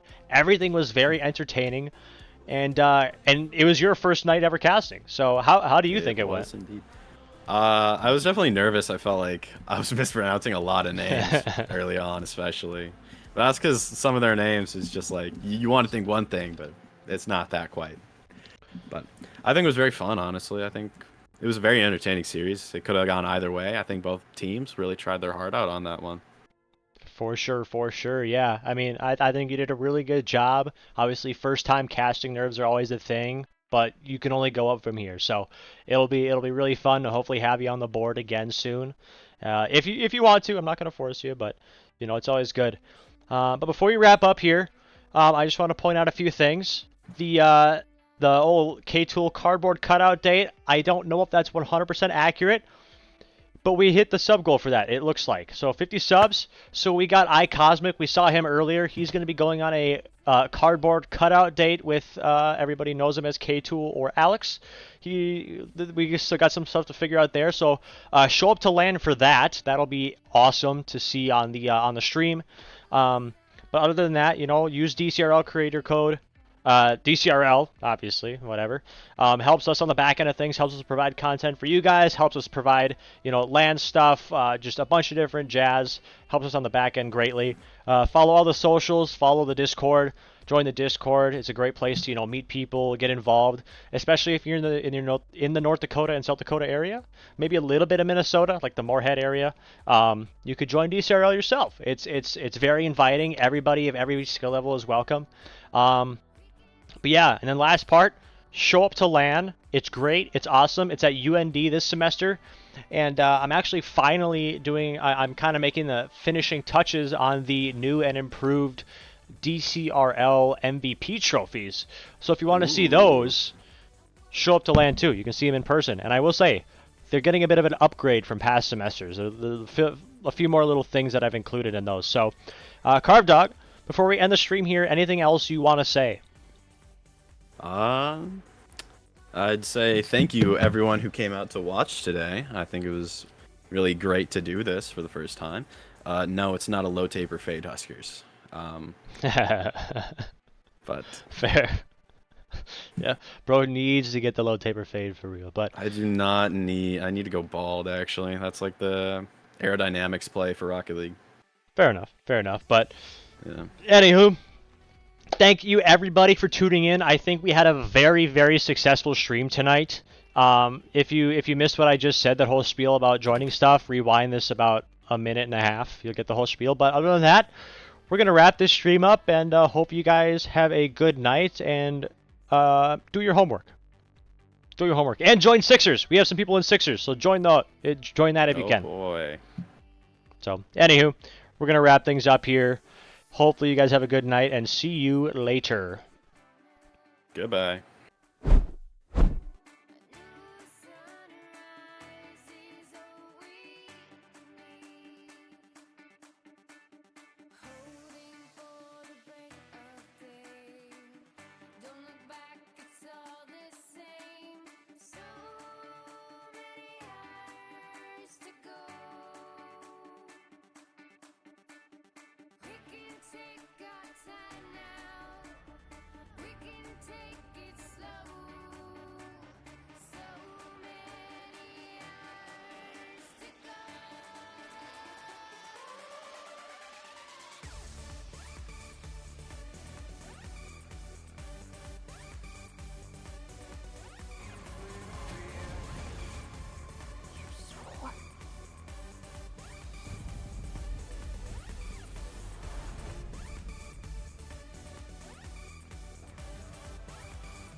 Does look interesting. I don't know. I think you'd have Tackers in that game. Maybe. Becky.